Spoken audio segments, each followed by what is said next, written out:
ਵਾਹਿਗੁਰੂ ਜੀ ਕਾ ਖਾਲਸਾ ਵਾਹਿਗੁਰੂ ਜੀ ਕੀ ਫਤਿਹ। अस्सलाम वालेकुम आदाब वर्ज महा ਤੁਹਾਡੀ ਹੋਸਟ ਅਨੀਲ ਮੁਖਰ ਮੈਂ ਟੀਵੀ 84 ਦੇ ਸਾਰੇ ਦਰਸ਼ਕਾਂ ਤੇ ਸਰੋਤਿਆਂ ਨੂੰ ਜੀ ਆਇਆਂ ਕਰਨੀ ਆ ਪ੍ਰੋਗਰਾਮ ਸੱਚੋ ਸੱਚ ਵਿੱਚ ਜਿਹੜੇ ਇਸ ਪ੍ਰੋਗਰਾਮ ਨਾਲ ਦੇਸ਼ਾਂ ਵਿਦੇਸ਼ਾਂ ਤੋਂ ਜੁੜ ਚੁੱਕੇ ਨੇ। ਖਾਲਸਾ ਅਫੇਅਰ ਸੈਂਟਰ ਦੇ ਸੰਚਾਲਕ ਡਾਕਟਰ ਅਮਰਜੀਤ ਸਿੰਘ ਜੀ ਇਸ ਤਰ੍ਹਾਂ ਸਟੂਡੀਓ 'ਚ ਮੇਰੇ ਨਾਲ ਮੌਜੂਦ ਨੇ। ਆਓ ਉਹਨਾਂ ਨਾਲ ਗੱਲਬਾਤ ਕਰਕੇ ਅੱਜ ਦੇ ਅਹਿਮ ਇਸ਼ੂਜ਼ ਉੱਪਰ ਉਹਨਾਂ ਤੋਂ ਉਹਨਾਂ ਦਾ ਤਬਸਰਾ ਜਾਣਦੇ ਹਾਂ। ਜੀ ਡਾਕਟਰ ਸਾਹਿਬ ਵਾਹਿਗੁਰੂ ਜੀ ਕਾ ਖਾਲਸਾ ਵਾਹਿਗੁਰੂ ਜੀ ਕੀ ਫਤਿਹ।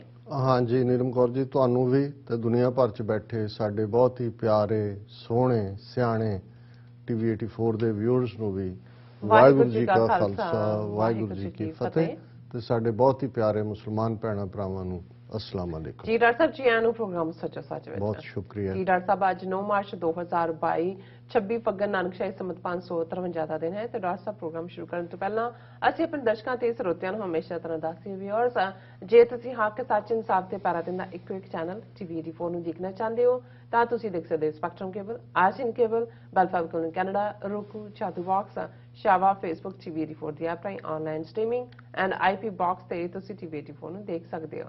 ਵਿਊਅਰਸ ਜੇ ਤੁਸੀਂ ਟੀਵੀ 84 ਨਾਲ ਜਾਂ ਪ੍ਰੋਗਰਾਮ ਸੱਚੋ ਸੱਚ ਨਾਲ ਫੇਸਬੁੱਕ ਰਾਹੀਂ ਜੁੜੇ ਹੋ ਤਾਂ ਇਸ ਨੂੰ ਵੱਧ ਤੋਂ ਵੱਧ ਲਾਈਕ ਕਰੋ ਤੇ ਸ਼ੇਅਰ ਕਰੋ ਅਤੇ ਨਾਲ ਹੀ YouTube ਤੇ ਸਬਸਕ੍ਰਾਈਬ ਵੀ ਕਰੋ। ਇਹ ਵੀ ਦੱਸ ਦਿਓ ਕਿ ਤੁਸੀਂ ਟੀਵੀ 84 ਦੀ ਐਪ ਨੂੰ ਐਂਡਰੋਇਡ ਐਂਡ ਐਪ ਸਟੋਰ ਤੇ ਡਾਊਨਲੋਡ ਕਰਕੇ ਜੋ ਟੀਵੀ 84 ਦੀ ਲਾਈਵ ਸਟ੍ਰੀਮ ਹੈ ਇਸ ਨੂੰ ਤੁਸੀਂ 24 ਆਵਰਸ ਦੇਖ ਸਕਦੇ ਹੋ।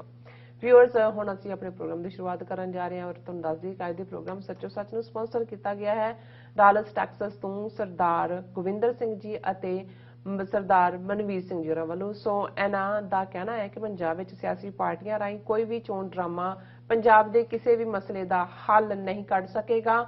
ਇਹ ਸਾਰੀਆਂ ਧਿਰਾਂ ਹੀ ਦਿੱਲੀ ਦੇ ਇਸ਼ਾਰੇ ਤੇ ਚੱਲਦੀਆਂ ਹਨ। ਹਰ ਮਸਲੇ ਦਾ ਸਥਾਈ ਹੱਲ ਸਿਰਫ ਤੇ ਸਿਰਫ ਖਾਲਿਸਤਾਨ ਦੀ ਪ੍ਰਾਪਤੀ ਨਾਲ ਹੀ ਨਿਕਲੇਗਾ। ਸੋ ਇਹ ਇੱਕ ਨਿਸ਼ਚੈਵਾਚਕ ਸੱਚ ਹੈ। ਸੋ ਅੱਜ ਦੀ ਸਪਾਂਸਰਸ਼ਿਪ ਲਈ ਅਸੀਂ ਸਰਦਾਰ ਗੋਵਿੰਦਰ ਸਿੰਘ ਜੀ ਅਤੇ ਸਰਦਾਰ ਮਨਵੀਰ ਸਿੰਘ ਜੀ ਹੋਰਾਂ ਦਾ ਤਹਿ ਦਿਲ ਤੋਂ ਧੰਨਵਾਦ ਕਰਦੇ ਹਾਂ। ਤੁਹਾਡਾ ਵੀ ਅਸੀਂ ਤੁਹਾਨੂੰ ਵੀ ਅਪੀਲ ਤੇ ਬੇਨਤੀ ਕਰਦੇ ਹਾਂ ਕਿ ਤੁਸੀਂ ਵੀ ਪ੍ਰੋਗਰਾਮ ਸੱਚੋ ਸੱਚ ਨੂੰ ਵੱਧ ਤੋਂ ਵੱਧ ਸਪਾਂਸਰ ਕਰੋ। ਸਪਾਂਸਰਸ਼ਿਪ ਲਈ ਤੁਸੀਂ ਸਾਨੂੰ ਕਾਲ ਕਰ ਸਕਦੇ ਹੋ ਸਾਡੇ ਫੋਨ ਨੰਬਰ ਤੇ 5166619184 ਸਿਮ ਨੰਬਰ ਤੇ WhatsApp ਕਰ ਸਕਦੇ ਹੋ। ਤੁਸੀਂ ਸਾਨੂੰ ਈਮੇਲ ਵੀ ਕਰ ਸਕਦੇ ਹੋ info@tv84.tv ਤੇ। ਸੋ ਵਿਊਅਰਸ ਪ੍ਰੋਗਰਾਮ ਦੇ ਪਹਿਲੇ ਸੈਗਮੈਂਟ ਦੇ ਵਿੱਚ ਆਪਾਂ ਗੱਲਬਾਤ ਕਰਨ ਜਾ ਰਹੇ ਹਾਂ रूस ते यूक्रेन के हवाले ना। बेशक यूक्रेन में रूसी बमबारी जी है उसने तबाही मचा रखी हुई है पर यूं जापता है कि रूस ने अपना नीयत जड़ा निशाना है वह हासिल कर लिया है। ये यूक्रेनियन वॉर चों रूस होर मजबूत हो के उभरिया है जदों के नैटो की फूक निकल चुकी है। इस बारे आप गलबात करन जा रहे हैं। सो असीं चाहांगे कि तुसीं इस तरह बने रहना देखण सुनने लिखण लई तुहाडा सब दा बहुत बहुत शुक्रिया। जी डॉक्टर साहब की कहना चाहोगे? देखो सब तो पहला तो अज के प्रोग्राम ਨੂੰ स्पॉन्सर करने ਲਈ ਅਸੀਂ ਵੀਰ ਅਮਨਵੀਰ ਸਿੰਘ ਵੀਰ ਗੋਵਿੰਦਰ ਸਿੰਘ ਉਹਨਾਂ ਦਾ ਸ਼ੁਕਰੀਆ ਅਦਾ ਕਰਦੇ ਹਾਂ। ਡਾਲਸ ਟੈਕਸਸ ਬੇਸਡ ਵੀਰ ਨੇ ਜੀ ਔਰ ਇਹ ਆਪਣੇ ਇਕਰਾਰ ਮੁਤਾਬਕ ਮਹੀਨੇ ਦੇ ਵਿੱਚ ਇੱਕ ਸਪਾਂਸਰਸ਼ਿਪ ਸਾਨੂੰ ਦਿੰਦੇ ਨੇ ਔਰ ਜ਼ਾਹਰ ਹੈ ਕਿ ਅੱਜ ਜਦੋਂ ਅਸੀਂ ਇਸ ਦਾ ਜ਼ਿਕਰ ਕਰ ਰਹੇ ਹਾਂ ਤੇ ਮੈਸੇਜ ਵੀ ਇਹਨਾਂ ਵੱਲੋਂ ਬੜਾ ਕਲੀਅਰ ਹੈ। ਪੰਜਾਬ ਦੇ ਵਿੱਚ 10 ਮਾਰਚ ਦੀ ਸਵੇਰ ਹੋ ਚੁੱਕੀ ਹੈ ਔਰ ਕੁਝ ਘੰਟਿਆਂ ਦੇ ਵਿੱਚ ਉਹਨਾਂ ਚੋਣ ਬਕਸਿਆਂ ਚੋਂ ਜਿਨ੍ਹਾਂ ਦੇ ਵਿੱਚ EVM ਦੀ ਮਿਰੈਕਲ ਨੇ ਜਿਹਨੂੰ ਵੀ ਅੱਗੇ ਕੱਢਿਆ ਹੋਇਆ ਉਸ ਦੀ ਗਿਣਤੀ ਹੋਣੀ ਹੈ ਔਰ ਪਹਿਲਾਂ ਹੀ ਇਸ ਦੇ ਉੱਤੇ ਪਿਛਲੇ ਆਲਮੋਸਟ ਚੋਣਾਂ ਤੋਂ ਬਾਅਦ ਪਿਛਲੇ 10 ਦਿਨ ਪਲੱਸ ਜਿਸ ਕਿਸਮ ਦਾ ਸਾਰੇ ਵੇਲੇ ਬੈਠੇ ਉੱਥੇ ਟੀਵੀ ਚੈਨਲ ਦੇ ਐਕਸਪਰਟ ਬਣੇ ਹੋਏ ਨੇ ਕੌਣ ਜਿੱਤੇਗਾ ਕੀ ਹੈ ਔਰ ਇਸੇ ਤਰ੍ਹਾਂ ਐਗਜ਼ਿਟ ਪੋਲਸ ਜਿਹੜੇ ਬਿਲਕੁਲ ਜੇ ਤੁਸੀਂ 8-10 ਜਿਨ੍ਹਾਂ ਨੇ ਮੀਡੀਆ ਆਊਟਲੈਟਸ ਨੇ ਐਗਜ਼ਿਟ ਪੋਲ ਕੀਤੇ ਨੇ ਸਾਰੇ ਹੀ ਗੋਦੀ ਮੀਡੀਆ ਸਾਰੇ ਹੀ ਮੋਦੀ ਦੇ ਔਰ ਉਹੀ ਕੋਈ ਸੀਟਾਂ ਵੱਧ ਕੋਈ ਘੱਟ ਪੰਜਾਬ 'ਚ ਆਮ ਆਦਮੀ ਦੀ ਚੜ੍ਹਤ ਯੂਪੀ 'ਚ ਯੋਗੀ ਦੀ ਚੜ੍ਹਤ ਔਰ ਇਹ ਸਾਰਾ ਉਹਨਾਂ ਨੇ ਇੱਕ ਮਾਹੌਲ ਕ੍ਰੀਏਟ ਕੀਤਾ ਕਿਉਂਕਿ ਉਹ ਮਨ ਵਾਂਛਤ ਮਨ ਚਾਹੁੰਦੇ ਉਸ ਚੋਂ ਨਤੀਜੇ ਕੱਢਣਾ ਚਾਹੁੰਦੇ ਨੇ। ਹੁਣ ਇਸ ਸਭ ਦੇ ਚੱਲਦਿਆਂ ਕਈ ਵਾਰ ਇਸ ਗੱਲ ਦਾ ਦੁੱਖ ਵੀ ਹੁੰਦਾ ਹੈ ਕਿ ਆਪਣੇ ਲੋਕ ਵੀ ਬੇਸ਼ੱਕ ਕੁਛ ਤਾਂ ਆਊਟ ਆਫ ਕਿਉਰਿਓਸਿਟੀ ਹੁੰਦੇ ਨੇ ਕੁਛ ਨੂੰ ਸੱਚਮੁੱਚ ਹੀ ਲੱਗਣ ਲੱਗ ਜਾਂਦਾ ਹੈ ਕਿ ਪਤਾ ਨਹੀਂ ਜਿਹੜੀ ਤਬਦੀਲੀ ਕਾਂਗਰਸ ਜਾਂ ਅਕਾਲੀ ਜਾਂ ਦੂਜੇ ਨਹੀਂ ਲੈ ਕੇ ਆਏ ਕੋਈ ਨਵਾਂ ਸੈਟਅਪ ਆਏਗਾ ਉਹ ਤਬਦੀਲੀ ਕਰ ਦੇਗਾ।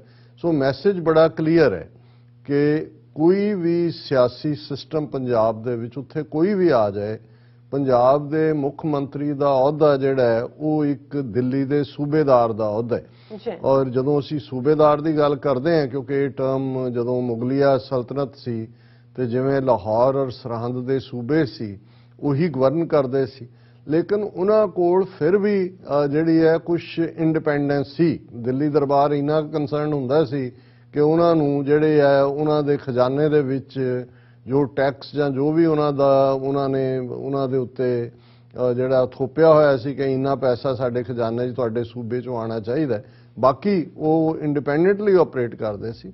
ਪਰ ਅੱਜ ਤਾਂ ਚੀਫ ਮਿਨਿਸਟਰਸ ਦਾ ਰੁਤਬਾ ਇਸ ਲੈਵਲ ਤੇ ਹੈ, ਇੰਨੀਆਂ ਪਾਵਰਸ ਵੀ ਨਹੀਂ ਆ ਉਹਨਾਂ ਕੋਲ ਜਿੰਨੀਆਂ ਕਿ ਇੱਥੇ ਅਮਰੀਕਾ ਦੇ ਵਿੱਚ ਕਾਉਂਟੀ ਦੇ ਕੋਲ ਹੁੰਦੀਆਂ ਨੇ। ਔਰ ਉਹਦਾ ਹੀ ਨਤੀਜਾ ਹੈ ਕਿ ਵੀ ਉੱਥੇ ਜਦੋਂ ਮਰਜ਼ੀ ਦਿੱਲੀ ਦਰਬਾਰ ਚਾਹੇ ਕੋਈ ਇੱਕ ਨੂੰ ਬਦਲ ਦੇ, ਬਣਾ ਦੇ। ਔਰ ਹੁਣ ਜਿਸ ਆਮ ਆਦਮੀ ਪਾਰਟੀ ਦੀ ਗੱਲ ਹੋ ਰਹੀ ਹੈ, ਉਹ ਤਾਂ 3 ਸਾਲ 4 ਸਾਲ ਭਗਵੰਤ ਮਾਨ ਕਿਲਦਾ ਰਿਹਾ ਕਿ ਜੀ ਮੈਨੂੰ ਜਿਹੜਾ ਉਹਦਾ ਚੀਫ ਮਿਨਿਸਟਰ ਫੇਸ ਐਲਾਨਿਆ ਜਾਏ। ਉਹਦਾ ਸਬੰਧ ਦਿੱਲੀ 'ਚ ਬੈਠਾ ਹੈ। ਪਹਿਲਿਆਂ ਨੂੰ ਤਾਂ ਇਹ ਸੀ ਕਿ ਉਹ ਦਿੱਲੀ ਜਾ ਕੇ ਰਿਪੋਰਟ ਕਰਦੇ ਸੀ, ਉਹ ਭਾਵੇਂ ਅਮਰਿੰਦਰ ਹੋਏ ਜਾਂ ਹੁਣ ਚੰਨੀ ਹੋਏ ਜਾਂ ਉਸ ਤੋਂ ਪਹਿਲਾਂ ਬਾਦਲਾਂ ਦੀ ਲਾਈਨ ਹੈ। ਪਰ ਇਹ ਤਾਂ ਰਿਪੋਰਟ ਨਹੀਂ, ਇਹ ਤਾਂ ਸਿੱਧੇ ਤੌਰ ਦੇ ਉੱਤੇ ਹੀ ਦਿੱਲੀ ਬੈਠਾ ਅਰਵਿੰਦ ਕੇਜਰੀਵਾਲ ਪੰਜਾਬ ਨੂੰ ਰਨ ਕਰ, ਪਹਿਲਾਂ ਲੁੱਟਿਆ ਇਹਨਾਂ ਨੇ ਰੱਜ ਕੇ ਚੋਣਾਂ ਟਿਕਟਾਂ ਦੇਣ ਦੇ ਨਾਂ ਥੱਲੇ। 60 ਦੇ ਕਰੀਬ ਕੈਂਡੀਡੇਟ ਉਹ ਨੇ ਜਿਹੜੇ ਕਾਂਗਰਸ ਔਰ ਅਕਾਲੀ ਦਲ ਕੁਝ ਦਿਨ ਪਹਿਲਾਂ ਛੱਡ ਕੇ ਉਹਨਾਂ ਨੂੰ ਜੁਆਇਨ ਕੀਤਾ। ਔਰ ਜੇ ਤੁਸੀਂ ਉੱਥੇ ਦੇਖੋ ਤੇ ਕਰੋੜਾਂ ਦੇ ਵਿੱਚ ਹੈ ਵੀ ਕਿੰਨੇ ਕਰੋੜ ਦੇ ਕੇ ਟਿਕਟ ਲਈ ਹੈ। ਹੁਣ ਇਹਨਾਂ ਤੋਂ ਜੇ ਕੋਈ ਆਸ ਕਰੇ ਕਿ ਜੀ ਇਸ ਸਿਸਟਮ ਚੋਂ ਪੰਜਾਬ ਦੀਆਂ ਹੱਕੀ ਮੰਗਾਂ, ਅਨਇੰਪਲੋਇਮੈਂਟ, ਫਲਾਣਾ ਹਰ ਇੱਕ ਨੂੰ ਜਿਹੜਾ ਉਹ ਅਸੀਂ ਉੱਥੇ ਪਹੁੰਚਾ ਦੇਵਾਂਗੇ, ਇੱਥੇ ਪਹੁੰਚਾ ਦੇਵਾਂਗੇ, ਇਹ ਸਾਰਾ ਜਿਹੜਾ ਫੋਕਾ ਕੰਮ ਹੈ। ਲੇਕਿਨ ਜੇ ਕੋਈ ਫਿਰ ਵੀ ਇਸੇ ਹੀ ਟਰੈਪ 'ਚ ਫਸਿਆ ਰਹਿਣਾ ਚਾਹੁੰਦਾ ਹੈ ਤੇ ਰੱਬ ਖੈਰ ਕਰੇ ਉਹਨਾਂ ਦੀ, ਅਸੀਂ ਤਾਂ ਹੋਰ ਕੀ ਕਹਿ ਸਕਦੇ ਹਾਂ। ਔਰ ਜਿਵੇਂ ਵੀਰ ਗੋਬਿੰਦਰ ਸਿੰਘ ਔਰ ਅਮਨਵੀਰ ਸਿੰਘ ਹੋਰਾਂ ਨੇ ਕਿਹਾ ਕਿ ਇਸ ਸਿਸਟਮ ਚੋਂ ਕੋਈ ਸਾਡੇ ਮਸਲੇ ਦਾ ਹੱਲ ਨਹੀਂ ਨਿਕਲਣਾ। ਸਾਡੇ ਮਸਲੇ ਦਾ ਹੱਲ ਅਲਟੀਮੇਟਲੀ ਆਜ਼ਾਦ, ਪ੍ਰਭੂ ਸੱਤਾ ਸੰਪੰਨ, ਇੰਡੀਪੈਂਡੈਂਟ ਸੋਵਰਨ ਨੇਸ਼ਨ ਖਾਲਿਸਤਾਨ ਦੀ ਕਾਇਮੀ ਨਾਲ ਜੁੜਿਆ ਹੈ। ਔਰ ਜਿਵੇਂ ਤੁਸੀਂ ਕਿਹਾ ਕਿ ਇਹ ਇੱਕ ਨਿਸ਼ਚੈਵਾਚਕ ਸੱਚ ਹੈ। ਇੱਕ ਹੁੰਦਾ ਜਿਹਦੇ ਤੇ ਤੁਸੀਂ ਇਫ ਐਂਡ ਬਟ ਲਾਉਂਦੇ ਹੋ, ਇਸ ਦੇ ਉੱਤੇ ਨਾ ਇਫ ਲਾਉਣ ਦੀ ਲੋੜ ਹੈ ਨਾ ਬਟ ਲਾਉਣ ਦੀ ਲੋੜ ਹੈ।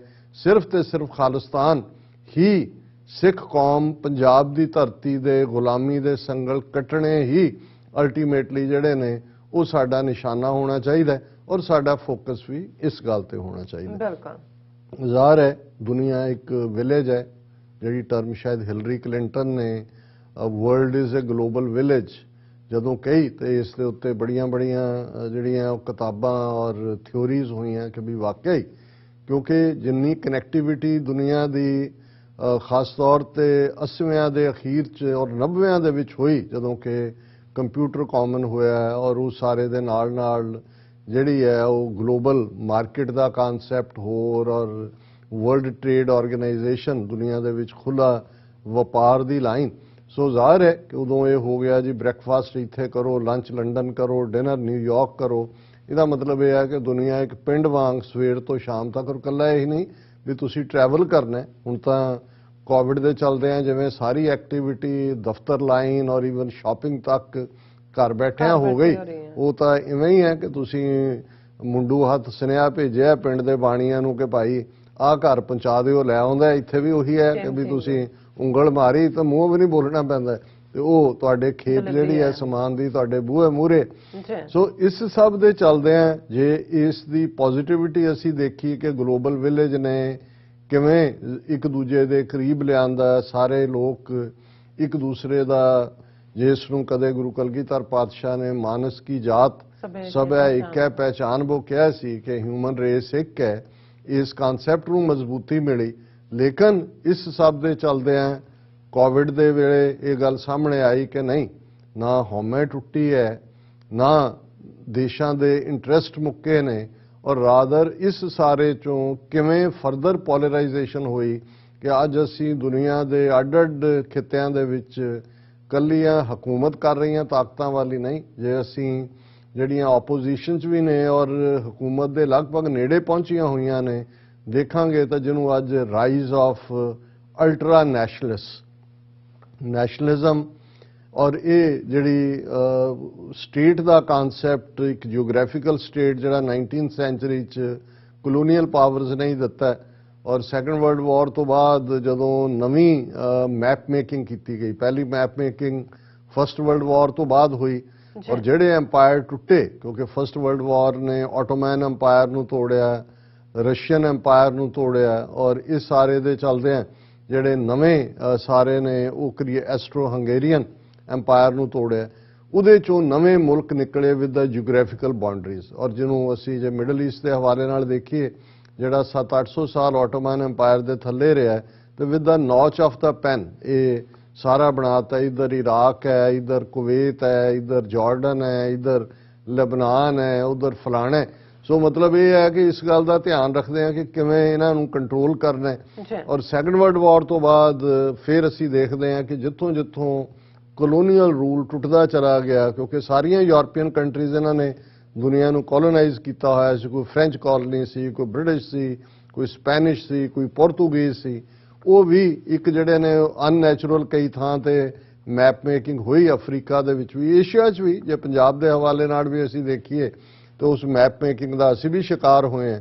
ਉਹਦਾ ਨਤੀਜਾ ਇਹ ਹੋਇਆ ਕਿ ਅਨਐਂਡਿੰਗ ਰੇਸ਼ੀਅਲ ਟੈਂਸ਼ਨਸ, ਅਨਐਂਡਿੰਗ ਨੇਬਰਿੰਗ ਵਾਰਸ, ਔਰ ਉਸ ਸਾਰੇ 'ਚੋਂ ਫਿਰ ਅਸੀਂ 60ਵੇਂ 70ਵੇਂ ਦੇ ਦਹਾਕੇ ਦੇ ਵੀਅਤਨਾਮ, ਕੋਰੀਆ, ਦੂਜੇ ਤੀਜੇ ਵਾਰਸ ਦੇਖਦੇ। ਪਰ ਹੁਣ ਅਚਾਨਕ ਜਦੋਂ ਅਸੀਂ ਇਸ ਫੇਜ਼ 'ਚ ਦਾਖਲ ਹੋ ਗਏ ਕਿ ਅਲਟਰਾ ਨੈਸ਼ਨਲਿਜ਼ਮ ਦੇ ਥੱਲੇ, ਜਿਵੇਂ ਈਵਨ ਕਿਉਂਕਿ ਅਮਰੀਕਾ ਜਿਹੜਾ ਇੱਕੋ ਇੱਕ ਸੁਪਰ ਪਾਵਰ ਬਣ ਕੇ ਉੱਭਰਿਆ, ਟਰੰਪ ਦੇ ਥੱਲੇ ਜਿਸ ਕਿਸਮ ਦੀ ਪੋਲਰਾਈਜੇਸ਼ਨ ਅਮਰੀਕਨ ਸੁਸਾਇਟੀ ਦੀ ਹੋਈ, ਜਿਸ ਕਿਸਮ ਦੀ ਨੀਤੀ, ਈਵਨ ਜਿਹੜਾ ਗਲੋਬਲ ਵਿਲੇਜ ਦੇ ਕਨਸੈਪਟ ਦੇ ਤੌਰ ਤੇ UN ਦੇ ਥੱਲੇ ਜਾਂ ਇੰਡੀਪੈਂਡੈਂਟ ਐਗਰੀਮੈਂਟ, ਜਿਵੇਂ ਖਾਸ ਤੌਰ ਤੇ ਕਲਾਈਮੇਟ, ਪੈਰਿਸ ਐਗਰੀਮੈਂਟ ਕਲਾਈਮੇਟ ਨੂੰ ਲੈ ਕੇ ਸੀ। ਕਿਉਂਕਿ ਦੁਨੀਆ 'ਚ ਬੇਸ਼ੱਕ ਮੁੱਢਲੀਆਂ ਚੀਜ਼ਾਂ ਸਾਡੀਆਂ ਰੋਟੀ ਕੱਪੜਾ ਮਕਾਨ ਹੁੰਦਾ ਹੈ, ਪਰ ਇਸ ਵੇਲੇ ਜੇ ਸਭ ਤੋਂ ਵੱਡਾ ਚੈਲੰਜ ਹੈ ਤਾਂ এনवायरमेंटल ਚੈਲੰਜ ਹੈ, ਕਲਾਈਮੇਟ ਚੇਂਜ ਹੈ। ਪਿਘਲ ਰਹੇ ਗਲੇਸ਼ੀਅਰ ਨੇ, ਬਦਲ ਰਹੇ ਮੌਸਮ, ਗਲੇਸ਼ੀਅਰਸ ਦਾ ਪਿਘਲਣਾ, ਔਰ ਕਿਸ ਕਿਸਮ ਦੇ ਜਿਹੜੇ ਚੈਲੰਜਸ ਉਸ ਨਾਲ ਜੁੜੇ ਹੋਏ, ਉਹ ਪੈਰਿਸ ਐਗਰੀਮੈਂਟ ਦੇ ਥੱਲੇ। ਔਰ ਪਹਿਲਾ ਕੰਮ ਟਰੰਪ ਸਾਹਿਬ ਨੇ ਕੀਤਾ ਕਿ ਉੱਥੋਂ ਆਪਣੇ ਆਪ ਨੂੰ ਵਿਦਡਰਾ ਕਰ ਲਿਆ। ਉਸ ਖਿੱਤੇ ਦੇ ਵਿੱਚ ਈਰਾਨ ਦੇ ਨਾਲ ਨਾਰਮੈਲਸੀ ਦੇ ਥੱਲੇ, ਜਿਹੜਾ ਈਰਾਨ ਦੇ ਨਾਲ ਨਿਊਕਲੀਅਰ ਸਮਝੌਤਾ ਕਈ ਸਾਲ ਜਿਹਦੇ ਵਿੱਚ ਯੂਰਪੀਅਨ ਕੰਟਰੀਜ਼ ਨੇ ਮੀਡੀਏਸ਼ਨ ਕੀਤੀ ਸੀ, ਔਰ international atomic energy agency UN ਦੀ, ਉਸ ਨੇ ਉਸ ਨੂੰ ਫਾਈਨਲੀ ਜਿਹੜਾ ਸਟੈਂਪ ਕੀਤਾ ਸੀ, ਉਸ ਨੂੰ ਉਸ ਦਾ ਐਂਡ ਕਰ ਦਿੱਤਾ। ਔਰ ਜਾਂਦੇ ਜਾਂਦੇ ਈਵਨ ਨੈਟੋ, ਜਿਹੜਾ ਕਿ ਨਾਰਥ ਐਟਲਾਂਟਿਕ TT ਆਰਗੇਨਾਈਜੇਸ਼ਨਸ ਦੇ ਥੱਲੇ ਜਿਹੜੀ ਬਾਡੀ, ਜਿਸ ਨੇ ਅਲਟੀਮੇਟਲੀ ਸੋਵੀਅਤ ਯੂਨੀਅਨ ਦੇ ਕਲੈਪਸ ਤੱਕ ਇੱਕ ਚੰਗੀ ਭੂਮਿਕਾ ਨਿਭਾਈ ਸੀ। ਔਰ ਇਹ ਉਦੋਂ, ਹਾਲਾਂਕਿ ਜਾਂ ਤਾਂ ਇਹਦਾ ਭੋਗ ਉਦੋਂ ਪਾ ਦਿੰਦੇ, ਇਹ ਮੰਗ ਕੀਤੀ ਗਈ ਸੀ ਕਿ ਭਾਈ ਜੇ ਵਾਰਸਾ ਪੈਕਟ ਦੇ ਥੱਲੇ, ਜਿਹੜਾ ਵਾਰਸਾ ਪੈਕਟ ਔਰ ਈਸਟਰਨ ਯੂਰਪੀਅਨ ਕੰਟਰੀਜ਼ ਜਿਹੜੀਆਂ ਸੋਵੀਅਤ ਯੂਨੀਅਨ ਦੀ ਸਪੈਲ ਥੱਲੇ ਸੀ, ਜਦੋਂ ਸੋਵੀਅਤ ਯੂਨੀਅਨ ਹੀ ਨਹੀਂ ਰਿਹਾ, ਉਹਦੇ 15 ਟੁਕੜੇ ਹੋ ਗਏ, ਵੀ ਇਹਨੂੰ ਵੀ ਐਂਡ ਕਰੋ, ਨੈਟੋ ਨੂੰ ਵੀ, ਔਰ ਇੰਡੀਪੈਂਡੈਂਟ ਪਾਲਿਸੀਜ਼ ਬਣਾਉਣ ਦਿਓ। ਦੂਸਰੇ ਪਾਸੇ ਯੂਰਪ ਇਕੱਠਾ ਹੋ ਗਿਆ ਸੀ ਆਲਰੇਡੀ, ਯੂਰਪੀਅਨ ਯੂਨੀਅਨ ਜਾਂ ਯੂਰਪੀਅਨ ਕਾਮਨਵੈਲਥ ਜਿਹੜੀ ਆ ਆਪਣੀ ਹੋਂਦ ਦੇ ਵਿੱਚ ਆਈ, ਯੂਰਪੀਅਨ ਪਾਰਲੀਮੈਂਟ ਬਣੀ, ਯੂਰਪੀਅਨ ਕੋਰਟ ਬਣਿਆ। ਉਹ ਵੀ ਇੱਕ ਵੱਖਰੀ ਕਹਾਣੀ ਹੈ ਕਿ ਉਹਨੂੰ ਵੀ ਬ੍ਰਿਟਨ ਨੇ ਕਿਵੇਂ ਉਸ ਦੇ ਵਿੱਚੋਂ ਨਿਕਲਿਆ। ਔਰ ਜਿਹੜਾ ਕਨਸੈਪਟ ਸੀ ਕਿ ਜੀ ਕਿਸੇ ਯੂਰਪ 'ਚ ਤੁਸੀਂ ਟਰੈਵਲ ਕਰਨਾ ਹੈ, ਕਿਸੇ ਪਾਸਪੋਰਟ ਦੀ ਲੋੜ ਨਹੀਂ, ਔਰ ਅਸੀਂ ਉਸ ਮਾਡਲ ਨੂੰ ਦੇਖ ਰਹੇ ਸੀ। ਬਹੁਤ ਵਾਰ ਜਦੋਂ ਸਾਊਥ ਏਸ਼ੀਆ ਦੇ ਹਵਾਲੇ ਨਾਲ ਇਹ ਗੱਲ ਹੁੰਦੀ ਹੈ ਕਿ ਭਾਈ ਇੱਥੇ ਕੀ ਸੋਲੂਸ਼ਨ ਹੋਏਗਾ, ਤੇ ਸਾਡਾ ਹਮੇਸ਼ਾ ਇਹ ਕਹਿਣਾ ਹੁੰਦਾ ਹੈ ਕਿ ਵੀ ਭਾਰਤ ਕਦੇ ਵੀ, ਜਿਵੇਂ ਅੱਜ ਜਿਓਗ੍ਰਾਫੀਕਲ ਬਾਉਂਡਰੀਜ਼ ਦੇ ਵਿੱਚ ਮੁਲਕ ਹੈ, ਇਹੋ ਜਿਹਾ ਮੁਲਕ ਕਦੇ ਵੀ ਨਹੀਂ ਰਿਹਾ। ਜਦੋਂ ਅਸੀਂ ਸਾਰਾ ਹੀ ਉਹਦਾ ਸੈਂਕੜਿਆਂ ਸਾਲਾਂ ਦਾ ਇਤਿਹਾਸ ਦੇਖਦੇ ਹਾਂ, ਚੰਦਰਗੁਪਤ ਮੌਰੀਆ ਤੱਕ ਪਹੁੰਚਦੇ ਹਾਂ, ਉਹ ਵੀ ਇੱਕ ਐਮਪਾਇਰ ਸਨ, ਕਿਹਦੀ ਹੱਦ ਕਿੱਥੋਂ ਤੱਕ ਚਲੀ ਗਈ, ਕਿਹਨੇ ਕਿਹਨੂੰ ਕਿਹਾ। ਲੇਕਿਨ ਭਾਰਤ ਜਿਹੜਾ ਉਹ ਅੱਡ-ਅੱਡ ਕੌਮੀਅਤਾਂ ਦਾ, ਔਰ ਸਬ ਕੰਟੀਨੈਂਟ ਜੇ ਮੈਂ ਕਹਾਂ, ਅੱਡ-ਅੱਡ ਕੌਮੀਅਤਾਂ ਦਾ ਸਮੂਹ ਹੈ। ਔਰ ਉਸ ਦੇ ਵਿੱਚ ਅੱਡ-ਅੱਡ ਲੋਕ ਆਪਣੀਆਂ ਅੱਡ-ਅੱਡ ਜ਼ਬਾਨਾਂ ਦੇ ਨਾਲ, ਅੱਡ-ਅੱਡ ਉਹਨਾਂ ਦੀ ਤਹਿਜ਼ੀਬ ਦੇ ਥੱਲੇ ਰਹਿੰਦੇ ਨੇ। ਸੋ ਯੂਰਪੀਅਨ ਯੂਨੀਅਨ ਚੋਂ ਇਹ ਲੱਗਦਾ ਸੀ ਕਿ ਵੀ ਜੇ ਤਜਰਬਾ ਕਾਮਯਾਬੀ ਵੱਲ ਅੱਗੇ ਜਾਂਦਾ ਹੈ ਤੇ ਇਹ ਇੱਕ ਰੋਲ ਮਾਡਲ ਹੋਏਗਾ ਸਾਡੇ ਲਈ ਵੀ, ਜਿੱਥੇ ਅਸੀਂ ਸਾਊਥ ਏਸ਼ੀਆ ਦੇ ਆਲਰੇਡੀ ਜਿਹੜੇ ਐਗਜ਼ਿਸਟਿੰਗ ਮੁਲਕ ਨੇ, ਜਿਨ੍ਹਾਂ ਦੇ ਵਿੱਚ ਪਾਕਿਸਤਾਨ ਹੈ, ਬੰਗਲਾਦੇਸ਼ ਹੈ, ਅਫਗਾਨਿਸਤਾਨ ਹੈ, ਨੇਪਾਲ, ਭੂਟਾਨ, ਮਾਲਦੀਵ, ਸ੍ਰੀਲੰਕਾ, ਔਰ ਇਹ ਸਭ ਜਿਹੜਾ ਭਾਰਤ ਨਾਂ ਦਾ ਦੇਸ਼, ਇਹਦੇ ਅੱਗੋਂ 15 ਦੇ ਲਗਭਗ ਇਹਦੇ 'ਚ ਕੌਮੀਅਤਾਂ ਆਪਣੇ ਅੱਡ-ਅੱਡ ਤੌਰ ਤਰੀਕਿਆਂ, ਜਿਹਦੇ 'ਚ ਨਾਰਥ ਈਸਟ ਦੀਆਂ ਹੀ ਨੇ 5-6, ਉਹ ਸਾਰੇ ਫ੍ਰੀ ਹੋਣ, ਦਿੱਲੀ ਦੀ ਜਕੜ ਟੁੱਟੇ, ਔਰ ਸਬ ਕੰਟੀਨੈਂਟ ਦੇ ਵਿੱਚ ਇਵੇਂ ਹੀ ਹੋਏ ਕਿ ਅਸੀਂ ਇੱਕ ਖਿੱਤੇ ਤੋਂ ਦੂਸਰੇ 'ਚ ਬਿਨਾਂ ਪਾਸਪੋਰਟ, ਬਿਨਾਂ ਵੀਜ਼ਾ ਕਿਸੇ ਦੇ ਵੀ ਜਾ ਸਕੀਏ, ਔਰ ਉਹਦੇ 'ਚ ਵਿਦਨ ਉਹ ਸੋਵਰਨ ਯੂਨਿਟਸ ਹੋਣ, ਪਰ ਅਦਰਵਾਈਜ਼ ਯੂਰਪੀਅਨ ਯੂਨੀਅਨ ਵਾਂਗ ਫਰੀडम ਔਰ ਟ੍ਰੇਡ ਔਰ ਦੂਜੇ ਤੀਜੇ ਜਿਹਦੇ ਥੱਲੇ ਜਿਹੜਾ ਉਹ ਇੱਕ ਸਟੇਬਿਲਿਟੀ ਵੀ ਹੋ ਸਕਦੀ। ਪਰ ਅਨਫੋਰਚੂਨੇਟਲੀ ਇਹ ਸਾਰਾ ਜਿਹੜਾ ਸਿਲਸਿਲਾ ਹੈ, ਇਹ ਕਿਸੇ ਕੰਢੇ ਲੱਗਣ ਦੀ ਥਾਂ ਤੇ ਫਰਦਰ ਜਿਹੜਾ ਉਹ ਟੁੱਟਣ ਵੱਲ ਜਾ ਰਿਹਾ ਹੈ। ਉਸ ਦੇ ਥੱਲੇ ਅਸੀਂ ਦੇਖਿਆ ਕਿ ਵੀ ਈਵਨ ਜਿਹੜਾ ਇੱਕ ਪਾਸੇ ਸੋਵਰਨਿਟੀ ਦੇ ਉਸ ਕਨਸੈਪਟ ਨੂੰ ਯੂਰਪੀਅਨ ਯੂਨੀਅਨ ਨੇ ਆਪਣੇ ਸੌਫਟ ਮਾਡਲ ਰਾਹੀਂ ਇਰਰੈਲੇਵੈਂਟ ਬਣਾਇਆ ਸੀ, ਲੇਕਿਨ ਜਿਵੇਂ ਨੈਟੋ ਨੂੰ ਐਕਸਪੈਂਡ ਕਰਨ ਦੀ ਲਾਈਨ ਕਲਿੰਟਨ ਪੀਰੀਅਡ ਦੇ ਵਿੱਚ ਉਹਨਾਂ ਨੇ ਲਈ, ਈਸਟਰਨ ਬਲਾਕ ਦੇ ਜਿਹੜੇ ਸੋਵੀਅਤ ਯੂਨੀਅਨ ਦੇ ਸੀ ਉਹਨਾਂ ਮੁਲਕਾਂ ਨੂੰ ਵੀ, ਹੰਗਰੀ, ਰੋਮਾਨੀਆ ਔਰ ਪੋਲੈਂਡ ਔਰ ਦੂਸਰਿਆਂ ਨੂੰ ਵੀ ਬਣਾਇਆ, ਔਰ ਇਹ ਗੱਲ ਇੱਥੇ ਰੁਕੀ ਨਹੀਂ। 2003-4 ਤੋਂ ਬਾਅਦ ਰਸ਼ੀਆ ਦੇ ਆਬਜੈਕਸ਼ਨਸ ਦੇ ਬਾਵਜੂਦ ਨੈਟੋ ਵੱਧਦੀ ਚਲੀ ਗਈ, ਔਰ ਹੁਣ ਯੂਕਰੇਨ ਔਰ ਜਾਰਜੀਆ ਜਿਨ੍ਹਾਂ ਦੀ ਐਪਲੀਕੇਸ਼ਨ ਪੈਂਡਿੰਗ ਸੀ ਕਿ ਭਾਈ ਸਾਨੂੰ ਲਿਆਓ, ਔਰ ਰਸ਼ੀਆ ਨੇ ਦੇਖਦੇ ਆ ਕਿ ਭਾਈ ਹੁਣ ਤਾਂ ਸਾਡੀਆਂ ਬਰੂਹਾਂ ਤੇ ਆ ਪਹੁੰਚੇ ਨੇ, ਉਹਨੇ ਸਟ੍ਰਾਈਕ ਕੀਤਾ, ਉਹਨੇ ਬਿਲਕੁਲ ਫੁੱਲ ਸਕੇਲ ਅਟੈਕ ਯੂਕਰੇਨ ਦੇ ਉੱਤੇ ਕੀਤਾ, ਔਰ ਪਿਛਲੇ 2 ਹਫ਼ਤੇ ਤੋਂ ਅਸੀਂ ਡਿਸਕਸ ਕਰ ਰਹੇ ਹਾਂ ਕਿ ਭਾਈ ਇਹ ਗੱਲ ਕਿੱਥੇ ਜਾ ਕੇ ਮੁੱਕੀ ਹੈ। ਲੇਕਿਨ ਹੁਣ ਜਿਹੜੇ ਇੰਡੀਪੈਂਡੈਂਟ ਕਿਸਮ ਦੇ ਐਕਸਪਰਟ ਨੇ ਉਹਨਾਂ ਦਾ ਇਹ ਕਹਿਣਾ ਹੈ ਕਿ ਵੀ ਰਸ਼ੀਆ ਨੇ ਆਪਣਾ ਆਬਜੈਕਟਿਵ ਹਾਸਲ ਕਰ ਲਿਆ, ਜਿਹਨੂੰ ਉਹਨਾਂ ਨੇ ਵਾਰ ਦਾ ਨਾਮ ਹੀ ਨਹੀਂ ਸੀ ਦਿੱਤਾ, ਉਹਨਾਂ ਨੇ ਆਪਰੇਸ਼ਨ ਹੀ ਕਿਹਾ ਸੀ। ਲੇਕਿਨ ਇਹਦੀ ਗੱਲ ਕਰਨ ਤੋਂ ਪਹਿਲਾਂ ਕਿ ਕੀ ਇਸ ਦੇ ਆਉਣ ਵਾਲੇ ਨਤੀਜੇ ਕੀ ਹੋਣਗੇ, ਕੀ ਸੱਚਮੁੱਚ ਰਸ਼ੀਆ ਨੇ ਆਪਣੇ ਆਬਜੈਕਟਿਵ ਹਾਸਲ ਕਰ ਲਏ ਨੇ, ਔਰ ਜਿਵੇਂ ਯੂਕਰੇਨ ਉਹ ਗੋਡਿਆਂ ਭਾਰ ਆ ਗਿਆ ਹੈ ਕਿ ਭਾਈ ਅਸੀਂ ਛੱਡੀ ਮੈਂਬਰੀ ਵੀ ਜਿਹੜੀ ਆ ਅਸੀਂ ਬਿਲਕੁਲ ਯੂਰਪੀਅਨ ਯੂਨੀਅਨ ਔਰ ਉਸ ਦਾ ਹਿੱਸਾ ਵੀ ਨਹੀਂ ਬਣਨਾ, ਅਸੀਂ ਨਿਊਟਰਲ ਕੰਟਰੀ ਵੀ ਕਨਸਟੀਟਿਊਸ਼ਨ 'ਚ ਲਿਖ ਲਾਂਗੇ, ਅਸੀਂ ਈਸਟਰਨ ਪ੍ਰੋਵਿੰਸ ਜਿਹੜੇ ਨੇ ਉਹਨਾਂ ਦੇ ਉੱਤੇ ਵੀ ਨੈਗੋਸ਼ੀਏਟ ਕਰਾਂਗੇ ਰਸ਼ੀਆ, ਮਤਲਬ ਉਹਨਾਂ ਤੇ ਅਸੀਂ ਉਹਨਾਂ ਨੂੰ ਆਜ਼ਾਦ ਖਿੱਤਾ ਔਰ ਉਹਨਾਂ ਯੂਕਰੇਨੀਅਨ ਸਿਟੀਜ਼ਨਸ ਦੀ ਉਹਦੇ 'ਚੋਂ ਗਾਰੰਟੀ ਮਿਲ ਜਾਏ। ਸੋ ਇਸ ਕਿਸਮ ਦਾ ਜਿਹੜਾ ਅਸੀਂ ਅੱਜ ਉਸ ਦੇ ਉੱਤੇ ਈਵਨ ਰਸ਼ੀਆ ਨੇ ਵੀ ਰੈਸੀਪ੍ਰੋਕੇਟ ਕੀਤਾ, ਔਰ ਜਦੋਂ ਅੱਜ ਅਸੀਂ ਗੱਲਬਾਤ ਕਰ ਰਹੇ ਹਾਂ ਆਲਰੇਡੀ ਕਿਉਂਕਿ ਇਸ ਪੀਰੀਅਡ 'ਚ ਇਜ਼ਰਾਈਲ ਦੇ ਪ੍ਰਾਈਮ ਮਿਨਿਸਟਰ ਉਹ ਮਾਸਕੋ ਵੀ ਪਹੁੰਚੇ, ਹੁਣ ਉਹ ਟਰਕੀ ਦੇ ਵਿੱਚ ਨੇ, ਔਰ ਜਿਹੜਾ ਗੱਲਬਾਤ ਦਾ ਅਗਲਾ ਦੌਰ ਹੈ ਟਰਕੀ ਦੇ ਵਿੱਚ ਜਿਹਦੇ 'ਚ ਕਿ ਯੂਕਰੇਨ ਦਾ ਫੋਰਨ ਮਿਨਿਸਟਰ, ਰਸ਼ੀਆ ਦਾ ਫੋਰਨ ਮਿਨਿਸਟਰ ਇਹ ਆਪਸੀ ਗੱਲਬਾਤ ਲਈ ਜਿਹੜੇ ਨੇ ਉਹ ਜੁੜੇ ਹੋਏ ਨੇ। ਸੋ ਇਸ ਸਾਰੇ ਤੋਂ ਲੱਗਦਾ ਹੈ ਕਿ ਵੀ ਇਹ ਵਾਰ ਟੁਵਰਡਸ ਦਾ ਐਂਡ ਵੱਧ ਰਹੀ ਹੈ, ਪਰ ਜਿਹੜੀਆਂ ਡਿਵੈਲਪਮੈਂਟਸ ਪਿਛਲੇ 24 ਘੰਟੇ ਦੇ ਵਿੱਚ ਹੋਈਆਂ, ਔਰ ਇੱਕ ਜਿਹੜੀ ਬੜੀ ਚਿਲਿੰਗ ਬੋਨ ਚਿਲਿੰਗ ਖਬਰ ਕਿ ਕਿਵੇਂ ਰਸ਼ੀਅਨ ਪਲੇਨਸ ਨੇ ਇੱਕ ਮੈਟਰਨਿਟੀ ਵਾਰਡ ਦੇ ਉੱਤੇ ਹਮਲਾ ਕੀਤਾ ਹੈ, ਜਿਹਦੇ ਵਿੱਚ ਬੱਚੇ ਔਰ ਬੀਬੀਆਂ ਬਹੁਤ ਸਾਰੇ ਉਸ ਦੇ ਮਲਬੇ ਥੱਲੇ ਦੱਬੇ ਹੋਏ ਨੇ, ਉਸ ਨੂੰ ਜਿਹੜਾ ਚਾਰੇ ਪਾਸਿਓਂ 에ਅਰ ਸਟ੍ਰਾਈਕ ਹਸਪੀਟਲ ਦੇ ਉੱਤੇ ਸਾਊਦਰਨ ਸਿਟੀ ਮੈਰੀਓਪੋਲ ਦੀ ਹੈ, ਇਸ ਨੇ ਇਹ ਕਾਫੀ ਦੁਨੀਆ ਦੇ ਵਿੱਚ ਸਾਰੇ ਪਾਸਿਓਂ ਕੰਡੈਮਨੇਸ਼ਨ ਵੀ ਹੋਈ ਹੈ, ਔਰ ਇਸ ਵੇਲੇ ਜਿਹੜਾ 6 ਸ਼ਹਿਰਾਂ ਦੇ ਵਿੱਚ ਜਿੱਥੇ ਕਿ ਕਾਫੀ ਤਬਾਹੀ ਹੈ 12 ਘੰਟੇ ਲਈ ਅੱਗੋਂ ਸੀਜ਼ ਫਾਇਰ ਹੋਇਆ ਹੈ ਤਾਂ ਕਿ ਸਿਵਿਲੀਅਨ ਲੋਕ ਉੱਥੋਂ ਨਿਕਲ ਸਕਣ। ਔਰ ਇਹ ਜਿਹੜਾ ਈਵਨ ਅੱਜ ਯੂਕਰੇਨ ਦੇ ਪ੍ਰੈਜ਼ੀਡੈਂਟ ਜ਼ੈਲੈਂਸਕੀ ਦੀ ਵਾਈਫ ਜਿਹੜੀ ਬੀਬੀ ਓਲੇਨਾ ਜ਼ੈਲੈਨਿਸ ਜਿਹੜੀ ਕਿ ਇੱਕ ਪਪੂਲਰ ਆਪਣੇ ਆਪ 'ਚ ਵੀ ਇੱਕ ਫਿਗਰ ਹੈ, ਇਹ ਫਿਲਮ ਇੰਡਸਟਰੀ ਦੇ ਵਿੱਚ ਐਜ਼ ਏ ਸਕ੍ਰਿਪਟ ਰਾਈਟਰ ਇਹਦਾ ਰੋਲ ਰਿਹਾ ਹੈ ਬੜਾ ਚਾਰਮਿੰਗ, ਕਿਉਂਕਿ ਇਹ ਕਪਲ ਦੋਨੋਂ ਹੀ, ਕਿਉਂਕਿ ਖੁਦ ਵੀ ਜ਼ੈਲੈਂਸਕੀ ਜਿਹੜਾ ਉਹ ਕਾਮੇਡੀਅਨ ਸੀ, ਔਰ ਯੰਗ ਕਪਲ ਵਾਂਗ ਜਦੋਂ ਇਹ ਯੂਕਰੇਨ ਇੱਕ ਇੰਡੀਪੈਂਡੈਂਟ ਮੁਲਕ ਦੇ ਪ੍ਰੈਜ਼ੀਡੈਂਟ ਔਰ ਇਹ ਫਸਟ ਵਾਈਫ ਬਣੀ, ਫਸਟ ਲੇਡੀ, ਸੋ ਉਹਨਾਂ ਨੇ ਟਰੈਵਲ ਅਰਾਊਂਡ ਵੀ ਕੀਤਾ। ਸੋ ਆਲਰੇਡੀ ਉਸ ਦੀ ਆਪਣੀ ਫੈਨ ਫੋਲੋਇੰਗ ਵੀ ਹੈ, ਔਰ ਬਹੁਤ ਸਾਰੇ ਮੀਡੀਆ ਚੈਨਲਸ ਵੱਲੋਂ ਮੰਗ ਕੀਤੀ ਜਾ ਰਹੀ ਸੀ ਕਿ ਇੰਟਰਵਿਊ ਦਿਓ, ਪਰ ਉਹਨੇ ਅੱਜ ਜਿਹੜੀ ਹੈ ਉਹ ਇੱਕ ਓਪਨ ਲੈਟਰ ਲਿਖਿਆ ਤੇ ਉਹਦੇ 'ਚ ਉਹਨੇ ਕਿਹਾ ਕਿ if we don't stop Putin on nuclear war then no safe place in world for any of us, ਕਿ ਭਾਈ ਦੁਨੀਆ ਦਾ ਕੋਈ ਵੀ ਹਿੱਸਾ ਸੇਫ ਨਹੀਂ ਹੋਏਗਾ ਜਿਸ ਪਾਸੇ ਨੂੰ ਜਾ ਰਿਹਾ। ਨਾਲ ਹੀ ਉਹਨੇ ਕਿਹਾ we do not know how long the war will last, ਇਹ ਜੰਗ ਕਦੋਂ ਮੁੱਕੇਗੀ ਸਾਨੂੰ ਕੋਈ ਅੰਦਾਜ਼ਾ ਨਹੀਂ ਹੈ। ਔਰ ਉਹਨਾਂ ਨੇ ਕਿਹਾ ਕਿ ਇਸ ਸਾਰੇ 'ਚ ਅਸੀਂ ਯੂਕਰੇਨੀਅਨ ਲੋਕ ਇਕੱਠੇ हैं, ਸਾਡੀ ਆਵਾਜ਼ ਜਿਹੜੀ ਹੈ ਅਲਟੀਮੇਟਲੀ ਅਸੀਂ ਜਿੱਤਾਂਗੇ। ਔਰ ਉਹਨੇ ਉਹਨਾਂ ਸਾਰੀਆਂ ਡਿਫਿਕਲਟੀਜ਼ ਦਾ ਜ਼ਿਕਰ ਵੀ ਕੀਤਾ ਕਿ ਭਾਈ ਇਹ ਜਿਹੜੀ ਵਾਰ ਹੈ ਸਿਵਿਲੀਅਨ ਪਾਪੂਲੇਸ਼ਨ ਇਹਦੇ 'ਚ ਬੜੀ ਵਸ ਸਫਰ ਕਰ ਰਹੀ ਹੈ। ਔਰ ਨਾਲ ਉਹਨੇ 2-3 ਬੱਚੀਆਂ ਦਾ ਹਵਾਲਾ ਦਿੱਤਾ, ਛੋਟੀਆਂ ਜਿਹੜੀਆਂ ਸਟਰੀਟ ਦੇ ਵਿੱਚ ਮਾਰੀਆਂ ਗਈਆਂ ਆਪਣੇ ਪੇਰੈਂਟਸ ਤੋਂ ਵਿਛੜ ਕੇ। ਔਰ ਉਹਨੇ ਕਿਹਾ ਕਿ ਵੀ ਜਿਹੜਾ ਕ੍ਰੈਮਲਿਨ ਹੈ ਰਸ਼ੀਆ ਉਹ ਪ੍ਰੋਪੇਗੈਂਡਾ ਵਾਰ ਕਰ ਰਿਹਾ ਔਰ ਇਹ ਉਹਨੂੰ ਸਪੈਸ਼ਲ ਆਪਰੇਸ਼ਨ ਕਹਿ ਰਿਹਾ ਹੈ, ਪਰ ਇਹ ਕੋਈ ਆਪਰੇਸ਼ਨ ਨਹੀਂ ਹੈ, ਫੁੱਲ ਸਕੇਲ ਵਾਰ ਹੈ। ਔਰ ਇਹਦੇ 'ਚ our children have their classes in basement, ਇਸ ਸਾਰੇ 'ਚੋਂ ਉਹ ਸਫਰ ਕਰ ਰਹੇ ਨੇ।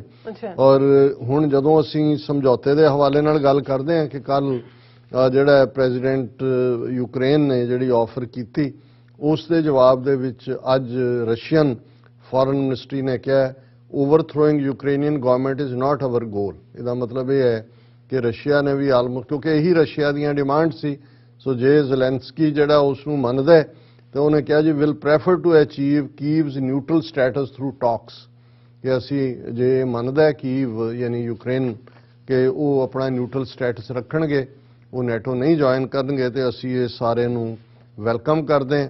ਔਰ ਇਹ ਸਾਰੇ ਚ ਕਿਉਂਕਿ ਉਹਨਾਂ ਨੇ ਆਲਰੇਡੀ ਜਿਹੜੀ ਯੂਕਰੇਨ ਨੇ ਪਾਲਿਸੀ ਲਈ ਕਿ ਜੀ ਅਸੀਂ ਨੈਟੋ ਨਹੀਂ ਜੁਆਇਨ ਕਰਾਂਗੇ and we are open for a compromise on the Donetsk and Luhansk breakaway republics that were recognized as independent by Russia। Already Russia ਨੇ ਕਰ ਲੈਣ, ਉਹਨਾਂ ਨੂੰ ਇੰਨਾ ਕਹਿ ਜੀ ਉਹਦੇ ਜਿਹੜੇ ਯੂਕਰੇਨੀਅਨ ਵੈਸੇ ਵੀ ਉੱਥੇ ਰਸ਼ੀਅਨ ਸਪੀਕਿੰਗ ਲੋਕਾਂ ਦੀ ਮੈਜੋਰਿਟੀ ਹੈ, ਪਰ ਜ਼ਾਹਰ ਹੈ ਕਿ 40-45% ਯੂਕਰੇਨੀਅਨ ਲੈਂਗੁਏਜ ਸਪੀਕਿੰਗ ਵੀ ਨੇ, ਕਿ ਉਹਨਾਂ ਦੀ ਗਾਰੰਟੀ ਹੋਏ। ਔਰ ਹੁਣ ਯੂਕਰੇਨ ਔਰ ਰਸ਼ੀਆ ਦੇ ਆਫੀਸ਼ੀਅਲਸ ਜਿਹੜੇ ਨੇ ਆਲਰੇਡੀ ਬੈਲਾਰੂਸ ਪੋਲੈਂਡ ਬਾਰਡਰ ਦੇ ਉੱਤੇ ਪਹਿਲਾਂ ਵੀ ਮਿਲੇ ਨੇ, ਔਰ ਹਿਊਮੈਨਿਟੇਰੀਅਨ ਕੋਰੀਡੋਰ ਵੀ ਉਹ ਸਾਰੇ ਚੋਂ ਨਿਕਲੇ ਨੇ। ਲੇਕਿਨ ਜੇ ਅਮਰੀਕਾ ਦੇ ਹਵਾਲੇ ਨਾਲ ਗੱਲ ਕਰੀਏ ਵੀ ਉਹਨਾਂ ਨੇ ਅੱਜ US ਕਾਂਗਰਸ ਨੇ 12-13 ਜਿਹੜੇ ਬਿਲੀਅਨ ਡਾਲਰ ਨੇ ਉਹ ਦਿੱਤੇ ਨੇ ਜੀ, ਅਸੀਂ ਯੂਕਰੇਨ ਨੂੰ ਜਿਹੜਾ ਏਡ ਦੇ ਰਹੇ ਹਾਂ।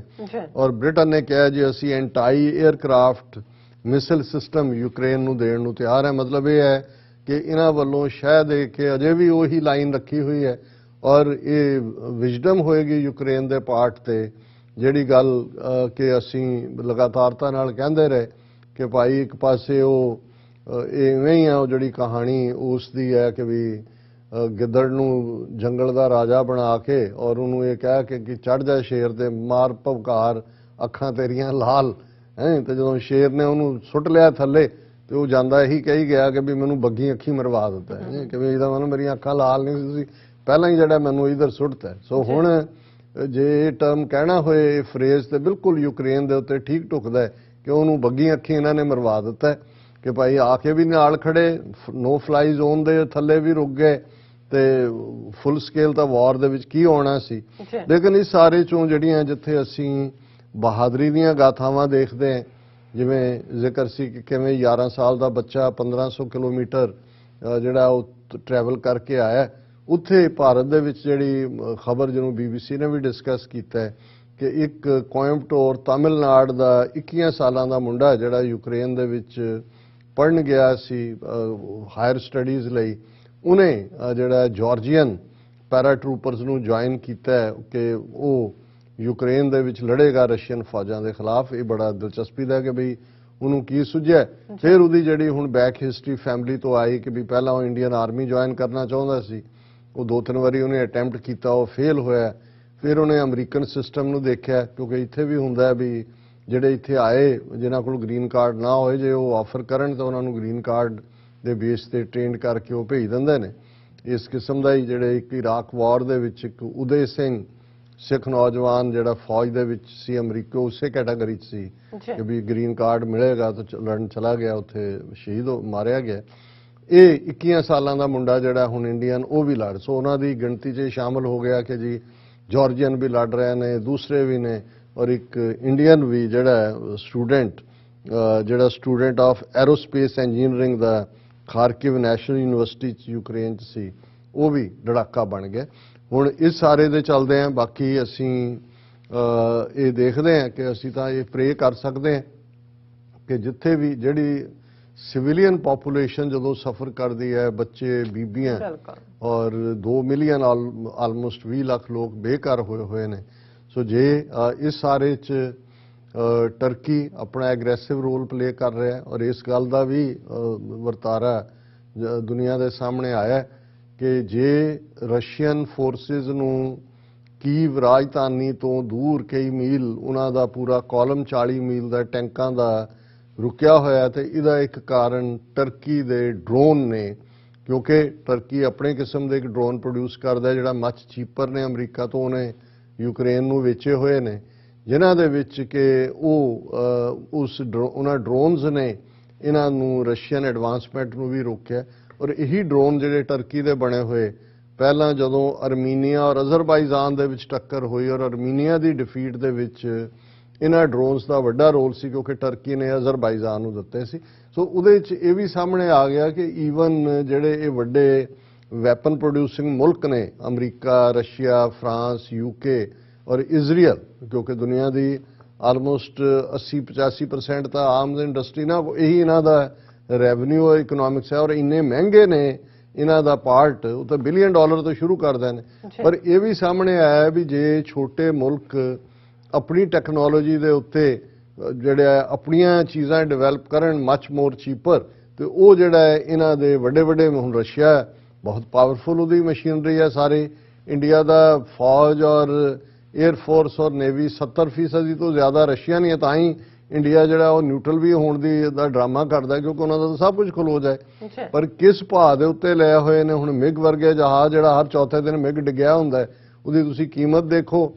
ਤੇ ਇਸ ਦੇ ਨਾਲ ਲੱਗਦੇ ਜੇ ਕੋਈ ਜਿਵੇਂ ਟਰਕੀ ਨੇ ਆਪਣਿਆਂ ਇਹਦੇ 'ਚ ਜਿਹੜਾ ਐਂਟਰਪ੍ਰਾਈਜ਼ਿੰਗ ਸਕਿੱਲ ਦਿਖਾਈ ਹੈ, ਔਰ ਇਸ ਵੇਲੇ ਉਹਨਾਂ ਦੀ ਸਭ ਤੋਂ ਜ਼ਿਆਦਾ ਮੰਗ ਹੈ ਉਹਨਾਂ ਡਰੋਨਸ ਦੀ, ਔਰ ਭਾਰਤ 'ਚ ਵੀ ਫਿਕਰ ਪਿਆ ਹੋਇਆ ਵੀ ਇਹੀ ਡਰੋਨ ਪਾਕਿਸਤਾਨ ਕੋਲ ਵੀ ਨੇ ਜਿਹੜੇ ਟਰਕੀ ਨੇ ਦਿੱਤੇ ਹੋਏ ਨੇ, ਔਰ ਇਹ ਸਾਰਾ ਵੀ ਸੋ ਬਹੁਤ ਕੁਛ ਹੈ। ਜਦੋਂ ਹੁਣ ਐਂਡ ਵੱਲ ਜਾ ਰਿਹਾ, ਮੈਨੂੰ ਲੱਗਦਾ ਹੈ ਕਿ ਆਲਰੇਡੀ ਰਸ਼ੀਆ ਨੇ ਆਪਣਾ ਆਬਜੈਕਟਿਵ ਅਚੀਵ ਕਰ ਲਿਆ, ਜੋ ਯੂਕਰੇਨ ਦੇ ਪ੍ਰੈਜ਼ੀਡੈਂਟ ਨੇ ਮੰਨਿਆ। ਜੇ ਇਸ ਦੇ ਉੱਤੇ ਗੱਲਬਾਤ ਹੁੰਦੀ ਹੈ ਤੇ ਆਉਣ ਵਾਲੇ ਪੀਰੀਅਡ 'ਚ ਫਿਰ ਰਸ਼ੀਆ ਦਾ ਮੁਤਾਲਬਾ ਇਹ ਵੀ ਹੋਏਗਾ ਕਿ ਇਕਨੋਮਿਕਲ ਸੈਂਕਸ਼ਨਸ ਜਿਹੜੀਆਂ ਲਾਈਆਂ, ਹਾਲੇ ਤੱਕ ਤਾਂ ਉਹਨੂੰ ਕੋਈ ਬਹੁਤਾ ਇਫੈਕਟ ਨਹੀਂ ਹੋਇਆ ਕਿਉਂਕਿ ਆਇਲ ਪ੍ਰਾਈਸ ਇੰਨੀ ਤੇਜ਼ੀ ਨਾਲ ਅੱਪ ਗਏ, ਪਰ ਇਸ ਸਾਰੇ ਨੇ ਅਮਰੀਕਾ ਦੇ ਜਿਹੜੀ ਡਿਪਲੋਮੇਸੀ ਹੈ ਉਹਨੂੰ ਵੀ ਕਿਤੇ ਨਾ ਕਿਤੇ ਐਕਸਪੋਜ਼ ਕੀਤਾ। ਹੁਣ ਉਹੀ ਵੈਨਜ਼ੂਏਲਾ ਜਿਹੜਾ ਦੁਨੀਆ ਦੇ ਆਇਲ ਪ੍ਰੋਡਿਊਸਿੰਗ ਪਹਿਲੇ 2-3 ਮੁਲਕਾਂ 'ਚੋਂ ਹੈ, ਜਿਨ੍ਹਾਂ ਨਾਲ ਅਮਰੀਕਾ ਨੇ ਇਕਨੋਮਿਕਲ ਬਾਈਕਾਟ ਕੀਤਾ ਹੋਇਆ ਸੀ ਕਿ ਉੱਥੇ ਡੈਮੋਕ੍ਰੇਸੀ ਨਹੀਂ ਹੈ ਜਾਂ ਦੂਜਾ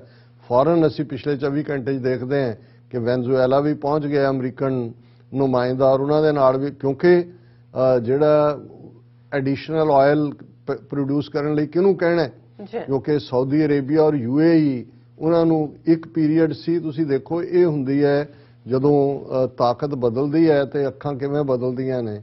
ਕਿੱਥੇ ਪ੍ਰਾਈਮ ਮਿਨਿਸਟਰ ਇਮਰਾਨ ਖਾਨ ਜਾਂ ਉਹ ਵੇਟ ਕਰ ਰਹੇ ਨੇ ਅੱਜ ਤੱਕ ਵੀ ਕਿ ਜੀ ਬਾਈਡਨ ਕਾਲ ਨਹੀਂ ਕਰ ਰਿਹਾ। ਹੁਣ ਕਿੱਥੇ ਕੱਲ ਬਾਈਡਨ ਜਿਹੜਾ ਹੈ ਉਹ ਕੋਸ਼ਿਸ਼ ਕਰਦਾ ਰਿਹਾ ਕਿ ਜਿਹੜਾ ਕਰਾਊਨ ਪ੍ਰਿੰਸ ਹੈ ਸਾਊਦੀ ਅਰੇਬੀਆ ਦਾ ਔਰ UAE ਦਾ, ਉਹਨਾਂ ਦੋਨਾਂ ਨੂੰ ਉਹਨਾਂ ਨੇ ਕਾਲ ਹੀ ਨਹੀਂ ਲਈ ਬਾਈਡਨ ਦੀ, ਕਿਉਂਕਿ ਰੀਜ਼ਨ ਉਹਨਾਂ ਦੇ ਨਾਲ ਉਹ ਪੁਤਿਨ ਦੇ ਨਾਲ ਇਨ ਟੱਚ ਨੇ, ਔਰ ਉਹਨਾਂ ਨੂੰ ਵੀ ਪਤਾ ਵੀ ਬਾਈਡਨ ਨੇ ਕਹਿਣਾ ਸੀ ਵੀ oil prices $125 crude oil up ਗਿਆ ਹੈ, ਵੀ ਤੁਸੀਂ ਮੋਰ ਪ੍ਰੋਡਿਊਸ ਕਰੋ, ਕਿਉਂਕਿ ਸਾਰੀ ਦੁਨੀਆ 'ਚ ਭਾਅ ਤਾਂ ਸਪਲਾਈ ਐਂਡ ਕੰਜ਼ੰਪਸ਼ਨ ਨਾਲ ਹੀ ਜੁੜਿਆ ਹੁੰਦਾ। ਹੁਣ ਇਹ ਹੁੰਦਾ ਹੈ ਕਿ ਅਮਰੀਕਾ ਦੇ ਪ੍ਰੈਜ਼ੀਡੈਂਟ ਦੀ ਕਾਲ ਉਹਨਾਂ ਦੇ ਜਿਹੜੇ ਕਰਾਊਨ ਪ੍ਰਿੰਸ ਨੇ ਉਹਨਾਂ ਲੈਣ ਤੋਂ ਨਾ ਕਰ, ਇਹ ਹੈ ਤਾਕਤ। ਔਰ ਅਸੀਂ ਸਮਝਦੇ ਹਾਂ ਵੀ ਸਾਰੇ 'ਚੋਂ ਰਸ਼ੀਆ ਮੱਚ ਮੋਰ ਮਜ਼ਬੂਤ ਹੋ ਕੇ ਨਿਕਲਿਆ। ਚਾਈਨਾ ਦੇ ਨਾਲ ਜਿਹੜਾ ਉਹਨਾਂ ਦਾ ਆਇਰਨ ਬ੍ਰਦਰ ਹੈ ਉਹ ਵੀ ਟੁਗੈਦਰਨੈਸ ਰਹੀ, ਇਸ 'ਚੋਂ ਚਾਈਨਾ ਦੀ ਵੀ ਮਜ਼ਬੂਤੀ ਹੋਈ। ਔਰ ਅਸੀਂ ਜ਼ਿਕਰ ਕਰਾਂਗੇ ਆਉਣ ਵਾਲੇ ਸੈਗਮੈਂਟਸ ਦੇ ਵਿੱਚ ਕਿ ਇਹਦੇ ਗਲੋਬਲ ਇਫੈਕਟਸ ਤੋਂ ਇਲਾਵਾ ਸਾਊਥ ਏਸ਼ੀਆ ਦੇ ਵਿੱਚ ਕੀ ਇਫੈਕਟ ਨੇ ਤੇ ਕਿਹਦੇ ਲਈ ਕਿਹੜਾ ਸਬਕ ਜਿਹੜਾ ਹੈ ਉਹ ਯਾਦ ਕਰਨਾ ਜ਼ਰੂਰੀ ਹੈ। ਜੀ ਡਾਕਟਰ ਸਾਹਿਬ ਤੁਹਾਡਾ ਬਹੁਤ ਬਹੁਤ ਸ਼ੁਕਰੀਆ। ਸਾਥ ਲੈਣੇ ਬ੍ਰੇਕ ਤੇ ਜਾਣ ਤੋਂ ਪਹਿਲਾਂ ਅਸੀਂ ਆਪਣੇ ਦਰਸ਼ਕਾਂ ਦੇ ਸਰੋਤਿਆਂ ਨੂੰ ਅਪੀਲ ਤੇ ਬੇਨਤੀ ਕਰਦੀ ਹੈ, ਜਿਸ ਤਰ੍ਹਾਂ ਕਿ ਵੀਅਰਸ ਤੁਸੀਂ ਜਾਣਦੇ ਹੋ ਕਿ TV 84 ਇੱਕ ਪੰਥਕ ਚੈਨਲ ਹੈ। TV 84 ਦੀ ਚੜ੍ਹਦੀ ਕਲਾ ਲਈ ਵੱਧ ਤੋਂ ਵੱਧ ਡੋਨੇਟ ਕਰੋ। ਡੋਨੇਟ ਕਰਨ ਲਈ ਸਾਡੀ ਵੈਬਸਾਈਟ tv84.tv ਤੇ ਜਾ ਕੇ ਪੇਪਲ ਦੀ ਵਰਤੋਂ ਕਰਕੇ ਵਨ ਟਾਈਮ ਡੋਨੇਟ ਕਰ ਸਕਦੇ ਹੋ, ਮੰਥਲੀ ਡੋਨੇਟ ਵੀ ਕਰ ਸਕਦੇ ਹੋ। ਤੁਸੀਂ TV 84 ਦੇ ਨਾਮ ਤੇ ਚੈੱਕ ਬਣਾ ਕੇ ਸਾਨੂੰ ਮੇਲ ਵੀ ਕਰ ਸਕਦੇ ਹੋ। ਸਾਡੇ ਇਸ ਪਤੇ ਤੇ 36-01 37th Avenue, ਲੌਂਗ ਆਈਲੈਂਡ ਸਿਟੀ, ਨਿਊਯਾਰਕ 11101 USA, ਜਾਂ ਫਿਰ ਤੁਸੀਂ ਸਾਨੂੰ ਫੋਨ ਰਾਹੀਂ ਵੀ ਸੰਪਰਕ ਕਰ ਸਕਦੇ ਸਾਡੇ ਫੋਨ ਨੰਬਰ ਤੇ 516661911984। ਤੁਸੀਂ ਸਾਨੂੰ ਈਮੇਲ ਵੀ ਕਰ ਸਕਦੇ ਹੋ info@tv84.tv ਤੇ। ਅਸੀਂ ਤੁਹਾਡੇ ਤਹਿ ਦਿਲ ਤੋਂ ਸ਼ੁਕਰਗੁਜ਼ਾਰ ਹੋਵਾਂਗੇ। ਸੋ ਇੱਥੇ ਲੈਣੇ ਬ੍ਰੇਕ। ਵੀਅਰਸ ਤੁਸੀਂ ਸਾਨੂੰ ਇਸੇ ਤਰ੍ਹਾਂ ਬਣੇ ਰਹਿਣਾ। ਮਿਲਦੇ ਹਾਂ ਛੋਟੇ ਜਿਹੇ ਵਕਫੇ ਤੋਂ ਬਾਅਦ।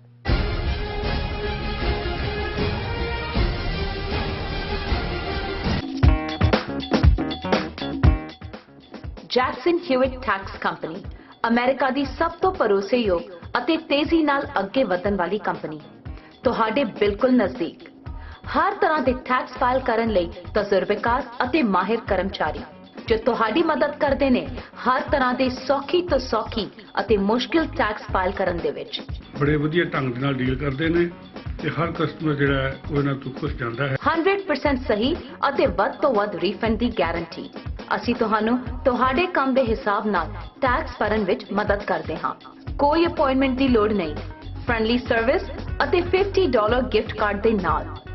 ਸਾਨੂੰ ਬਿਜ਼ਨਸ ਦੇਣ ਲਈ ਤੁਹਾਡਾ ਧੰਨਵਾਦ। Jackson Hewitt, where taxes are less taxing। Signature truck service route 81 ਉੱਤੇ ਐਗਜ਼ਿਟ 235 ਤੇ ਟਰੱਕਰ ਵੀਰਾਂ ਲਈ 24 ਘੰਟੇ ਰੋਡ ਸਰਵਿਸ ਦੀ ਸੁਵਿਧਾ ਮੌਜੂਦ।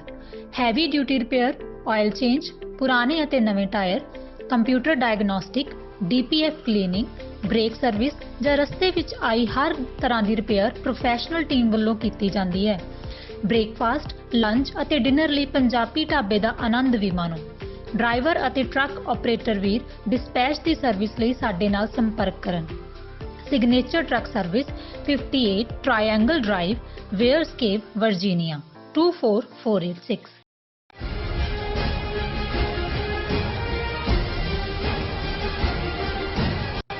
ਦਰਸ਼ਕੋ, ਬ੍ਰੇਕ ਤੋਂ ਬਾਅਦ ਤੁਹਾਡਾ ਸਭ ਦਾ ਭਰਪੂਰ ਸਵਾਗਤ ਹੈ। ਸੋ ਵਿਊਅਰਸ, ਦੂਸਰੇ ਸੈਗਮੈਂਟ ਵਿੱਚ ਆਪਾਂ ਗੱਲਬਾਤ ਕਰਨ ਜਾ ਰਹੇ ਹਾਂ ਕਿ ਯੂਕਰੇਨ ਜੰਗ ਚੋਂ ਭਾਰਤ ਲਈ ਵੀ ਇੱਕ ਜ਼ਰੂਰੀ ਸਬਕ ਨਿਕਲਦਾ ਹੈ। ਯੂਕਰੇਨ ਨੇ ਅਮਰੀਕਾ ਦੀ ਸ਼ਹਿ ਤੇ ਰੂਸ ਨਾਲ ਪੰਗਾ ਲਿਆ, ਪਰ ਜਦੋਂ ਯੂਕਰੇਨ ਨੂੰ ਕੁੱਟ ਪੈਣ ਲੱਗੀ ਤਾਂ ਅਮਰੀਕਾ, ਨੈਟੋ ਸਮੇਤ ਕੋਈ ਨਾ ਬੋੜਿਆ। ਭਾਰਤ ਨੂੰ ਵੀ ਠੀਕ ਇਸੇ ਤਰ੍ਹਾਂ ਅਮਰੀਕਾ ਦੀ ਸ਼ਹਿ ਤੇ ਚੰਬਲੇ ਆਪਣੀ ਔਕਾਤ ਵਿੱਚ ਰਹਿਣਾ ਚਾਹੀਦਾ ਹੈ ਅਤੇ ਚੀਨ, ਪਾਕਿਸਤਾਨ ਨਾਲ ਦਿਲਬਦੀ ਕਰਨ ਤੋਂ ਗੁਰੇਜ਼ ਕਰਨਾ ਚਾਹੀਦਾ ਹੈ। ਇਸ ਬਾਰੇ ਆਪਾਂ ਗੱਲਬਾਤ ਕਰਨ ਜਾ ਰਹੇ ਹਾਂ। ਸੋ ਅਸੀਂ ਚਾਹਾਂਗੇ ਕਿ ਤੁਸੀਂ ਇਸੇ ਤਰ੍ਹਾਂ ਬਣੇ ਰਹਿਣਾ। ਦੇਖਣ, ਸੁਣਨ ਲਈ ਅਤੇ ਲਿਖਣ ਲਈ ਤੁਹਾਡਾ ਸਭ ਦਾ ਬਹੁਤ ਬਹੁਤ ਸ਼ੁਕਰੀਆ ਜੀ। ਡਾਕਟਰ ਸਾਹਿਬ, ਕੀ ਕਹਿਣਾ ਚਾਹੋਗੇ? ਦੇਖੋ, ਲੈਸਨ ਲਫ਼ਜ਼ ਜਦੋਂ ਸਬਕ ਇਸ ਦਾ ਅਸੀਂ ਜ਼ਿਕਰ ਕਰਦੇ ਹਾਂ ਤਾਂ ਫਿਰ ਸਾਡਾ ਆਪਣੇ ਸਕੂਲ ਡੇਜ਼ ਵੱਲ ਧਿਆਨ ਚਲਾ ਜਾਂਦਾ ਹੈ ਕਿ ਹਰ ਸਿਲੇਬਸ ਖਾਸ ਤੌਰ ਤੇ ਅੰਗਰੇਜ਼ੀ ਜਦੋਂ ਨਵੀਂ 6ਵੀਂ 'ਚ ਸ਼ੁਰੂ ਹੁੰਦੀ ਹੈ, ਔਰ ਹੁਣ ਤਾਂ ਖੈਰ ਜੰਮਦਿਆਂ ਨੂੰ ਹੀ ਅੰਗਰੇਜ਼ੀ ਪੜ੍ਹਾਉਣ ਲੱਗ ਜਾਂਦੇ ਨੇ। ਮੈਂ ਅੱਜ ਤੋਂ ਅੱਧੀ ਸਦੀ ਪਹਿਲਾਂ ਦੀ ਗੱਲ ਕਰ ਰਿਹਾ ਤੇ ਉਦੋਂ ਨਿੱਕੀਆਂ ਕਹਾਣੀਆਂ, ਪਹਿਲਾਂ ਥਰਸਟੀ ਕਰੋ, ਉਹ ਅੱਜ ਤੱਕ ਵੀ ਮੈਨੂੰ ਇਹ ਸਮਝ ਨਹੀਂ ਆਈ ਕਿ ਵੀ ਕਿਵੇਂ ਉਹਨੇ ਉਹ ਪਾਈ ਗਿਆ ਵੱਟੇ, ਫਿਰ ਪਾਣੀ ਉੱਤੇ ਆ ਗਿਆ ਨਹੀਂ। ਔਰ ਉਸ ਦਾ ਵੀ ਇੱਕ ਥੱਲੇ ਹੁੰਦਾ ਸੀ ਕਿ ਲੈਸਨ ਜਾਂ ਮੋਰਲ। ਇਸੇ ਤਰ੍ਹਾਂ ਉਹ ਲੋਮੜੀ ਦਾ ਸੀ ਕਿ ਜੀ ਉਹ ਪਹੁੰਚ ਗਈ, ਉਹ ਅੰਗੂਰ ਉੱਚੇ ਨੇ, ਉਹ ਕਰ ਰਹੀ ਹੈ, ਜੰਪ ਕਰ ਰਹੀ ਹੈ। ਹਾਂ, ਬਾਅਦ ਜਿਹੜਾ ਉਹ ਟੁੱਟੇ ਨਹੀਂ ਹੈ ਤੇ ਉਹਨੇ ਕਿਹਾ ਵੀ ਨਹੀਂ, ਗ੍ਰੇਪਸ ਆਰ ਸਾਵਰ। ਉਸ ਕਹਾਣੀ ਦਾ ਟਾਈਟਲ ਹੀ ਇਹ ਹੁੰਦਾ ਸੀ ਕਿ ਗ੍ਰੇਪਸ ਆਰ ਸਾਵਰ, ਕਿ ਵੀ ਜਿਹੜੀ ਚੀਜ਼ ਤੁਹਾਨੂੰ ਜਦੋਂ ਪਹੁੰਚ ਨਹੀਂ ਹੁੰਦੀ ਤੁਹਾਡੀ ਤਾਂ ਫਿਰ ਤੁਸੀਂ ਜਸਟੀਫਿਕੇਸ਼ਨ ਕਰਦੇ ਹੋ ਆਪਣੀ ਫੇਲਿਅਰ ਦੀ। ਇਵੇਂ ਸਾਰੀਆਂ ਕਹਾਣੀਆਂ ਦੇ ਨਾਲ ਉਹ ਮੋਰਲ ਲੈਸਨ ਜੁੜਿਆ ਹੁੰਦਾ ਸੀ। ਇਸੇ ਤਰ੍ਹਾਂ ਜ਼ਿੰਦਗੀ 'ਚ ਸਾਡੇ ਵੀ ਬਹੁਤ ਵਾਰ ਅਸੀਂ ਜਿਨ੍ਹਾਂ ਹਾਲਾਤਾਂ 'ਚੋਂ ਗੁਜ਼ਰਦੇ ਹਾਂ ਉਹਨਾਂ ਦੇ ਵਿੱਚ ਬਹੁਤ ਸਾਰੇ ਅਸੀਂ ਤਜਰਬੇ ਕਰਦੇ ਹਾਂ ਤੇ ਸਿਆਣਾ ਬੰਦਾ ਇਹ ਹੁੰਦਾ ਹੈ ਜਾਂ ਉਹ ਮੰਨਿਆ ਜਾਂਦਾ ਹੈ ਜਿਹੜਾ ਸਬਕ ਲੈਂਦਾ ਹੈ, ਤੇ ਮੂਰਖ ਇਹ ਹੁੰਦਾ ਹੈ ਕਿ ਜਿਹੜਾ ਉਸ ਨੂੰ ਜਸਟੀਫਾਈ ਕਰਦਾ ਹੈ ਜਾਂ ਇੱਕ ਤੋਂ ਬਾਅਦ ਇੱਕ ਧੋਖਾ ਖਾਂਦਾ ਹੈ, ਉਸੇ ਰਸਤੇ ਤੇ ਹੀ ਉਹ ਤੁਰਦਾ ਜਿੱਥੋਂ ਵਾਰ-ਵਾਰ ਕੁੱਟ ਪੈਂਦੀ ਹੈ, ਡਿੱਗਦਾ ਫੇਰ ਹੁੰਦਾ। ਸੋ ਇਹ ਜਿਹੜੀ ਵਿਜ਼ਡਮ ਹੈ ਕਿ ਭਾਈ ਤੁਸੀਂ ਦੇਖੋ ਕੀ ਹੋ ਰਿਹਾ ਹੈ, ਔਰ ਇਹਨੂੰ ਅਸੀਂ ਰੂਹਾਨੀ ਦੁਨੀਆ ਵਾਲਿਆਂ ਨੇ ਵੀ ਇਸ ਐਗਜ਼ਾਮਪਲ ਨੂੰ ਯੂਜ਼ ਕੀਤਾ ਕਿ ਜਿਵੇਂ ਕਬੀਰ ਸਾਹਿਬ ਦੀ ਬਾਣੀ 'ਚ ਅਸੀਂ ਪੜ੍ਹਦੇ ਹਾਂ ਕਿ ਜੋ ਪਰੋਸੀ ਕੇ ਹੁਆ ਤੂੰ ਆਪਣੇ ਹੀ ਜਾਨ। ਹੁਣ ਇਹ ਇਨਸਾਨ ਨੂੰ ਸਮਝਾਉਣ ਲਈ ਹੈ, ਦੇਖ ਤੇਰੇ ਨਾਲ ਜਿਹਨੂੰ ਤੂੰ ਆਪਣਾ ਦੋਸਤ ਸਮਝਦਾ ਉਹ ਦੁਨੀਆ ਤੋਂ ਤੁਰ ਗਿਆ, ਤੇਰਾ ਦੁਸ਼ਮਣ ਜਿਹਨੂੰ ਤੂੰ ਕਹਿੰਦਾ ਸੀ ਉਹ ਵੀ ਚਲਾ ਗਿਆ। ਇਹਦਾ ਮਤਲਬ ਹੈ ਕਿ ਜੋ ਆਇਆ ਦੁਨੀਆ 'ਚ ਉਹਨੇ ਚਲੇ ਜਾਣਾ। ਜੋ ਤੇਰੇ ਗੁਆਂਢ 'ਚ ਵਾਪਰਿਆ, ਜੋ ਪਾਰੋਸੀ ਕੇ ਹੁਆ ਤੂੰ ਆਪਣੇ ਹੀ ਜਾਨ, ਕਿ ਤੂੰ ਸਮਝ ਤੇਰੇ ਹੀ ਹੋਇਆ। ਸੋ ਮਤਲਬ ਇਹ ਰੂਹਾਨੀਅਤ ਦਾ ਸਬਕ ਹੈ ਸਿੱਖਣ ਦੇ ਲਈ ਕਿ ਭਾਈ ਜੋ ਆਇਆ ਸੋ ਚੱਲ ਸੀ, ਸਭ ਕੋਈ ਆਈ ਬਾਰੀ ਹੈ, ਸਭ ਕੇ ਜੀ ਪ੍ਰਾਣ ਹੈ ਕਿ ਉਹ ਸਾਹਿਬ ਮਨੋ ਵਿਸਾਰੀ ਹੈ, ਆਪਣ ਹੱਥੀਂ ਆਪਣਾ ਆਪੇ ਹੀ ਕਾਜ ਸਵਾਰੀ ਹੈ। ਕਿ ਤੁਹਾਡੀ ਜ਼ਿੰਦਗੀ, ਤੁਹਾਡੀ ਡੈਸਟਨੀ ਤੁਹਾਡੇ ਕੋਲ ਹੈ, ਤੁਸੀਂ ਇਹਨੂੰ ਕਿਸ ਡਾਇਰੈਕਸ਼ਨ 'ਚ ਲਿਜਾਣਾ ਹੈ, ਇਹਨੂੰ ਕਿਸ ਪਾਸੇ ਤੋਰਨਾ ਹੈ, ਇਹ ਤੁਹਾਡੇ ਕੋਲ ਹੈ। ਪਰ ਇੱਕ ਗੱਲ ਮੰਨ ਕੇ ਤੁਰੋ ਕਿ ਭਾਈ ਕਿਉਂਕਿ ਤੁਸੀਂ ਹੀ ਇਸ ਦੀ ਡੈਸਟਨੀ ਨੂੰ ਲੀਡ ਕਰ ਰਹੇ ਹੋ ਆਪਣੀ ਜ਼ਿੰਦਗੀ ਨੂੰ, ਇਸ ਲਈ ਜਿਹਾ ਬੀਜੈ ਸੋ ਲੁਣੈ, ਕਰਮਾ ਸੰਧੜਾ ਖੇਤ, ਆਪੇ ਬੀਜ ਆਪੇ ਹੀ ਖਾਹੋ, ਨਾਨਕ ਹੁਕਮੀ ਆਵੋ। ਕਿ ਜੋ ਤੁਸੀਂ ਬੀਜੋਗੇ ਉਹ ਵੱਢੋਗੇ, ਤੁਹਾਡੀਆਂ ਕੀਤੀਆਂ ਲਈ ਤੁਸੀਂ ਖੁਦ ਜ਼ਿੰਮੇਵਾਰ ਹੋ, ਉਹਦੇ ਲਈ ਤੁਸੀਂ ਜਵਾਬਦੇਹ ਹੋਵੋਗੇ। ਸੋ ਜਿਹੜੀ ਗੱਲ ਇੰਡੀਵਿਜੂਅਲ ਲਾਈਫ, ਸਪਿਰਿਚੁਅਲ ਲਾਈਫ ਸਾਡੇ ਡੇ ਟੂ ਡੇ ਐਕਸਪੀਰੀਅੰਸਿਸ 'ਚੋਂ ਉੱਭਰ ਕੇ ਨਿਕਲਦੀ ਹੈ, ਉਹਨੂੰ ਜੇ ਨੇਸ਼ਨਸ ਜੋ ਅੱਜ ਵਾਪਰ ਰਿਹਾ, ਯੂਕਰੇਨ ਦਾ ਵਰਤਾਰਾ ਮੈਂ ਸਮਝਦਾ ਵੀ ਬਹੁਤ ਸਾਰਿਆਂ ਲਈ ਸਬਕ ਹੈ। ਕੱਲ ਅਸੀਂ ਇੱਕ ਸੈਗਮੈਂਟ 'ਚ ਡਿਸਕਸ ਕੀਤਾ ਸੀ ਕਿ ਭਾਈ ਇਹ ਸਾਡੀਆਂ ਕੌਮਾਂ ਲਈ ਵੀ, ਜਿਵੇਂ ਭਾਰਤ ਦੇ ਨਕਸ਼ੇ 'ਚ ਸਿੱਖ ਖਾਲਿਸਤਾਨ ਦੀ ਆਜ਼ਾਦੀ ਲਈ ਲੜ ਰਹੇ ਨੇ, ਕਸ਼ਮੀਰੀ ਆਪਣੀ ਆਜ਼ਾਦੀ ਲਈ ਜਿਹੜਾ ਉਹ ਬਿਲਕੁਲ ਸਬਰ ਸਿਦਕ ਦੇ ਨਾਲ ਲਗਾਤਾਰਤਾ ਨਾਲ ਲੜ ਰਹੇ ਨੇ, ਨਾਰਥ ਈਸਟ ਨਾਗੇ ਨੇ। ਜੀ ਪਰ ਇਸ ਚੋਂ ਇਹ ਧਿਆਨ ਰਹੇ ਕਿ ਇਸ ਚੋਂ ਇਹ ਨਿਕਲਿਆ ਕਿ ਭਾਈ ਤੁਹਾਨੂੰ ਆਪਣੀ ਜੰਗ ਖੁਦ ਹੀ ਲੜਨੀ ਪਏਗੀ, ਕੋਈ ਤੁਹਾਡੇ ਨਾਲ ਖਲੋਏਗਾ ਨਹੀਂ। ਜੋ ਯੂਕਰੇਨ ਦੇ ਨਾਲ ਵਰਤਾਰਾ ਅਮਰੀਕਾ ਨੇ ਜਾਂ ਨੈਟੋ ਨੇ ਕੀਤਾ ਕਿ ਭਾਈ ਕਿਵੇਂ ਦੇ ਕੇ ਸ਼ਾਵਾ ਚੜ ਜਾ ਬੱਚਾ ਸੂਲੀ, ਰਾਮ ਭਲੀ ਕਰੇਗਾ, ਉਹ ਸੂਲੀ ਚਾੜ ਦਿੱਤਾ, ਵਾਕਿਆ ਉਹਨੂੰ ਸੂਲੀ ਚਾੜਤਾ। ਹੁਣ ਤੁਸੀਂ ਪ੍ਰੇ ਕਰੋ, ਦੁਆਵਾਂ ਕਰੋ, ਉਹਨੂੰ ਤੁਸੀਂ ਜਿਹੜਾ ਜਿਵੇਂ 2 ਮਿਲੀਅਨ ਲੋਕ ਬੇਘਰ ਨੇ, ਉਹਨਾਂ ਦਾ ਸਾਰਾ ਇਨਫਰਾਸਟ੍ਰਕਚਰ ਤਬਾਹ ਹੋ ਰਿਹਾ। ਔਰ ਇਹੀ ਹੁੰਦਾ। ਇਸ ਤੋਂ ਪਹਿਲਾਂ ਵੀ ਇੱਕ ਸਟੇਜ ਤੇ ਜੇ ਦੇਖਣਾ ਹੋਏ ਕਿ ਇਕੱਲਾ ਸੋਵੀਅਤ ਯੂਨੀਅਨ ਦੇ ਵੇਲੇ ਨੇ, ਹੁਣ ਚੈਚਨੀਆ, ਜਦੋਂ ਚੈਚਨੀਆ ਦੇ ਵਿੱਚ ਚੈਚਨੀਅਨ ਬੜੇ ਬਹਾਦਰ ਫਾਈਟਰ ਮੁਸਲਮਾਨ ਨੇ, ਔਰ ਇਹ ਦੋਨੋਂ ਹੀ ਉਹਨਾਂ ਦੇ ਨਾਲ ਲੱਗਦਾ ਦਾਗਿਸਤਾਨ ਵੀ, ਔਰ ਇਸੇ ਹੀ ਪੁਤਿਨ ਨੇ ਜਦੋਂ ਚੈਚਨੀਅਨਸ ਨੂੰ ਉਹਨੇ ਇੱਕ ਵੱਡਿਓ ਇਸ ਕਿਸਮ ਦੀ ਬੰਬਾਰਡਮੈਂਟ ਕੀਤੀ ਜਿਹੜੀ ਉਹਨਾਂ ਦੀ ਚੈਚਨੀਆ ਦੀ ਰਾਜਧਾਨੀ ਸੀ ਗ੍ਰੋਜ਼ਨੀ, ਉਸ ਬਾਰੇ ਆਇਆ ਕਿ ਵੀ ਈਵਨ ਸੈਕੰਡ ਵਰਲਡ ਵਾਰ ਤੋਂ ਬਾਅਦ ਵੀ ਐਸਾ ਨਹੀਂ ਸੀ ਬਰਲਿਨ ਦੇ ਵਿੱਚ ਜਾਂ ਦੂਸਰੀ ਕਿਸੇ ਥਾਂ ਦੇ ਉੱਤੇ ਕਿ ਜਿੱਥੇ ਕੋਈ ਬਿਲਡਿੰਗ ਐਸੀ ਨਾ ਹੋਏ ਜਿਹੜੀ ਤਬਾਹ ਨਾ ਹੋਈ ਹੋਏ। ਸੋ ਇਹਨੇ ਪੁਤਿਨ ਨੇ ਬਿਲਕੁਲ ਉਹਨਾਂ ਨੂੰ ਜਿਹੜਾ ਇੱਕ ਸਿਰੇ ਤੋਂ ਦੂਜੇ, ਉਦੋਂ ਵੀ ਅਮਰੀਕਨਾਂ ਦੀ ਜ਼ਬਾਨੀ ਕਲਾਮੀ ਹਮਦਰਦੀ ਉਸ ਜ਼ਮਾਨੇ ਚੈਚਨੀਆ ਨਾਲ ਤੁਸੀਂ ਸਟੇਟਮੈਂਟ ਦੇ ਦਿੱਤੀ, ਕੋਈ US ਕਾਂਗਰਸ ਦੇ ਵਿੱਚ ਰੈਜ਼ੋਲੂਸ਼ਨ ਆ ਗਿਆ, ਪਰ ਕਿਸੇ ਨੇ ਅੱਗੇ ਵੱਧ ਕੇ ਉਹਨੂੰ ਰੋਕਿਆ ਨਹੀਂ। ਸੋ ਰਸ਼ੀਆ ਨੇ ਵੀ ਇਹ ਦੇਖ ਲਿਆ ਸੀ ਕਿ ਭਾਈ ਇਹ ਠੀਕ ਹੈ ਕਿ ਭਾਈ ਇਹ ਸੈਂਕਸ਼ਨਸ ਲਾ ਦੇਣਗੇ, ਕੋਈ ਹੋਰ ਕਰ ਦੇਣਗੇ। ਜੇ ਈਰਾਨ ਵਰਗਾ ਮੁਲਕ ਜਿਹਦੇ ਤੇ ਕਿੰਨੇ ਸਾਲ ਤੋਂ ਜਿਹੜੀਆਂ ਨੇ ਉਹ ਖਮੀਨੀ ਦੇ ਜ਼ਮਾਨੇ ਤੋਂ ਸੈਂਕਸ਼ਨਸ ਲਾਈਆਂ ਹੋਈਆਂ, 40 ਸਾਲ ਲੰਘ ਗਏ, ਈਰਾਨ ਫਿਰ ਵੀ ਸਰਵਾਈਵ ਕਿਉਂਕਿ ਆਇਲ ਉਹਨਾਂ ਦੀ ਦੌਲਤ ਹੈ। ਸੋ ਰਸ਼ੀਆ ਨੇ ਵੀ ਆਪਣਾ ਇਹ ਕੈਲਕੂਲੇਟ ਕਰ ਲਿਆ ਸੀ ਵੀ ਉਹਨਾਂ ਨੇ ਕੀ ਕਰਨਾ। ਔਰ ਇਹੀ ਕਾਰਨ ਹੈ ਕਿ ਯੂਕਰੇਨ ਜਿਹੜੇ ਉਹਨਾਂ ਦੇ ਹਾਕਮ ਪਿਛਲੇ 22-23 ਸਾਲ ਪਹਿਲਾਂ ਹੀ ਯੂਕਰੇਨ ਇੱਕ ਆਜ਼ਾਦ ਮੁਲਕ ਬਣਦਾ ਹੈ। ਸਦੀਆਂ ਤੋਂ ਉੱਥੇ ਰਸ਼ੀਅਨ ਇਨਫਲੂਐਂਸ ਰਿਹਾ ਜਾਂ ਉਹਨਾਂ ਦਾ ਹਿੱਸਾ ਸੋਵੀਅਤ ਐਮਪਾਇਰ ਦਾ ਹਿੱਸਾ ਰਿਹਾ।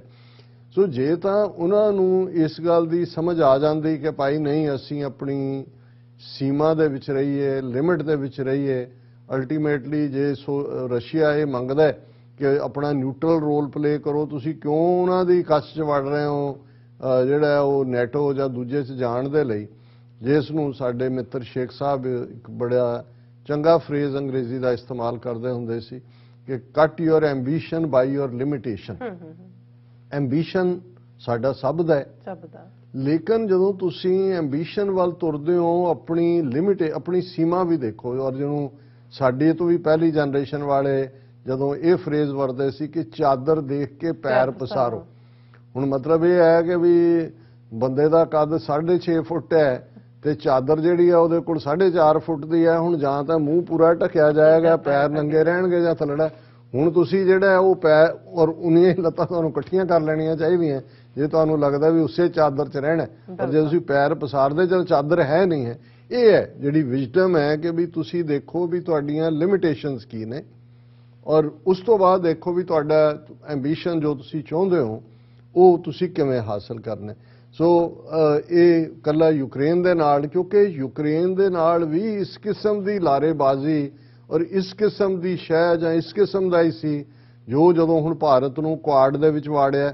ਭਾਰਤ ਦੀ ਤਾਂ ਕੋਈ ਲੋੜ ਨਹੀਂ ਸੀ ਕਿਉਂਕਿ ਅਮਰੀਕਾ ਦੀ ਚਾਈਨਾ ਨੂੰ ਕੰਟੇਨ ਕਰਨ ਦੀ ਪਾਲਿਸੀ ਹੈ। ਸੋ ਉਹਨਾਂ ਨੇ ਅਮਰੀਕਾ, ਆਸਟ੍ਰੇਲੀਆ, ਜਾਪਾਨ ਔਰ ਇੰਡੀਆ ਨੂੰ ਵੀ ਕਿਹਾ। ਹੁਣ ਕੁਆਡ ਜ਼ਾਹਰ ਹੈ ਕਿ ਚਾਈਨਾ ਨੇ ਉਸ ਨੂੰ ਜਿਹੜਾ ਉਹ ਐਜ਼ ਏ ਹੌਸਟਾਈਲ ਐਕਸ਼ਨ ਵੀ ਮੇਰਾ ਗਵਾਂਢੀ ਜਿਹੜਾ ਦੂਜਾ ਹੈ 7 ਸਮੁੰਦਰ ਪਾਰ ਵਾਲਾ ਉਹਦੇ ਨਾਲ ਰਲ ਗਿਆ, ਔਰ ਰਸ਼ੀਆ ਨੇ ਬਿਲਕੁਲ ਠੀਕ ਉਹਨੂੰ ਇੰਡੀਆਜ਼ ਨੈਟੋ ਜਿਹੜਾ ਸਾਊਥ ਏਸ਼ੀਆਜ਼ ਨੈਟੋ ਜਾਂ ਇੰਡੋ ਪੈਸੀਫਿਕ ਨੈਟੋ ਦਾ ਨਾਂ ਦਿੱਤਾ। ਸੋ ਇਹ ਹੌਸਟਿਲਿਟੀ ਫਿਰ ਅੱਗੇ ਵਧਦੇ ਚਲੇ ਗਏ। ਜਿਸ ਕਿਸਮ ਦੀ ਇੰਡੀਆ ਨੇ ਐਂਟਾਈ ਚਾਈਨਾ ਲਾਈਨ ਖੁੱਲ੍ਹ ਕੇ ਲੈਣੀ ਸ਼ੁਰੂ ਕੀਤੀ, ਉਹ ਉਵੇਂ ਹੀ ਸੀ ਜਿਵੇਂ ਯੂਕਰੇਨ ਨੇ ਰਸ਼ੀਆ ਦੇ ਮਨ ਦੇ ਵਿੱਚ ਇਹ ਭਰ ਦਿੱਤਾ ਕਿ ਵੀ ਇਹ ਜਿਹੜਾ ਹੁਣ ਅਲਟੀਮੇਟਲੀ ਅਮਰੀਕਨ ਪਪਟ ਹੈ ਔਰ ਇਹ ਨੁਕਸਾਨ ਕਰੇਗਾ। ਇਸ ਤੋਂ ਪਹਿਲਾਂ ਕਿ ਇਹ ਸਟ੍ਰਾਈਕ ਕਰੇ ਅਸੀਂ ਇਹਨੂੰ ਪ੍ਰੀਐਂਪਟ ਕਰ ਦਈਏ। ਸੋ ਅਸੀਂ ਇਹ ਸਮਝਦੇ ਹਾਂ ਕਿ ਇਸ ਸਾਰੇ ਦੇ ਚੱਲਦੇ ਆ ਜੇ ਕੋਈ ਸਬਕ ਸਿੱਖਣ ਵਾਲਾ ਹੈ ਤਾਂ ਉਹ ਭਾਰਤ ਦੇ ਲਈ ਹੈ ਕਿ ਭਾਈ ਆਪਣੇ ਐਂਬੀਸ਼ਨ ਨੂੰ ਕਰਟੇਲ ਕਰੋ। ਠੀਕ ਹੈ, ਵਿਸ਼ਵ ਗੁਰੂ ਬਨਾਰਸ ਦੇ ਮੰਦਰਾਂ 'ਚ ਤੁਸੀਂ ਪੂਜਾ ਕਰ ਲਓ, ਕਹਿ ਦਿਓ ਅਸੀਂ ਵਿਸ਼ਵ ਗੁਰੂ ਬਣ ਗਏ ਆ, ਵੇਚੀ ਜਾਂਦੇ ਹੋ ਸੌਦਾ, ਵੇਚੀ ਜਾਓ, ਪਰ ਸੱਚਮੁੱਚ ਨਾ ਸਮਝਣ ਲੱਗ ਜਾਓ ਕਿ ਵੀ ਅਸੀਂ ਵਿਸ਼ਵ ਗੁਰੂ ਹਾਂ। ਇਹ ਹਾਲ ਤਾਂ ਤੁਹਾਡਾ ਇਹ ਹੈ ਕਿ ਦੋਨੋਂ ਮੁਲਕਾਂ ਨਾਲ ਤੁਹਾਡੇ ਚੰਗੇ ਸਬੰਧ ਸੀ, ਰਸ਼ੀਆ ਔਰ ਯੂਕਰੇਨ ਨਾਲ। ਤੁਹਾਡੇ 3 ਹਫ਼ਤੇ ਤੋਂ ਜਿਹੜੇ ਨੇ ਬੱਚੇ ਬੱਚੀਆਂ ਕਿਸ ਹਾਲ ਦੇ ਵਿੱਚ ਰੁੜੇ ਵਿਦਨ, ਹੈ ਨਾ, ਔਰ 20,000 ਤੋਂ ਜ਼ਿਆਦਾ। ਹੁਣ ਇਹ ਨਹੀਂ ਹੈ ਵੀ ਇਕੱਲੇ ਉੱਥੇ ਭਾਰਤੀ ਪੜ੍ਹਨ ਗਏ ਸੀ, 70,000 ਦੇ ਕਰੀਬ ਸਟੂਡੈਂਟ, 50,000 ਦੂਸਰੇ ਮੁਲਕਾਂ ਦੇ, ਜਿਨ੍ਹਾਂ ਦੇ ਵਿੱਚ ਸਾਰੇ ਹੀ ਮੁਲਕ ਬਹੁਤੇ ਮਿਡਲ ਈਸਟ ਦੇ ਜਾਂ ਪਾਕਿਸਤਾਨ ਜਾਂ ਚਾਈਨਾ ਜਾਂ ਨਾਈਜੀਰੀਆ ਵਰਗੇ ਸੀ।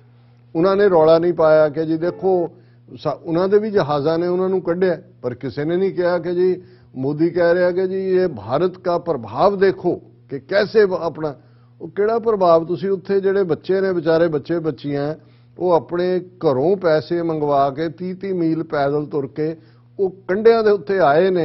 तुहाडा तां कोई एफर्ट, तुसी तां रूस नूं कहा कि जां यूक्रेन दे नाल गल करके सीज फायर नहीं करवा सके कि भाई तुसी हुण जे उन्होंने कीता ते सारियां दे लई कड्ढण लई कीता, कोई ये नहीं है।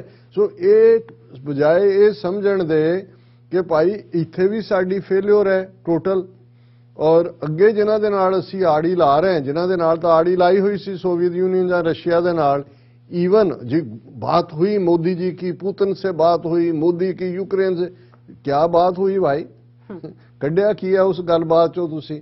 सो मतलब ये है कि भी इन्हां दी बजाए कि इहनूं मन, क्योंकि देखो जिहड़ा झूठ बोलण वाले लोग हुंदे ने ਜਾਂ ਨੇਸ਼ਨ ਜਾਂ ਪ੍ਰੋਪੇਗੈਂਡਾ ਹੁੰਦਾ ਹੈ, ਉਹਦੀ ਇੱਕ ਫਲਿਪ ਸਾਈਡ ਵੀ ਹੁੰਦੀ ਹੈ, ਵਿਕਦਾ ਵੈਸੇ ਝੂਠ ਵਿਕਦਾ ਹੈ।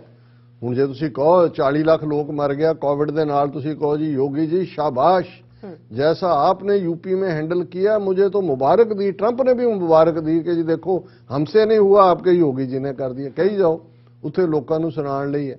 ਪਰ ਇਹ ਜਿਹੜਾ ਝੂਠ ਬੋਲਣ ਵਾਲਾ ਹੁੰਦਾ ਹੈ ਅਲਟੀਮੇਟਲੀ ਆਪਣੇ ਝੂਠ ਤੇ ਆਪ ਹੀ ਯਕੀਨ ਵੀ ਕਰਨ ਲੱਗ ਜਾਂਦਾ ਹੈ। ਉਦੋਂ ਪ੍ਰੋਬਲਮ ਹੁੰਦੀ ਹੈ ਕਿ ਵਾਕਈ ਅਸੀਂ ਵਿਸ਼ਵ ਗੁਰੂ ਬਣ ਗਏ, ਅਸੀਂ ਵਾਕਈ ਜਿਹੜਾ ਹੈ ਉਹ ਸੁਪਰ ਅਸੀਂ ਰੇਸ ਹੈ ਔਰ ਅਸੀਂ ਸੁਪਰ ਲੋਕ ਹੈ, ਔਰ ਭਾਰਤ ਉਹਦਾ ਦੁਨੀਆ ਦੇ ਵਿੱਚ ਦੇਖੋ। ਔਰ ਜਿਹੜੇ ਲੋਕ ਸੱਚਮੁੱਚ ਯਕੀਨ ਕਰਨ ਲੱਗ ਗਏ ਵੀ ਵਾਕਈ ਉਹਨਾਂ ਨੇ ਗੋਆ ਥੱਪ ਕੇ ਆਪਣੀਆਂ ਕਾਰਾਂ ਜਿਹੜੀਆਂ ਨੇ ਉਹ ਲਬੇੜ ਲਈਆਂ ਕਿ ਜੀ ਇਹ ਤਾਂ ਨਿਊਕਲੀਅਰ ਰੇਡੀਏਸ਼ਨ ਤੋਂ ਬਚਾਅ ਕਰਦਾ। ਹੁਣ ਇੱਕ ਪ੍ਰੋਪੇਗੈਂਡਾ ਤੁਸੀਂ ਇੱਕ ਸਿਰਜਿਆ ਕਿ ਜੀ ਪ੍ਰਾਚੀਨ ਭਾਰਤ ਗੌਰਵ ਹੈ, ਕੋਈ ਨਹੀਂ ਹੈ ਗੌਰਵ। ਕੀ ਹੈ? ਸਾਰੀਆਂ ਸੁਸਾਇਟੀਜ਼ ਸਮਾਜ ਉੱਥੋਂ ਹੀ ਸਿਵਲਾਈਜੇਸ਼ਨਸ ਗਰੋ ਹੋਈਆਂ। ਤੁਹਾਡੇ ਜੇ ਇੰਡਸ ਵੈਲੀ ਸਿਵਲਾਈਜੇਸ਼ਨ ਦੀ ਗਰੋਥ ਦੀ ਅਸੀਂ ਗੱਲ ਕਰਦੇ ਹਾਂ, ਉਹਦੀ ਇੱਕ ਵੱਖਰੀ ਹਿਸਟਰੀ ਆ, ਉਹਦਾ ਹਿੰਦੂਤਵਾ ਨਾਲ ਕੀ ਲੈਣਾ ਦੇਣਾ। ਤੁਸੀਂ ਇੱਕ ਮਿਥੀਕਲ ਕਹਾਣੀਆਂ ਚੋਂ ਕੱਢ ਕੇ ਤੁਸੀਂ ਮਹਾਭਾਰਤ ਸੁਣਾਈ ਗਏ ਹੋ, ਫਿਰ ਉਹਦੇ ਤੇ ਯਕੀਨ ਵੀ ਕਰਨ ਲੱਗ ਜਾਓ ਵਾਕਿਆ ਹੀ ਇਹ ਜਿਹੜਾ ਅਗਨੀਵਾਣ ਸੀਗੇ ਇਹ ਨਿਊਕਲੀਅਰ ਮਿਜ਼ਾਈਲਾਂ ਸੀ। ਇਹ ਜਿਹੜੇ 100 ਬੱਚੇ ਕੌਰਵਾਂ ਦੇ ਸੀ ਇਹ ਅਸੀਂ ਗਮਲਿਆਂ ਦੇ ਵਿੱਚ ਨਿਆਣੇ ਲਾਏ ਸੀਗੇ, ਟੈਸਟ ਟਿਊਬ ਬੇਬੀ ਸੀ ਸਾਡੀ। ਹੁਣ ਇਹਨੂੰ ਤੁਸੀਂ ਔਰ ਜੇ ਚਲੋ ਇੱਕ ਗਣੇਸ਼ ਜੀ ਦਾ ਉਹ ਬਣਾਇਆ ਹੋਇਆ ਕਿ ਜੀ ਉਹ ਹਾਥੀ ਦਾ ਜਿਹੜੀ ਹੈ ਸਿਰ ਉਹਨੂੰ ਲਾਇਆ ਹੋਇਆ। ਹੁਣ ਉਹਨੂੰ ਮੋਦੀ ਸਰਜਨਾ ਦੀ ਕਨਵੈਨਸ਼ਨ 'ਚ ਕਾਨਫਰੰਸ 'ਚ ਕਹਿ ਰਿਹਾ ਹੈ ਕਿ ਜੀ ਦੇਖੋ ਸਾਡੀ ਸਰਜਰੀ ਇੰਨੀ ਕੁ ਵਿਕਸਿਤ ਸੀ ਕਿ ਈਵਨ ਹਾਥੀ ਦਾ ਸਿਰ ਬੰਦੇ ਦੇ ਉੱਤੇ ਟ੍ਰਾਂਸਪਲਾਂਟ ਕਰ ਦਿੱਤਾ ਸੀ ਔਰ ਉਹ ਟਰੂਥਫੁਲ ਹੋਇਆ। ਹੁਣ ਇਹ ਨਹੀਂ ਹੈ ਵੀ ਐਕਸਪੈਰੀਮੈਂਟ ਹੁੰਦੇ ਨਹੀਂ ਨੇ। ਹੁਣ ਅਮਰੀਕਾ ਦੇ ਵਿੱਚ 2 ਮਹੀਨੇ ਪਹਿਲਾਂ ਇੱਕ ਹਾਰਟ ਟ੍ਰਾਂਸਪਲਾਂਟ ਆਪਰੇਸ਼ਨ ਕੀਤਾ ਅਮਰੀਕਾ, ਜਿਹਦੇ ਵਿੱਚ ਦੁਨੀਆ ਭਰ ਦੇ ਡਾਕਟਰਾਂ ਦੀ ਨਜ਼ਰ ਲੱਗੀ ਹੋਈ ਸੀ ਕਿ ਸੂਰ ਦਾ ਹਾਰਟ ਜਿਹਨੂੰ ਜੈਨੇਟਿਕਲੀ ਉਹਨਾਂ ਨੇ ਜਿਹੜਾ ਆਲਟਰ ਕੀਤਾ ਸੀ, ਉਹ ਉਹਨਾਂ ਨੇ ਪਿਗਸ ਹਾਰਟ ਜਿਹੜਾ ਜੈਨੇਟਿਕਲੀ ਆਲਟਰਡ ਪਿਗਸ ਹਾਰਟ, ਉਹ ਉਸ ਬੰਦੇ ਦੇ ਜਿਹੜਾ ਬੈੱਡ ਰਿਟਨ ਸੀ, ਜਿਹਦੇ ਟਰਮੀਨਲ ਸਟੇਜ ਸੀ, ਉਸ ਦੇ ਵਿੱਚ ਹੋਰ ਕੋਈ ਜਿਹੜੀ ਹੈ ਜੇ ਹਿਊਮਨ ਆਰਗਨ ਵੀ ਜਿਹੜਾ ਹੁੰਦਾ ਹਾਰਟ ਉਹਨੇ ਨਹੀਂ, ਐਜ਼ ਏ ਐਕਸਪੈਰੀਮੈਂਟ। ਔਰ ਉਹ ਐਕਸਪੈਰੀਮੈਂਟ ਕਾਮਯਾਬ ਰਿਹਾ। 2 ਮਹੀਨੇ ਉਹ ਚੱਲਿਆ, ਅੱਜ ਉਹਦੀ ਮੌਤ ਹੋਈ। ਅੱਜ ਸਾਰੇ ਖਬਰਾਂ ਨੇ ਕਿ ਦੂਜੇ। ਲੇਕਿਨ ਹੁਣ ਉਹਦਾ ਮੁੰਡਾ ਵੀ ਜਿਹੜਾ ਮਰਿਆ ਉਹਨੇ ਕਿਹਾ ਕਿ ਜੀ ਦੇਖੋ ਇਹ ਇੱਕ ਹੋਪ ਆਈ ਹੈ ਕਿ ਕਿਉਂਕਿ ਹੁਣ ਅਮਰੀਕਾ 'ਚ ਇਸ ਵੇਲੇ 1 ਲੱਖ ਤੋਂ ਜ਼ਿਆਦਾ ਦੀ ਲਿਸਟ ਹੈ ਜਿਹੜੇ ਹਿਊਮਨ ਆਰਗਨ ਦੀ ਟ੍ਰਾਂਸਪਲਾਂਟ ਉਡੀਕਦੇ ਨੇ।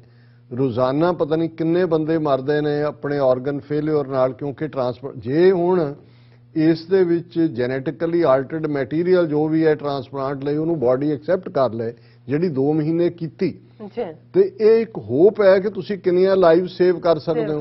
ਹੁਣ ਇਹਨਾਂ ਮੁਲਕਾਂ ਦੇ ਵਿੱਚ ਇਸ ਕਿਸਮ ਦੀ ਸਾਇੰਸ ਕਿੰਨੇ ਰਿਸਰਚਰ ਕਿੰਨਾ ਕੁਝ ਲੱਗਾ ਹੋਇਆ, ਇਹ ਹੈ ਜਿਹਦੇ 'ਚ ਕਿ ਤੁਸੀਂ ਹੁਣ ਤੁਸੀਂ ਉਸ ਸਾਰੇ ਨੂੰ ਇਗਨੋਰ ਕਰਕੇ ਤੁਸੀਂ ਕਹੋ ਜੀ ਸਾਡਾ ਗੋਹਾ ਕੈਂਸਰ ਠੀਕ ਕਰਦਾ ਹੈ, ਸਾਡਾ ਗਊ ਮੂਤਰ ਤੁਹਾਡੇ ਪੋਸਟ ਆਫਿਸਿਸ, ਤੁਹਾਡੇ ਰੇਲਵੇ ਸਟੇਸ਼ਨ ਉਹ ਵੇਚ ਰਹੇ ਨੇ।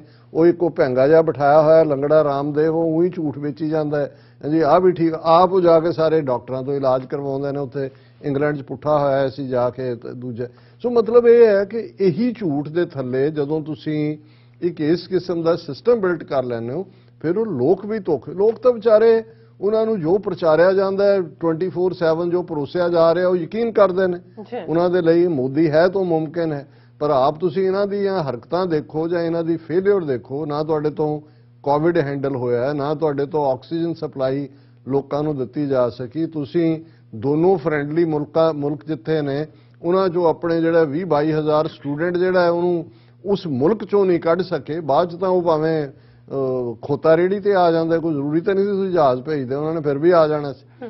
ਹੁਣ ਇਸ ਸਾਰੇ ਦੇ ਚੱਲਦਿਆਂ ਅਸੀਂ ਤਾਂ ਇਹੀ ਕਹਿਣਾ ਚਾਹੁੰਦੇ ਹਾਂ, ਹਾਲਾਂ ਸਾਨੂੰ ਲੱਗਦਾ ਵੀ ਇਹ ਮੂਰਖਤਾ ਕਰਨ, ਮੂਰਖ ਹੀ ਰਹਿਣ। ਇਹ ਵਾਕਿਆ ਹੀ ਆਪਣੇ ਆਪ ਨੂੰ ਜਿਹੜਾ ਉਹ ਸਮਝਣ ਕਿ ਭਾਈ ਅਸੀਂ ਵਿਸ਼ਵ ਗੁਰੂ ਹੈ। ਉਸ 'ਚੋਂ ਸਾਡਾ ਕੰਮ ਸੌਖਾ ਹੁੰਦਾ, ਪਰ ਫਿਰ ਵੀ ਕਈ ਵਾਰੀ ਸਾਡਾ ਨਸੀਹਤ ਦੇਣ ਨੂੰ ਜੀ ਕਰਦਾ ਕਿ ਬਈ ਚਲੋ ਸੰਭਲ ਜਾਓ, ਕਿ ਬਈ ਇਹਨੂੰ ਦੇਖ ਲਓ ਕਿ ਆਗੇ ਸਮਝ ਚਲੋ ਆਨੰਦ ਲਾਲਾ, ਪਾਛੇ ਜੋ ਬੀਤੀ ਸੋ ਬੀਤੀ।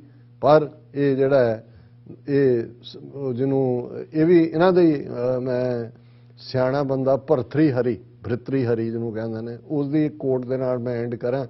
ਉਹਦੇ 'ਚ ਉਹਨੇ ਕਿਹਾ ਕਿ ਵੀ रेत में से तेल निकल सकता है, गधे के भी सींग हो सकते हैं, मगर मूर्ख आदमी को समझाया नहीं जा सकता। ਹੁਣ ਇਹ ਦੇਖ ਲੈਣ ਵੀ ਆਪਣੇ ਭਰਤਰੀ ਹਰੀ ਨੂੰ ਗਲਤ ਸਾਬਤ ਕਰਨਾ ਹੈ ਕਿ ਠੀਕ ਸਾਬਤ ਕਰਨਾ। ਜੀ ਡਾਕਟਰ ਸਾਹਿਬ ਤੁਹਾਡਾ ਬਹੁਤ ਬਹੁਤ ਸ਼ੁਕਰੀਆ। ਸਾਥ ਲੈਣੇ ਬ੍ਰੇਕ। ਵਿਊਅਰਸ ਤੁਸੀਂ ਇਸੇ ਤਰ੍ਹਾਂ ਬਣੇ ਰਹਿਣਾ। ਮਿਲਦੇ ਹਾਂ ਆਫਟਰ ਦਿਸ ਸ਼ਾਰਟ ਬ੍ਰੇਕ।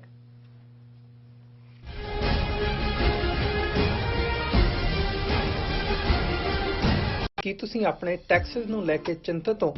ਤੁਸੀਂ ਆਪਣੀ ਕਮਾਈ ਲਈ ਮਿਹਨਤ ਕਰਦੇ ਹੋ, ਭਾਵੇਂ ਤੁਸੀਂ ਨੌਕਰੀ ਵਿੱਚ ਹੋਵੋ ਜਾਂ ਆਪਣਾ ਬਿਜ਼ਨਸ ਚਲਾਉਂਦੇ ਹੋ। ਜਦੋਂ ਟੈਕਸ ਭਰਨ ਦਾ ਸਮਾਂ ਆਉਂਦਾ ਹੈ ਤਾਂ ਤੁਹਾਨੂੰ ਇੱਕ ਭਰੋਸੇਯੋਗ ਟੈਕਸ ਅਕਾਊਂਟੈਂਟ ਦੀ ਲੋੜ ਹੈ ਜੋ ਟੈਕਸ ਬੈਲੈਂਸ ਦਾ ਤੁਹਾਡੇ ਪੱਖ ਵਿੱਚ ਜਾਣਾ ਯਕੀਨੀ ਬਣਾਵੇ। ਸਿਆਟਲ ਦੀ ਜਾਣੀ ਪਛਾਣੀ company accurate accountants and taxes ਤੁਹਾਡੀ ਸੇਵਾ ਵਿੱਚ ਹਾਜ਼ਰ ਹੈ। ਅਸੀਂ ਹਰ ਤਰ੍ਹਾਂ ਦੇ ਟੈਕਸ ਭਰਨ ਵਿੱਚ ਤੁਹਾਡੀ ਮਦਦ ਕਰਾਂਗੇ। ਟੈਕਸ ਸੰਬੰਧੀ ਕਿਸੇ ਵੀ ਤਰ੍ਹਾਂ ਦੇ ਸਵਾਲ ਲਈ ਅੱਜ ਹੀ ਸਾਡੇ ਤੱਕ ਪਹੁੰਚ ਕਰੋ। Accurate accountants and Texas.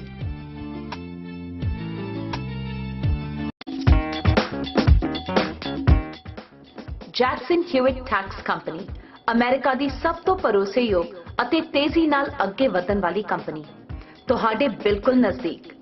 ਹਰ ਤਰ੍ਹਾਂ ਦੇ ਟੈਕਸ ਫਾਈਲ ਕਰਨ ਲਈ ਤਜਰਬੇਕਾਰ ਅਤੇ ਮਾਹਿਰ ਕਰਮਚਾਰੀ ਜੋ ਤੁਹਾਡੀ ਮਦਦ ਕਰਦੇ ਨੇ ਹਰ ਤਰ੍ਹਾਂ ਦੇ ਸੌਖੀ ਤੋਂ ਸੌਖੀ ਅਤੇ ਮੁਸ਼ਕਿਲ ਟੈਕਸ ਫਾਈਲ ਕਰਨ ਦੇ ਵਿੱਚ।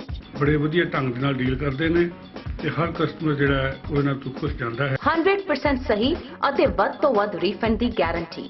ਅਸੀਂ ਤੁਹਾਨੂੰ ਤੁਹਾਡੇ ਕੰਮ ਦੇ ਹਿਸਾਬ ਨਾਲ ਟੈਕਸ ਭਰਨ ਵਿੱਚ ਮਦਦ ਕਰਦੇ ਹਾਂ। ਕੋਈ ਅਪਾਇੰਟਮੈਂਟ ਦੀ ਲੋੜ ਨਹੀਂ। ਫ੍ਰੈਂਡਲੀ ਸਰਵਿਸ ਅਤੇ $50 ਗਿਫਟ ਕਾਰਡ ਦੇ ਨਾਲ। ਸਾਨੂੰ ਬਿਜ਼ਨਸ ਦੇਣ ਲਈ ਤੁਹਾਡਾ ਧੰਨਵਾਦ। Jackson Hewitt, where taxes are less taxing.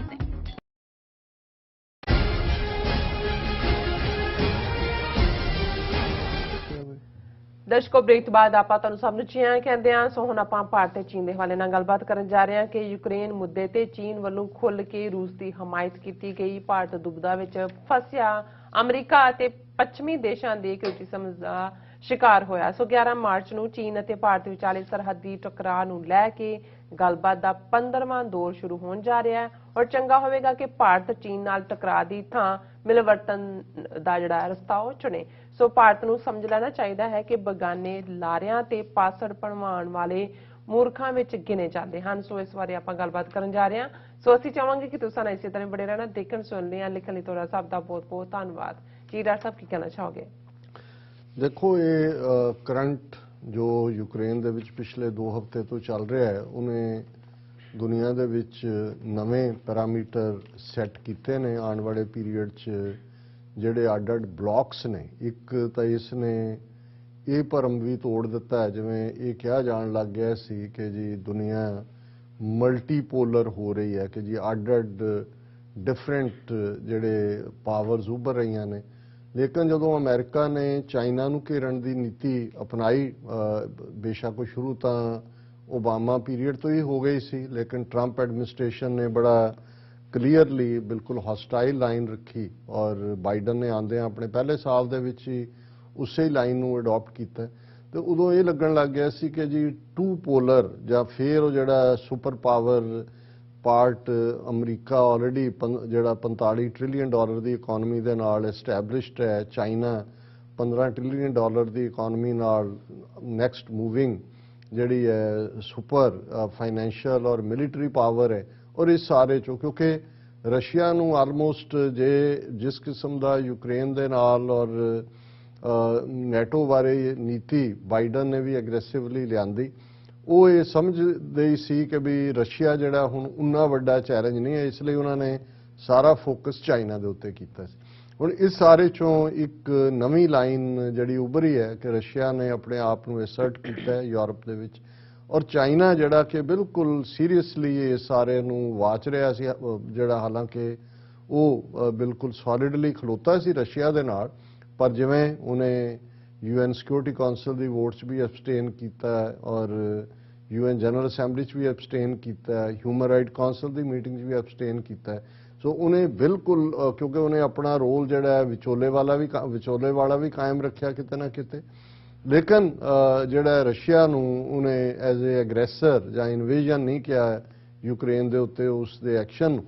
ਹੁਣ ਇਸ ਸਾਰੇ ਦੇ ਚੱਲਦਿਆਂ ਈਵਨ ਚਾਈਨਾ ਦੀ ਫੋਰਨ ਮਿਨਿਸਟਰੀ ਨੇ ਪਿਛਲੇ ਦਿਨਾਂ 'ਚ ਭਾਰਤ ਪ੍ਰਤੀ ਗੱਲ ਕਰਦਿਆਂ ਵੀ ਇਹੀ ਇੱਕ ਨਸੀਹਤ ਵਾਂਗ ਗੱਲ ਕੀਤੀ ਕਿ ਭਾਈ ਇਹ ਕੋਈ ਤੀਸਰੀ ਤਾਕਤ ਜਿਹੜੀ ਹੈ ਇੱਥੇ ਉਕਸਾ ਰਹੀ ਹੈ ਔਰ ਅਸੀਂ ਭਾਰਤ ਦੇ ਨਾਲ ਚੰਗੇ ਰਿਲੇਸ਼ਨ ਚਾਹੁੰਦੇ ਹਾਂ, ਸਾਡਾ ਜਿਹੜੇ ਨੇ ਉਹ ਸਾਰਾ ਠੀਕ ਹੈ, ਬਾਰਡਰ ਡਿਸਪਿਊਟ ਹੈ ਉਸ ਨੂੰ ਗੱਲਬਾਤ ਰਾਹੀਂ ਹੱਲ ਕੀਤਾ ਜਾ ਸਕਦਾ, ਲੇਕਿਨ ਦੇਰ ਆਰ ਅਦਰ ਵੇਜ਼ ਕਿ ਵੀ ਅਸੀਂ ਮੂਵ ਫਾਰਵਰਡ ਕਰੀਏ। ਸੋ ਇਹ ਕਾਈਂਡ ਆਫ ਭਾਰਤ ਨੂੰ ਉਹਨਾਂ ਨੇ ਇੰਡੀਕੇਸ਼ਨ ਵੀ ਦਿੱਤੀ ਕਿ ਭਈ ਹੁਣ ਜਿਹੜੀ ਤੁਸੀਂ ਬਗਾਨੀ ਸ਼ਹਿ ਦੇ ਉੱਤੇ ਭੂਤਰੇ ਹੋਏ ਸੀ, ਚਾਂਬਲ ਰਹੇ ਸੀ, ਹੁਣ ਥੋੜਾ ਜਿਹਾ ਕੂਲ ਡਾਊਨ, ਕਾਮ ਡਾਊਨ ਔਰ ਇਸ ਗੱਲ ਨੂੰ ਅੱਗੇ ਤੋਰੋ। ਹੁਣ ਸਾਡੇ ਇੱਕ ਦੋ ਵਿਊਅਰਸ ਨੇ ਵੀ ਸਾਨੂੰ ਲਿਖਿਆ, ਪਹਿਲਾਂ ਵੀ ਕਿਹਾ ਸੀ, ਕਈਆਂ ਨੇ ਕਿਹਾ ਜੀ ਤੁਸੀਂ ਤਾਂ ਰਸ਼ੀਆ ਦੇ ਨਾਲ ਅਕਾਊਂਟ ਸੈਟਲ ਕਰਨੇ ਸੀ। ਬਿਲਕੁਲ, ਰਸ਼ੀਆ ਕਦੇ ਵੀ ਸਾਡੇ ਉਸ ਜੋ ਕੁਝ ਜੂਨ 84 ਦੇ ਫੌਜੀ ਹਮਲੇ ਵੇਲੇ ਜਿਹੜੀਆਂ ਧਿਰਾਂ ਜਿਹੜੀਆਂ ਨੇ ਉਹ ਸਿੱਖਾਂ ਦੇ ਉੱਤੇ ਜਿਹੜੀ ਟੋਟਲ ਵਾਰ ਥੋਪੀ ਗਈ ਜੂਨ 84 ਦੇ ਵਿੱਚ, ਉਸ ਦੀਆਂ ਸ਼ਰੀਕ ਨੇ, ਉਹ ਸਾਡਾ ਅੱਜ ਵੀ ਦੁਸ਼ਮਣ ਨੇ। ਪਰ ਕਿਉਂਕਿ ਅਸੀਂ ਇੱਕ ਪਾਸੇ ਸਾਡਾ ਸਿੱਖ ਇੰਟਰਸਟ ਹੈ, ਉਹਦੇ 'ਚੋਂ ਅਸੀਂ ਜ਼ਾਹਰ ਹੈ ਸਾਡੇ ਲਈ ਵੀ ਸਬਕ ਸਿੱਖਣ ਵਾਲੀ ਗੱਲ ਹੈ ਕਿ ਭਾਈ ਆਪਣੀ ਲੜਾਈ ਖੁਦ ਲੜਨ ਦੀ ਗੱਲ ਹੈ। ਉੱਥੇ ਇਹ ਵੀ ਸਾਹਮਣੇ ਹੈ ਕਿ ਵੀ ਜਿਵੇਂ ਯੂਕਰੇਨੀਅਨ ਲੋਕਾਂ ਨੇ ਇਹਦੇ ਬਾਵਜੂਦ ਕਿ ਅਮਰੀਕਾ ਜਾਂ ਨੈਟੋ ਨੇ ਬਾਂਹ ਨਹੀਂ ਫੜੀ, ਜਿਵੇਂ ਉਹ ਸੋਲੀਡੈਰਿਟੀ ਦੇ ਨਾਲ ਉਹਨਾਂ ਦੀਆਂ ਬੀਬੀਆਂ ਔਰ ਬੰਦੇ ਔਰ ਈਵਨ ਬਾਹਰੋਂ ਜਾ ਕੇ ਵੀ ਉਸ ਥਾਂ ਦੇ ਉੱਤੇ ਉਹਨਾਂ ਨੇ ਰੈਜ਼ਿਸਟ ਕੀਤਾ ਜਾਂ ਕਰ ਰਹੇ ਨੇ, ਉਹ ਵੀ ਸਾਡੇ ਲਈ ਐਡਮਿਰੇਬਲ ਹੈ। ਔਰ ਇਹੀ ਕਾਰਨ ਹੈ ਕਿ ਹਿਊਮੈਨਿਟੇਰੀਅਨ ਕ੍ਰਾਈਸਿਸ ਕੈਟਾਸਟ੍ਰੋਫੀ ਦੇ ਚੱਲਦਿਆਂ ਵੀ ਜਿਵੇਂ ਉੱਥੇ ਪਹੁੰਚ ਕੇ United Sikhs, Khalsa aid, Sikhs for justice, ਸਿੱਖਾਂ ਨੇ ਆਪਣਾ ਫਰਜ਼ ਵੀ ਨਿਭਾਇਆ ਉਸ ਲਾਈਨ ਦੇ ਉੱਤੇ, ਔਰ ਜਿਨ੍ਹਾਂ ਨੇ ਈਵਨ ਇਹ ਪੋਲੀਟੀਕਲ ਆਰਗੂਮੈਂਟ ਵੀ ਜਿਹੜਾ ਇਹ ਥਰੋ ਕੀਤਾ ਹੈ ਕਿ ਵੀ ਜੇ ਯੂਕਰੇਨ ਸਾਡੀ ਜਿਹੜਾ ਉਹ ਰੈਕਗਨਾਈਜ਼ ਕਰੇ ਔਰ ਉਸ ਇਸ਼ੂ ਨੂੰ ਲਿਆਏ ਤੇ ਅਸੀਂ ਤਿਆਰ ਹਾਂ।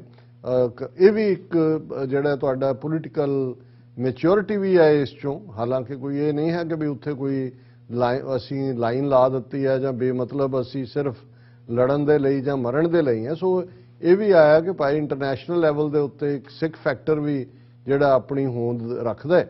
ਇਹ ਤਾਂ ਆਉਣ ਵਾਲੇ ਦਿਨ ਦੱਸਣਗੇ ਕਿ ਭਾਈ ਕਿਸ ਪਾਸੇ ਜਾ ਰਿਹਾ। ਅਸੀਂ ਤਾਂ ਜਿਹੜੇ ਐਮਰਜਿੰਗ ਸਿਨੈਰੀਓ ਨੇ, ਕਿਉਂਕਿ ਸਾਨੂੰ ਇਹ ਲੱਗਦਾ ਹੈ ਕਿ ਵੀ ਜੇ ਯੂਕਰੇਨੀਅਨ ਪ੍ਰੈਜ਼ੀਡੈਂਟ ਨੇ ਆਲਰੇਡੀ ਇਸ ਦੇ ਉੱਤੇ ਸੌਫਟ ਲਾਈਨ ਲਈ ਹੈ, ਉਹਨੇ ਜਿਹੜਾ ਨਿਊਟਰਲ ਰਹਿਣ ਦਾ ਕੀਤਾ ਹੈ, ਦੂਸਰਾ ਇਹ ਵਿਕਟਰੀ ਹੈ। ਜਿਹੜਾ ਰਸ਼ੀਆ ਐਗਰੈਸਰ ਤਾਂ ਹੈ ਔਰ ਉਹਨੇ ਰਸ਼ੀਆ ਨੇ international law, UN charter violate ਕੀਤੇ ਨੇ। ਕਿਸੇ ਵੀ ਕੰਟਰੀ ਦੀ ਸੋਵਰਨਿਟੀ ਨੂੰ ਤੋੜਨ ਦੀ ਗੱਲ ਉਸ ਦਾ ਰਸ਼ੀਆ ਦੋਸ਼ੀ ਹੈ ਔਰ ਇਸ ਲਈ ਉਹ ICC ਹੋਏ ਜਾਂ ਦੂਜੇ 'ਚ ਆਨਸਰੇਬਲ ਹੈ। ਇਵੇਂ ਹੀ ਜਿਵੇਂ ਜਦੋਂ ਭਾਰਤ ਨੇ ਪੁਲਵਾਮਾ ਦੇ ਹਵਾਲੇ ਦੇ ਨਾਲ ਪਾਕਿਸਤਾਨ ਦੀ ਸੋਵਰਨਿਟੀ ਵਾਇਓਲੇਟ ਕੀਤੀ, ਜਿਵੇਂ ਉਹਨਾਂ ਨੇ ਬਾਲਾਕੋਟ ਔਰ ਦੂਸਰਾ ਕੀਤਾ, ਅਸੀਂ ਸਭ ਤੋਂ ਅਗਲਿਆਂ 'ਚੋਂ ਸੀ ਜਿਹਨਾਂ ਅੱਗੇ ਫਰੰਟ ਤੇ ਆ ਕੇ ਜਿਹਦੇ 'ਚ ਕਿ ਅਸੀਂ ਨਾ ਸਿਰਫ ਭਾਰਤ ਨੂੰ ਐਕਸਪੋਜ਼ ਕੀਤਾ ਉਸ ਸਾਰੇ ਦੇ ਲਈ, ਅਸੀਂ ਕਿਹਾ ਕਿ ਵੀ ਇਹ ਇੱਕ ਖਤਰਨਾਕ ਰੁਝਾਨ ਹੈ। ਔਰ ਇਸੇ ਤਰ੍ਹਾਂ ਅਸੀਂ ਬੇਸ਼ੱਕ TV 84 ਤਾਂ 10 ਸਾਲ ਪਹਿਲਾਂ ਸ਼ੁਰੂ ਹੋਇਆ, ਜਦੋਂ 2003 ਦੇ ਵਿੱਚ ਅਮਰੀਕਾ ਨੇ ਇਰਾਕ ਦੀ ਸੋਵਰਨਿਟੀ ਵਾਇਓਲੇਟ ਕਰਕੇ ਉੱਥੇ ਫੌਜ, ਅਸੀਂ ਇਵੇਂ ਹੀ ਅਪੋਜ਼ ਕੀਤਾ ਸੀ ਜਿਵੇਂ ਅੱਜ ਕੀਤਾ। ਸੋ ਸਾਨੂੰ ਕੋਈ ਇਹ ਪਲੇ ਗੇਮ, ਹਾਂ ਅਸੀਂ ਇਹ ਜ਼ਰੂਰ ਦੇਖਣਾ ਹੈ ਕਿਸੇ ਵੀ ਸਿਚੁਏਸ਼ਨ ਚੋਂ ਕਿ ਵੀ ਸਿੱਖ ਕੌਮ ਦਾ ਇੰਟਰਸਟ ਕਿੱਥੇ ਲਾਈ ਕਰਦਾ, ਉਹ ਸਾਡੀ ਪਹਿਲ ਹੈ। ਬਾਕੀ ਨਾ ਅਸੀਂ ਜਿਹੜਾ ਉਹ ਇਹਨਾਂ ਤੋਂ ਕੋਈ ਤਵੱਕੋ ਸੀ ਸਾਡੀ, ਲੇਕਿਨ ਅਸੀਂ ਇਹ ਸਮਝਦੇ ਹਾਂ ਕਿ ਇਹ ਅੱਜ ਵੀ ਜਿਹੜਾ ਰਸ਼ੀਆ ਹੈ ਉਹੀ ਸੋਵੀਅਤ ਯੂਨੀਅਨ, ਜਿਹੜਾ ਈਵਲ ਐਮਪਾਇਰ, ਜਿਹੜਾ ਕਮਿਊਨਿਜ਼ਮ, ਔਰ ਸ਼ਾਇਦ ਸਾਡੇ ਜਿਹੜੇ ਵੀਰ ਖਾਸ ਤੌਰ ਤੇ ਪਾਕਿਸਤਾਨੀ ਵੀਰ ਭੈਣਾਂ ਇੱਕ ਟੈਂਪਰੇਰੀਲੀ ਅਮਰੀਕਾ ਜਾਂ ਇਹਨਾਂ ਦੀ ਸਾਰੀ ਹਿਊਮਿਲੇਸ਼ਨ ਚੋਂ ਜਾਂ ਡਿਫੀਟ ਚੋਂ ਇਹ ਸਮਝਦੇ ਨੇ ਕਿ ਭਾਈ ਉਹਨਾਂ ਦਾ ਕੁਝ ਸੈਟਲ ਹੋ ਰਿਹਾ। ਇਹ ਮਤ ਭੁੱਲੋ ਕਿ ਇਹਨਾਂ ਨੇ, ਮੈਂ ਗੱਲ ਕਰਕੇ ਹਟਿਆ ਕਿ ਚੈਚਨੀਆ ਦੇ ਵਿੱਚ ਕੋਈ ਈਸਾਈ ਨਹੀਂ ਵਸਦੇ, ਜਿੰਨੇ ਜ਼ੁਲਮ ਉਹਨਾਂ ਨੇ ਚੈਚਨੀਅਨ ਮੁਸਲਮਾਨਾਂ ਤੇ ਕੀਤੇ। ਇਹ ਵੱਖਰੀ ਗੱਲ ਹੈ ਕਿ ਅੱਜ ਉੱਥੇ ਹੀ ਉਹਨਾਂ ਨੇ ਆਪਣੇ ਉਸ ਕਿਸਮ ਦੇ ਟੌਂਡ ਪਟੌਂਡ ਖੜੇ ਕਰ ਲਏ ਜਿਹੜੇ ਉਹਨਾਂ ਦੇ ਲਈ ਮਰਨ ਦੇ ਲਈ ਮਰਸਨਰੀ ਬਣ ਕੇ ਆਉਣ ਨੂੰ ਵੀ ਤਿਆਰ ਸੀ। ਜਾਂ ਇਹਨਾਂ ਦੀ ਨੀਤੀ ਉਹੀ ਸੋਵੀਅਤ ਯੂਨੀਅਨ ਜਿਹਨੇ ਅਫਗਾਨਿਸਤਾਨ 'ਚ 10 ਸਾਲ ਡੇਰੇ ਲਾ ਕੇ ਜੇ ਪਾਕਿਸਤਾਨ ਦੀ ਮਦਦ ਦੇ ਨਾਲ ਅਫਗਾਨ ਜਿਹੜੇ ਮੁਜਾਹਿਦ ਨੇ ਉਹਨੂੰ ਨਾ ਰੋਕਦੇ ਤੇ ਫਿਰ ਪਾਕਿਸਤਾਨ ਜਾਂ ਈਵਨ ਅਸੀਂ ਵੀ, ਮੈਂ ਬਹੁਤ ਵਾਰੀ ਸਮਝਦਾ ਹਾਂ ਵੀ ਅਸੀਂ ਕਦੇ ਵੀ ਅਫਗਾਨ ਬਹਾਦਰਾਂ ਨੂੰ ਉਹਨਾਂ ਦਾ ਉਹ ਬਣਦਾ ਡਿਊ ਨਹੀਂ ਦਿੰਦੇ। ਅਸੀਂ ਤਾਂ ਠੀਕ ਹੈ, ਅਸੀਂ ਕਹਿੰਦੇ ਹਾਂ ਜੀ ਉਹਨਾਂ ਨੇ ਜਿਹੜਾ ਬਹਾਦਰੀ ਨਾਲ ਰੈਜ਼ਿਸਟ ਕੀਤਾ ਔਰ ਸੋਵੀਅਤ ਯੂਨੀਅਨ ਦੇ 15 ਟੁਕੜੇ ਹੋਏ, ਪਰ ਉਹਨਾਂ ਨੇ ਕਮਿਊਨਿਜ਼ਮ ਨੂੰ ਵੀ ਜਿਹੜਾ ਉਹ ਅਫਗਾਨਿਸਤਾਨ ਦੀ ਸਰਹੱਦ ਤੇ ਰੋਕਿਆ। ਨਹੀਂ ਤਾਂ ਇਹੀ ਕਮਿਊਨਿਜ਼ਮ ਜਿਹੜਾ ਬਿਲਕੁਲ ਨਾਸਤਕਾਂ ਦਾ ਔਰ ਕਾਫਰਾਂ ਦਾ, ਜਿਹਦੇ ਲਈ ਕਿਉਂਕਿ ਇਸਲਾਮ ਦੀ ਡੈਫੀਨੇਸ਼ਨ ਮੂਮਨ ਔਰ ਕਾਫਰ, ਬਲੀਵਰ ਔਰ ਨਾਨ ਬਲੀਵਰ ਹੈ। ਸੋ ਉਹੀ ਨਾਨ ਬਲੀਵਰ ਜਿਹੜੇ ਨੇ ਉਹ ਸਾਰੇ ਉਸ ਖਿੱਤੇ 'ਚ ਹੁੰਦੇ, ਔਰ ਸਾਡੇ ਖਿੱਤੇ 'ਚ ਵੀ ਜਿਨ੍ਹਾਂ ਦੇ ਰੈਮਨੈਂਟ ਅੱਜ ਤੱਕ ਵੀ ਸਾਨੂੰ ਦੁਖੀ ਕਰ ਰਹੇ ਨੇ ਪੰਜਾਬ ਦੇ ਵਿੱਚ। ਜੇ ਸੱਚਮੁੱਚ ਇਹਨਾਂ ਦੇ ਕੋਲ ਪਾਵਰ ਆ ਜਾਂਦੀ ਤੇ ਇਹ ਫਿਰ ਸਾਡਾ ਕੀ ਕਰਦੇ। ਸੋ ਅਸੀਂ ਸਮਝਦੇ ਹਾਂ ਕਿ ਵੀ ਇਹ ਟੈਂਪਰੇਰੀਲੀ ਜਿਹੜਾ ਠੀਕ ਹੈ ਕਿ ਅਮਰੀਕਾ ਨੂੰ ਜਾਂ ਦੂਸਰੇ ਦੇ ਅਗੇਂਸਟ ਜੇ ਰਸ਼ੀਆ ਕੋਈ ਬ੍ਰਾਉਨੀ ਪੁਆਇੰਟ ਕੋਈ ਸਕੋਰ ਕਰਦਾ ਤੇ ਉਹਦੇ ਤੇ ਖੁਸ਼ੀ ਦੀ ਇੱਕ ਲਾਈਨ ਦਿੱਤੀ ਜਾਂਦੀ ਹੈ, ਪਰ ਕੁੱਲ ਮਿਲਾ ਕੇ ਇਹ ਜਿਹੜੀਆਂ ਆਈਡੀਓਲੋਜੀਜ਼ ਨੇ ਲੌਂਗ ਟਰਮ, ਅਸੀਂ ਜਿਹੜੇ ਬਲੀਵਰ ਲੋਕ ਹਾਂ, ਇਸਲਾਮ ਦੇ ਬਲੀਵਰ ਹੋਣ, ਸਿੱਖੀ ਦੇ ਹੋਣ ਜਾਂ ਦੂਸਰੇ ਮਜ਼ਹਬਾਂ ਦੇ ਵੀ ਹੋਣ, ਉਹਨਾਂ ਨੂੰ ਇਹ ਸੂਟ ਨਹੀਂ ਕਰਦਾ ਹੈ ਕਿ ਭਾਈ ਇਹਨਾਂ ਨੇ ਕਿੱਧਰ ਨੂੰ ਲੈ ਕੇ ਜਾਣਾ। ਸੋ ਹੁਣ ਗੱਲ ਅਸੀਂ ਉਦੋਂ ਚਾਈਨਾ ਦੇ ਹਵਾਲੇ ਨਾਲ ਗੱਲ ਕਰ ਰਹੇ ਹਾਂ ਕਿ ਭਾਈ ਭਾਰਤ ਨੂੰ should see the writing on the wall, should read the writing on the wall, ਕਿਉਂਕਿ 11 ਮਾਰਚ ਨੂੰ ਹੌਟ ਸਪ੍ਰਿੰਗਸ ਦੇ ਮੁੱਦੇ ਦੇ ਉੱਤੇ, ਕਿਉਂਕਿ ਜਦੋਂ ਚਾਈਨਾ ਨੇ ਜੂਨ 2020 ਦੇ ਵਿੱਚ ਗਲਵਾਨ ਵੈਲੀ 'ਚ ਉਹਨਾਂ ਨੇ ਆਪਣਾ ਆਪਰੇਸ਼ਨ ਕੀਤਾ, ਫਿਰ ਕੱਲਾ ਇਹ ਗਲਵਾਨ ਵੈਲੀ ਨਹੀਂ ਸੀ, ਇਹ ਹੌਟ ਸਪ੍ਰਿੰਗ ਵੀ ਸੀ, ਪੈਂਗੋਂਗ ਸੋ ਲੇਕ ਔਰ ਗੋਗਰਾ। ਇਸ ਦੇ ਮਾਮਲੇ 'ਚ ਕਿਉਂਕਿ ਇਹ ਜਿਹੜਾ ਹੁਣ ਗੱਲਬਾਤ ਦਾ ਗੇੜ ਹੈ ਇਹ ਭਾਰਤੀ ਸਾਈਡ ਤੇ ਸ਼ੁਰੂ ਹੋਣਾ ਹੈ, 15ਵਾਂ ਗੇੜ ਹੈ ਗੱਲਬਾਤ ਦਾ, ਔਰ ਪਹਿਲਾਂ ਪੈਂਗੋਂਗ ਸੋ, ਗੋਗਰਾ ਔਰ ਗਲਵਾਨ ਵੈਲੀ 'ਚ ਜਿਹੜਾ ਉਸ ਨੂੰ ਡੀਮਿਲਿਟਰਾਈਜ਼ ਤਾਂ ਨਹੀਂ ਹੈ, ਭਾਰਤ ਦੀਆਂ ਫੌਜਾਂ ਵੀ ਉੱਥੇ 18,000 ਤੋਂ 22,000 ਫੁੱਟ ਦੀ ਹਾਈਟ ਤੇ ਬੈਠੀਆਂ, ਰੋਜ਼ਾਨਾ ਕੈਜੂਅਲਟੀਜ਼ ਹੋ ਰਹੀਆਂ, ਕੋਈ ਠੰਡ ਦੇ ਨਾਲ ਕਿਸੇ ਨੂੰ ਗੈਂਗਰੀਨ ਹੋ ਰਹੀ ਹੈ, ਕਿਸੇ ਦੀ ਐਂਪੂਟੇਸ਼ਨਸ ਹੋ ਰਹੀਆਂ ਨੇ, ਬਹੁਤ ਜ਼ਿਆਦਾ ਨੁਕਸਾਨ ਹੋ ਰਿਹਾ। ਔਰ ਚਾਈਨਾ ਤਾਂ ਬੈਠਾ ਹੈ ਆਪਣੇ ਉਹ ਤਾਂ ਵਾਰਮ ਬੰਕਰਸ ਦੇ ਵਿੱਚ, ਔਰ ਉਹਨਾਂ ਨੂੰ ਤਾਂ ਬਣਾ ਕੇ ਤਾਂ ਵਿਚਾਰਿਆਂ ਦੇ ਕੋਲ ਉਹੀ ਮੋਟੀ ਜਿਹੀਆਂ ਖਾਕੀ ਜਰਾਬਾਂ ਪਵਾਈਆਂ ਹੋਣੀਆਂ ਪੈਰਾਂ 'ਚ ਫੌਜੀਆਂ ਦੇ ਕਿ ਵੀ ਇੱਥੇ ਚੜ੍ਹੋ। ਸੋ ਇਸ ਸਾਰੇ ਦੇ ਚੱਲਦੇ ਆ ਹੁਣ ਜਿਹੜੀ ਗੱਲਬਾਤ ਦਾ ਦੌਰ ਹੈ ਇਹ ਹੌਟ ਸਪ੍ਰਿੰਗਸ ਦੇ ਉੱਤੇ ਹੈ, ਔਰ ਚਾਈਨਾ ਨੇ ਆਲਰੇਡੀ ਜਿਹੜੀ ਇੰਡੀਕੇਸ਼ਨ 2 ਦਿਨ ਪਹਿਲਾਂ ਦਿੱਤੀ ਹੈ। ਹਾਲਾਂ ਜੇ ਭਾਰਤ ਇਹ ਸਮਝੇ ਕਿ ਵੀ ਅੱਗੇ ਤਾਂ ਸੀ ਨਾ ਜੀ ਅਮਰੀਕਾ ਦੀ ਉਹ ਸਾਰੇ ਲਾਈਨ ਦੇ ਥੱਲੇ ਕਿ ਜੀ ਇੱਥੋਂ ਵੀ ਪਿੱਛੇ ਹਟੋ, ਉਹ ਤਾਂ ਨਹੀਂ ਨਾ ਉਹਨਾਂ ਨੇ ਹਟਣਾ ਨਾ। ਹਾਂ ਤੁਸੀਂ ਇਹ ਮੰਨ ਕੇ ਕਿ ਭਾਈ ਠੀਕ ਹੈ ਇਹ ਪੋਜੀਸ਼ਨ ਹੈ ਅੱਗੋਂ ਲਈ ਤੁਸੀਂ ਹੁਣ ਜੇ ਜਿਵੇਂ ਭਾਰਤ ਨੇ ਕਿਹਾ ਜੀ ਅਸੀਂ ਤਿੱਬਤ ਤੇ ਅੱਖ ਰੱਖ ਰਹੇ ਹਾਂ ਔਰ ਸਮਰ ਐਕਸਰਸਾਈਜ਼ ਜਿਹੜੀਆਂ ਚਾਈਨਾ ਨੇ ਤਿੱਬਤ 'ਚ ਕਰ ਰਹੀਆਂ, ਤੇ ਜੇ ਤਾਂ ਇਵੇਂ ਹੀ ਕਹੋਗੇ ਫਿਰ ਤਾਂ ਤੁਸੀਂ ਉਹੀ ਸ਼ਰੀਕਾਂ ਨੂੰ ਅੱਗ ਲਾਉਣ ਵਾਲੀ ਗੱਲ ਹੀ ਕਰੋਗੇ, ਤਾਂ ਫਿਰ ਸ਼ਰੀਕਾਂ ਨੇ ਵੀ ਕੁਛ ਨਾ ਕੁਛ ਕਰਨਾ ਹੀ ਹੈ। ਤੇ ਜੇ ਬੰਦੇ ਦੇ ਪੁੱਤਾਂ ਵਾਂਗ ਜਿਵੇਂ ਚਾਈਨੀਜ਼ ਔਰ ਟ੍ਰੈਡੀਸ਼ਨ ਦੇ ਵਿੱਚ ਹੁੰਦਾ ਹੈ ਕਿ ਕਾਊਟਾਓ, ਕਿ ਵੀ ਜੇ ਤੁਸੀਂ ਇੱਕ ਵਾਰੀ ਕਾਊਟਾਓ ਕਰ ਲਓ ਫਿਰ ਉਹਨੂੰ ਕਹੋ ਜੀ ਠੀਕ ਹੈ ਅਸੀਂ ਉਹ ਤੁਹਾਨੂੰ ਉਨਾ ਕੁ ਰੁਤਬਾ ਦੇਣਗੇ ਜਿੰਨਾ ਕੁ ਤੁਸੀਂ ਡਿਜ਼ਰਵ ਕਰਦੇ ਹੋ। ਔਰ ਅਸੀਂ ਜਿਹੜਾ ਇਸ ਬਾਰੇ ਗੱਲ ਤਾਂ ਇਹੀ ਕਰ ਸਕਦੇ ਹਾਂ ਕਿ ਭਾਈ ਇਸ ਚੋਂ ਕੁਛ ਨਾ ਕੁਛ ਕਾਮਯਾਬੀ ਨਿਕਲੇ। ਤਾਂ ਕਾਮਯਾਬੀ ਇਹੀ ਹੋਏਗੀ ਕਿ ਭਾਰਤ ਆਪਣੀ ਜਿਹੜੀ ਝੂਠੀ ਬਣਾਈ ਹੋਈ ਆਪਣੀ ਅੰਦਰ ਦੀ ਤਾਕਤ ਜਿਸ ਨੂੰ ਇਹ ਕਹਿੰਦੇ ਨੇ ਜੀ ਅਸੀਂ ਸੁਪਰ ਪਾਵਰ ਹੋ ਗਏ ਹਾਂ, ਰੀਜਨਲ ਪਾਵਰ, ਏਸ਼ੀਅਨ ਟਾਈਗਰ, ਕਿਉਂਕਿ ਮੇਰੇ ਸਾਹਮਣੇ ਤਾਂ ਪਿਛਲੇ 30 ਸਾਲ ਦਾ ਉਹ ਸਾਰਾ ਕੁਝ ਘੁੰਮ ਜਾਂਦਾ ਹੈ ਕਿ ਵਾਜਪਾਈ ਦੇ ਜ਼ਮਾਨੇ ਜਦੋਂ ਅਜੇ ਪਹਿਲੀ ਹਕੂਮਤ ਇਹਨਾਂ ਦੀ ਸੀ ਉਦੋਂ ਇਹਨਾਂ ਦੇ ਸ਼ਾਈਨਿੰਗ ਇੰਡੀਆ ਦੇ ਨਾਂ ਥੱਲੇ ਜਿਹੜਾ ਇਹਨਾਂ ਦਾ ਸੀ कि 2025 तक हम चीन को पछाड़ देंगे, 2050 तक हम अमेरिका को पीछे छोड़ देंगे और सुपर पावर। फिर हौली हौली हो गए एशियन टाइगर रह गए।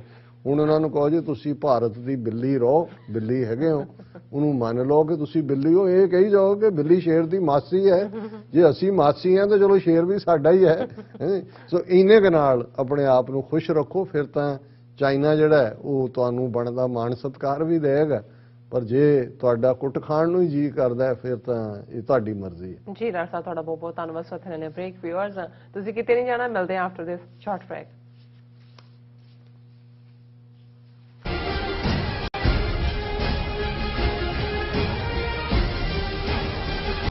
ਕਦੋਂ ਤੱਕ, ਹਾਂ ਕਦੋਂ ਤੱਕ ਅਸੀਂ ਭਾਰਤ ਅਤੇ ਦੁਨੀਆ ਭਰ ਦੇ ਵਿੱਚ ਵਸਦੇ ਸਿੱਖਾਂ ਦੇ ਮਸਲਿਆਂ ਤੇ ਭਾਰਤੀ ਚੈਨਲਾਂ ਦਾ ਝੂਠਾ ਪ੍ਰੋਪੇਗੈਂਡਾ ਬਰਦਾਸ਼ਤ ਕਰਦੇ ਰਹਾਂਗੇ।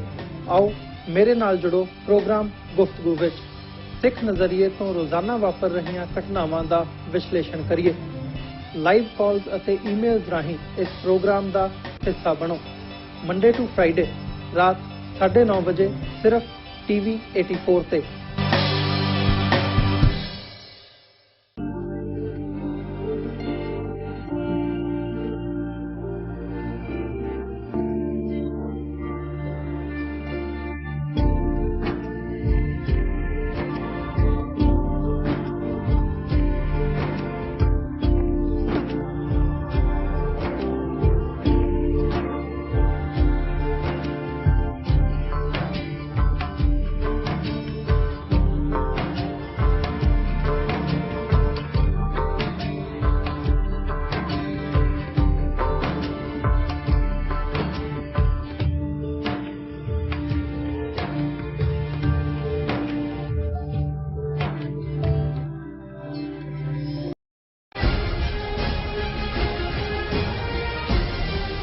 Viewers welcome back to programme. So viewers ਹੁਣ ਆਪਾਂ ਗੱਲਬਾਤ ਕਰਨ ਜਾ ਰਹੇ ਹਾਂ ਪੰਜਾਬ ਅਸੈਂਬਲੀ ਚੋਣਾਂ ਦੇ ਹਵਾਲੇ ਨਾਲ ਕਿ 10 ਮਾਰਚ ਯਾਨੀ ਕਿ ਕੱਲ ਪੰਜਾਬ ਚੋਣਾਂ ਵਿੱਚ ਪਈਆਂ ਵੋਟਾਂ ਦੀ ਗਿਣਤੀ ਹੋਣੀ ਹੈ। ਇਸ ਨੂੰ ਲੈ ਕੇ ਕਾਫੀ ਜ਼ੁਬਾਨੀ ਜਮਾ ਖਰਚ ਵਾਲੀ ਸਰਗਰਮੀ ਹੋ ਰਹੀ ਹੈ ਔਰ ਸਿੱਖ ਕੌਮ ਨੂੰ ਇਹ ਸਮਝ ਲੈਣਾ ਚਾਹੀਦਾ ਹੈ ਕਿ ਭਾਰਤ ਚੋਣ ਸਿਸਟਮ ਵਿੱਚੋਂ ਸਿੱਖ ਕੌਮ ਲਈ ਕੁਝ ਵੀ ਨਹੀਂ ਨਿਕਲਣਾ।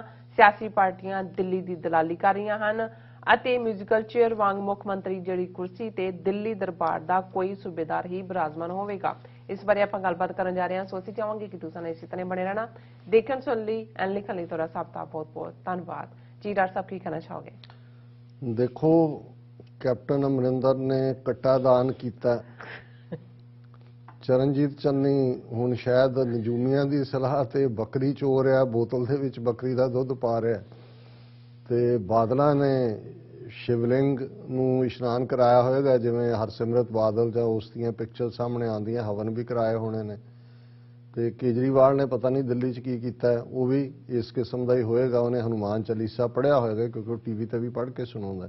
ਅੱਛਾ, ਪਹਿਲਾਂ ਸਾਰਿਆਂ ਦਾ ਇਹ ਸੀ ਕਿ ਵੋਟਰ ਭਗਵਾਨ, ਉਹ ਵੋਟਾਂ ਪੈ ਗਈਆਂ ਸੀ। ਹੁਣ ਇਹ ਜਿਹੜੇ ਵੋਟਰ ਭਗਵਾਨ ਤੋਂ ਲੈ ਕੇ ਅਸਲੀ ਭਗਵਾਨ ਨੇ ਕੀ ਕੱਢਣਾ ਹੈ, ਉਸ ਦੇ ਲਈ ਸਭ ਨੇ ਮੰਦਰ, ਗੁਰਦੁਆਰੇ, ਦਰਗਾਹ ਉਹਨਾਂ ਦੇ ਜਾ ਕੇ ਮੱਥਿਆਂ ਦੇ ਉੱਤੇ ਜਿਹੜਾ ਮੱਥੇ ਘਸਾ ਲੈ, ਔਰ ਹਲਵਾਈ ਵਿਚਾਰੇ ਢੀਕਦੇ ਰਹਿ ਗਏ ਕਿਉਂਕਿ ਕਿਸੇ ਨੂੰ ਜਿਹੜਾ ਐਤਕੀ ਸਾਈ ਬਹੁਤੀ ਮਿਲੀ ਨਹੀਂ। ਪਰ ਉਹ ਸਾਡੀ ਟੈਕਨੀਕਲ ਟੀਮ ਦੱਸ ਰਹੀ ਸੀ ਕਿ ਭਗਵੰਤ ਮਾਨ ਨੇ ਹਲਵਾਈ ਬਿਠਾਏ ਹੋਏ ਨੇ। ਹੁਣ ਇਸ ਸਾਰੇ ਦੇ ਚੱਲਦਿਆਂ ਜ਼ਾਹਰ ਹੈ ਕਿ ਅਸੀਂ ਜ਼ਿਕਰ ਕਰ ਰਹੇ ਹਾਂ, ਉੱਥੇ 10 ਤਰੀਕ ਦੀ ਸਵੇਰ ਹੋ ਚੁੱਕੀ ਹੈ ਤਾਂ ਕੁਝ ਘੰਟਿਆਂ ਬਾਅਦ ਡੱਬਿਆਂ 'ਚੋਂ ਕਿਸਮਤ ਖੁੱਲ੍ਹਣੀ ਹੈ। ਪਰ ਅਸੀਂ ਤਾਂ ਪਹਿਲਾਂ ਹੀ EVM ਕੀ ਜੈ ਹੋ, EVM ਕੀ ਜੈ ਹੋ, ਅਸੀਂ ਤਾਂ ਇਹ ਨਾਅਰਾ ਦਿੱਤਾ ਹੀ ਸੀ ਕਿ ਭਾਈ ਇਹ ਉਹਨਾਂ ਦਾ ਕਰਮ। ਔਰ UP ਦੇ ਵਿੱਚ ਤਾਂ ਪੂਰਾ ਕੜਮਸ ਪਿਆ ਹੋਇਆ ਕਿ ਬਨਾਰਸ ਤੋਂ ਲੈ ਕੇ ਮਥੁਰਾ, ਦੂਜੇ ਉਹਨਾਂ ਨੇ ਟਰੱਕਾਂ ਤੇ ਲੱਦੀਆਂ ਮਸ਼ੀਨਾਂ ਫੜ ਲਈਆਂ ਕਿ ਭਾਈ ਇਹ ਕਿੱਧਰ ਜਾ ਰਹੀਆਂ। ਉਹ ਕਹਿੰਦੇ ਜੀ ਟ੍ਰੇਨਿੰਗ ਲਈ ਲਿਜਾ ਰਹੇ ਸੀ, EVM ਟ੍ਰੇਨਿੰਗ। ਔਰ ਉੱਥੇ ਮੈਨੂੰ ਇਹ ਲੱਗਦਾ ਵੀ ਕੱਲ ਉੱਥੇ ਵੀ ਗਿਣਤੀ ਹੋ ਰਹੀ ਹੈ, ਉੱਥੇ ਫਸਾਦ ਹੋਣਗੇ ਬਹੁਤ ਬੁਰੀ ਤਰ੍ਹਾਂ ਕਿਉਂਕਿ ਉੱਥੇ ਜਿਹੜੇ ਉਹਨਾਂ ਦੇ ਸਮਾਜਵਾਦੀ ਪਾਰਟੀ ਦੇ ਹਜ਼ਾਰਾਂ ਲੋਕ ਉਹ ਸਟਰੋਂਗ ਰੂਮਾਂ ਦੇ ਬਾਹਰ ਜਿੱਥੇ ਰੱਖੀਆਂ ਨੇ ਜਾਂ ਦੂਜੇ, ਉਹਨਾਂ ਨੇ ਕਿਉਂਕਿ ਇਹ ਸਾਹਮਣੇ ਆ ਗਿਆ 2 ਦਿਨ ਪਹਿਲਾਂ ਕਿ ਭਾਈ ਇਹ ਕਿੱਥੇ ਲੱਦ ਕੇ ਲਿਜਾ ਰਹੇ ਨੇ ਮਸ਼ੀਨਾਂ। ਔਰ 2-3 ਥਾਵਾਂ ਤੇ ਐਸਾ ਹੋਇਆ ਕਿ ਜੀ ਉਹਨਾਂ ਨੇ ਇਹ ਜਿਹੜਾ EDM ਜਾਂ ਦੂਜਿਆਂ ਨੂੰ ਸਸਪੈਂਡ ਕਰਤਾ। ਇਹ ਅੱਪਰ ਲੈਵਲ ਦੇ ਉੱਤੇ ਗੜਬੜ ਹੈ। ਪੰਜਾਬ ਦੇ ਹਵਾਲੇ ਨਾਲ ਜਿਵੇਂ ਸੋ ਕਾਲਡ ਇਹਨਾਂ ਦੇ ਐਗਜ਼ਿਟ ਪੋਲਸ ਦੇ ਥੱਲੇ ਇਹਨਾਂ ਨੇ ਦਿੱਤਾ, ਆਲਰੇਡੀ ਉਹਨਾਂ ਨੇ ਆਮ ਆਦਮੀ ਪਾਰਟੀ ਦੇ ਹਵਾਲੇ ਕਰਨ ਦੀ ਲਾਈਨ ਕੀਤੀ ਹੈ, ਕਿਉਂਕਿ ਇਹ ਆਰਐਸਐਸ ਦੀ ਬੀ ਟੀਮ ਜੇ ਪੰਜਾਬ 'ਚ ਸਿੱਧਾ ਬੀਜੇਪੀ ਨੂੰ ਦਿੰਦੇ, ਹਾਲਾਂ 70 ਕੈਂਡੀਡੇਟ ਉਹਨਾਂ ਦੇ ਖੜੇ ਸੀ ਔਰ ਦੂਜਿਆਂ ਨੂੰ ਫਿਰ ਇਹ ਸਿੱਧਾ ਲੱਗਣਾ ਸੀ। ਉਹ ਉਹਨਾਂ ਨੇ ਕਿਹਾ ਕਿ ਵੀ ਕੋਈ ਨਹੀਂ, ਬੀ ਟੀਮ ਤੋਂ ਵੀ ਕੰਮ ਲਿਆ ਜਾ ਸਕਦਾ, ਕੰਮ ਤਾਂ ਉਹਨਾਂ ਨੇ ਉਹੀ ਕਰਨੇ ਨੇ ਜਿਹੜੀ ਏ ਟੀਮ ਨੇ ਕਰਨੇ ਸੀ। ਹੁਣ ਇਸ ਸਾਰੇ ਦੇ ਚੱਲਦਿਆਂ ਸਾਡਾ ਵੀ ਇੱਕ ਵੱਡਾ ਤਬਕਾ ਹੈ, ਚਲੋ ਇੱਕ ਤਾਂ ਹੁੰਦਾ ਵੀ ਤੁਸੀਂ ਵੈਸੇ ਜਿਹੜਾ ਉਹ ਜਾਦੂ ਦਾ ਖੇਲ ਦੇਖਦੇ ਹੋ, ਪਰ ਤੁਹਾਨੂੰ ਇਹ ਪਤਾ ਹੋਏ ਕਿ ਵੀ ਜਾਦੂ ਹੈ, ਕਿਉਂਕਿ ਜਾਦੂ ਅਸਲ ਤਾਂ ਨਹੀਂ ਹੁੰਦਾ। ਹਾਲਾਂ ਮੂੰਹ ਚੋਂ ਅੱਗ ਦੀਆਂ ਲਾਟਾਂ ਵੀ ਕੱਢ ਲੈਂਦੇ ਨੇ, ਹੋਰ ਵੀ ਕਈ ਟ੍ਰਿਕ ਕਰਦੇ ਨੇ, ਪਰ ਇਹ ਜਿਹੜੇ ਦੇਖ ਰਹੇ ਹੁੰਦੇ ਨੇ ਉਹਨਾਂ ਨੂੰ ਵੀ ਪਤਾ ਹੁੰਦਾ ਵੀ ਇਹ ਅਸਲ ਨਹੀਂ ਹੈ, ਇਹ ਜਾਦੂ ਹੈ। ਤੇ ਜੇ ਤੁਸੀਂ ਇਸ ਕਿਸਮ ਦਾ ਹੀ ਜਾਦੂ ਦੇਖਣ ਲਈ ਇਲੈਕਸ਼ਨਾਂ ਦੇ ਉੱਤੇ ਗੱਲ ਕਰਦੇ ਹੋ ਕਿ ਵੀ ਇਹ ਇੱਕ ਜਿਹੜਾ ਹੈ ਉਹ ਤੁਹਾਡਾ ਜਸਟ ਇੱਕ ਐਂਟਰਟੇਨ, ਫਿਰ ਤਾਂ ਸਮਝ ਆ ਸਕਦੀ। ਪਰ ਜਿਹੜੇ ਸੱਚਮੁੱਚ ਇਹ ਬਿਲੀਵ ਕਰਨ ਤੇ ਆ ਜਾਣ ਜਾਂ ਆ ਗਏ ਹੋਣ ਕਿ ਜੀ ਇਹ ਆਮ ਆਦਮੀ ਪਾਰਟੀ ਨੂੰ ਵੀ ਇੱਕ ਚਾਂਸ ਦੇ ਕੇ ਸ਼ਾਇਦ ਕੁਝ ਬਦਲ ਜਾਏ, ਉਹਨਾਂ ਤੋਂ ਵੱਡਾ ਫਿਰ ਕੋਈ ਮੂਰਖ ਨਹੀਂ ਹੈ। ਪਰ ਜਿਹੜੇ ਖਾਲਿਸਤਾਨ ਦੇ ਰਸਤੇ ਦੇ ਇਸ ਪਾਂਧੀ ਨੇ ਔਰ ਸਚਿਆਰਤਾ ਦੇ ਨਾਲ, ਔਰ ਜਿਵੇਂ ਸਰ ਰਜਿੰਦਰ ਸਿੰਘ ਹੋਰਾਂ ਨੇ, ਸਰ ਕਪੂਰ ਸਿੰਘ ਜਿਹੜਾ ਇੱਕ ਸ਼ੇਅਰ ਅਕਸਰ ਕੋਟ ਕਰਦੇ ਸੀ, ਉਹ ਬੜੀ ਦੇਰ ਬਾਅਦ ਮੈਂ ਉਹਨਾਂ ਦੀ ਲਿਖਤ 'ਚ ਦੇਖਿਆ ਕਿ ਇਸ਼ਕ ਨਗੀਨਾ ਉਹੀਓ ਸਮਝਣ ਜੋ ਹੋਵਣ ਆਪ ਨਗੀਨੇ, ਇਸ਼ਕ ਮੁਸ਼ਕ ਦੀ ਸਾਰ ਕੀ ਜਾਣਨ ਕਾਇਰ ਲੋਕ ਕਮੀਨੇ। ਹੁਣ ਇਹ ਇਸ਼ਕ ਹਕੀਕੀ ਔਰ ਇਸ਼ਕ ਮਜਾਜ਼ੀ ਦੋਨਾਂ ਦੇ ਉੱਤੇ ਹੀ ਢੁਕਦਾ ਹੈ ਕਿ ਇਹ ਜਿਹੜੀ ਖੇਡ ਹੈ, ਤੁਸੀਂ ਇਸ਼ਕ ਹਕੀਕੀ ਦੇ ਰਾਹ ਤੇ ਤੁਰਦੇ ਹੋ ਤੇ ਫਿਰ ਇਸ ਨੂੰ ਤੁਸੀਂ ਸੌਦੇਬਾਜ਼ੀ ਦੇ ਨਾਲ ਤੁਸੀਂ ਕਹੋ ਜੀ ਦਾ ਹਾਨ ਲਾਭ ਕੀ ਹੈ। ਜਦੋਂ ਤੁਸੀਂ ਹਾਨ ਲਾਭ ਗਿਣਨ ਲੱਗ ਜਾਂਦੇ ਹੋ ਫਿਰ ਤਾਂ ਤੁਸੀਂ ਕਿਰਾੜ ਹੋ, ਦੁਕਾਨਦਾਰ ਹੋ, ਬਾਣੀਏ ਹੋ, ਤੁਸੀਂ ਉਹਦਾ ਫਾਇਦਾ ਨੁਕਸਾਨ ਦੇਖ ਰਹੇ ਹੋ। ਇਹ ਇਸ਼ਕ ਹਕੀਕੀ ਦੇ ਰਾਹ ਦੇ ਉੱਤੇ ਤੁਰਨਾ, ਇਹ ਤਾਂ ਉਹੀ ਹੈ ਆਪਣਾ ਆਪ ਗਵਾ ਕੇ ਆਪ ਗਵਾਈਐ ਤਾਂ ਸ਼ੌਹ ਪਾਈਐ ਔਰ ਕੈਸੀ ਚਤਰਾਈ। ਇੱਥੇ ਕੋਈ ਚਤਰਾਈ ਤਾਂ ਹੈ ਨਹੀਂ। ਸੋ ਇੱਕ ਪਾਸੇ ਸਿੱਖੀ ਦੀ ਵਾਟ, ਔਰ ਜੇ ਅਸੀਂ 4 ਦਹਾਈਆਂ ਦਾ ਇਹ ਸੰਘਰਸ਼ ਦੇਖੀਏ ਕਿ ਇਹ ਪ੍ਰੇਮ ਦੇ ਪੁਤਲੇ ਜਿਹੜੇ ਇਸ ਰਾਹ ਤੇ ਤੁਰਦੇ ਨੇ, ਉਹਨਾਂ ਦੇ ਲਈ ਇਹ ਨਹੀਂ ਹੁੰਦਾ, ਉਹਨਾਂ ਨੂੰ ਇਹ ਕਲੀਅਰ ਹੈ ਵੀ ਉਹਨਾਂ ਦੀ ਮੰਜ਼ਿਲ ਕੀ ਹੈ, ਉਹਨਾਂ ਨੇ ਕਿੱਥੇ ਜਾਣਾ ਹੈ। ਤੇ ਤੁਹਾਨੂੰ ਨਜ਼ਰ ਆ ਰਿਹਾ ਕਿ ਵੀ ਸਾਹਮਣੇ ਕੀ ਹੈ। ਪੰਜਾਬ ਤੁਸੀਂ ਇੱਕ ਤੋਂ ਬਾਅਦ ਇੱਕ 4 ਦਹਾਕਿਆਂ ਦੇ ਵਿੱਚ ਉਸ ਖੇਡ ਨੂੰ ਦੇਖਿਆ। ਫਿਰ ਵੀ ਜੇ ਕਿਸੇ ਨੂੰ ਇਹ ਤਵੱਕੋ ਹੋਏ ਕਿ ਇਸ ਚੋਂ ਕੀ ਨਿਕਲੇਗਾ ਜਾਂ ਇਸ ਚੋਂ ਸਾਡਾ ਕੁਝ ਭਲਾ ਹੋਏਗਾ, ਉਹ ਜਾਂ ਤਾਂ ਬਿਲਕੁਲ ਅਕਲ ਦੇ ਵੈਰੀ ਨੇ, ਜਾਂ ਜਿਹੜਾ ਉਹ ਉਹਨਾਂ ਨੇ ਕਿਤੇ ਨਾ ਕਿਤੇ ਆਪਣੀਆਂ ਪੋਜੀਸ਼ਨ ਕੰਪਰੋਮਾਈਜ਼ ਕੀਤੀਆਂ ਹੋਈਆਂ ਤੇ ਉਹਨਾਂ ਦੇ ਲਈ ਜਿਹੜਾ ਖਾਲਿਸਤਾਨ ਹੈ ਉਹ ਜ਼ਬਾਨੀ ਜਮਾ ਖਰਚ ਤੋਂ ਬਿਨਾਂ ਹੋਰ ਕੋਈ ਮਤਲਬ ਨਹੀਂ ਰੱਖਦਾ। ਔਰ ਸਰ ਸੁਖਵਿੰਦਰ ਸਿੰਘ ਰਟੌਲ ਜਿਹੜੇ ਬਹੁਤ ਅੱਛੇ ਸ਼ਾਇਰ ਵੀ ਨੇ, ਉਹਨਾਂ ਦਾ ਅਕਸਰ ਸੋਸ਼ਲ ਮੀਡੀਆ ਦੇ ਉੱਤੇ ਇੱਕ ਅੱਧਾ ਕਪਲੇਟ ਹੁੰਦਾ ਔਰ ਉਹਨਾਂ ਨੇ ਅੱਜ ਕਿਹਾ ਵਕਤ ਦੇ ਮੰਚ ਤੇ ਪੰਜਾਬ ਦੀ ਝਾਕੀ ਹੈ। ਹੁਣ ਇਹ ਮੰਚ ਵਕਤ ਦਾ ਕਿ ਟਾਈਮ ਆਪਣਾ ਉਹ ਦੇ ਰਿਹਾ ਹੈ। ਵਕਤ ਦੇ ਮੰਚ ਤੇ ਪੰਜਾਬ ਦੀ ਝਾਕੀ ਹੈ, ਜ਼ਹਿਰ ਦਾ ਪਿਆਲਾ ਲਈ ਖੜਾ ਸਾਕੀ ਹੈ।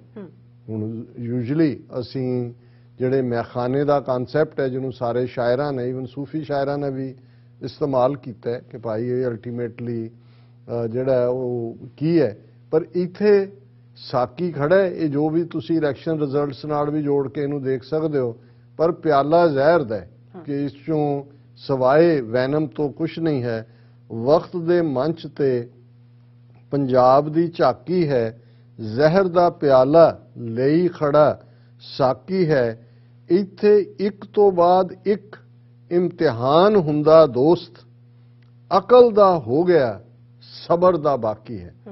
ਹੁਣ ਜਿਨ੍ਹਾਂ ਅਕਲਮੰਦਾਂ ਨੂੰ ਸਮਝ ਹੈ ਉਹ ਸਮਝਦੇ ਨੇ ਕਿ ਭਾਈ ਇਹ ਇਹਨਾਂ ਦਾ ਫਰੇਬ ਜਾਲ ਹੈ, ਚੱਕਰ ਵਿਊ ਹੈ, ਲੇਕਿਨ ਸਾਨੂੰ ਆਪਣੀ ਮੰਜ਼ਿਲ ਤੱਕ ਸਾਡੀ ਅੱਖ ਜਿਹੜੀ ਹੈ, ਜਿਸ ਨੂੰ ਇੱਕ ਫੌਜੀ ਜਨਰਲ ਨੂੰ ਇੱਕ ਵਾਰੀ ਪੁੱਛਿਆ ਗਿਆ ਸੀ ਕਿ ਵੀ ਤੁਹਾਡਾ ਕੀ ਮੈਸੇਜ ਹੈ ਅਗਲੀਆਂ ਜਨਰੇਸ਼ਨਸ ਲਈ, ਤੇ ਉਹਨੇ ਇੱਕ ਲਾਈਨ ਕਹੀ ਕਿ run the race of your life with the eyes fixed on your goal. ਬਿਲਕੁਲ, ਕਿ ਤੁਹਾਡੀਆਂ ਅੱਖਾਂ ਆਪਣੇ ਨਿਸ਼ਾਨੇ ਤੇ ਟਿਕੀਆਂ ਹੋਣ ਤੇ ਫਿਰ ਤੁਸੀਂ ਜ਼ਿੰਦਗੀ ਦੀ ਦੌੜ ਨੂੰ ਦੌੜੋ।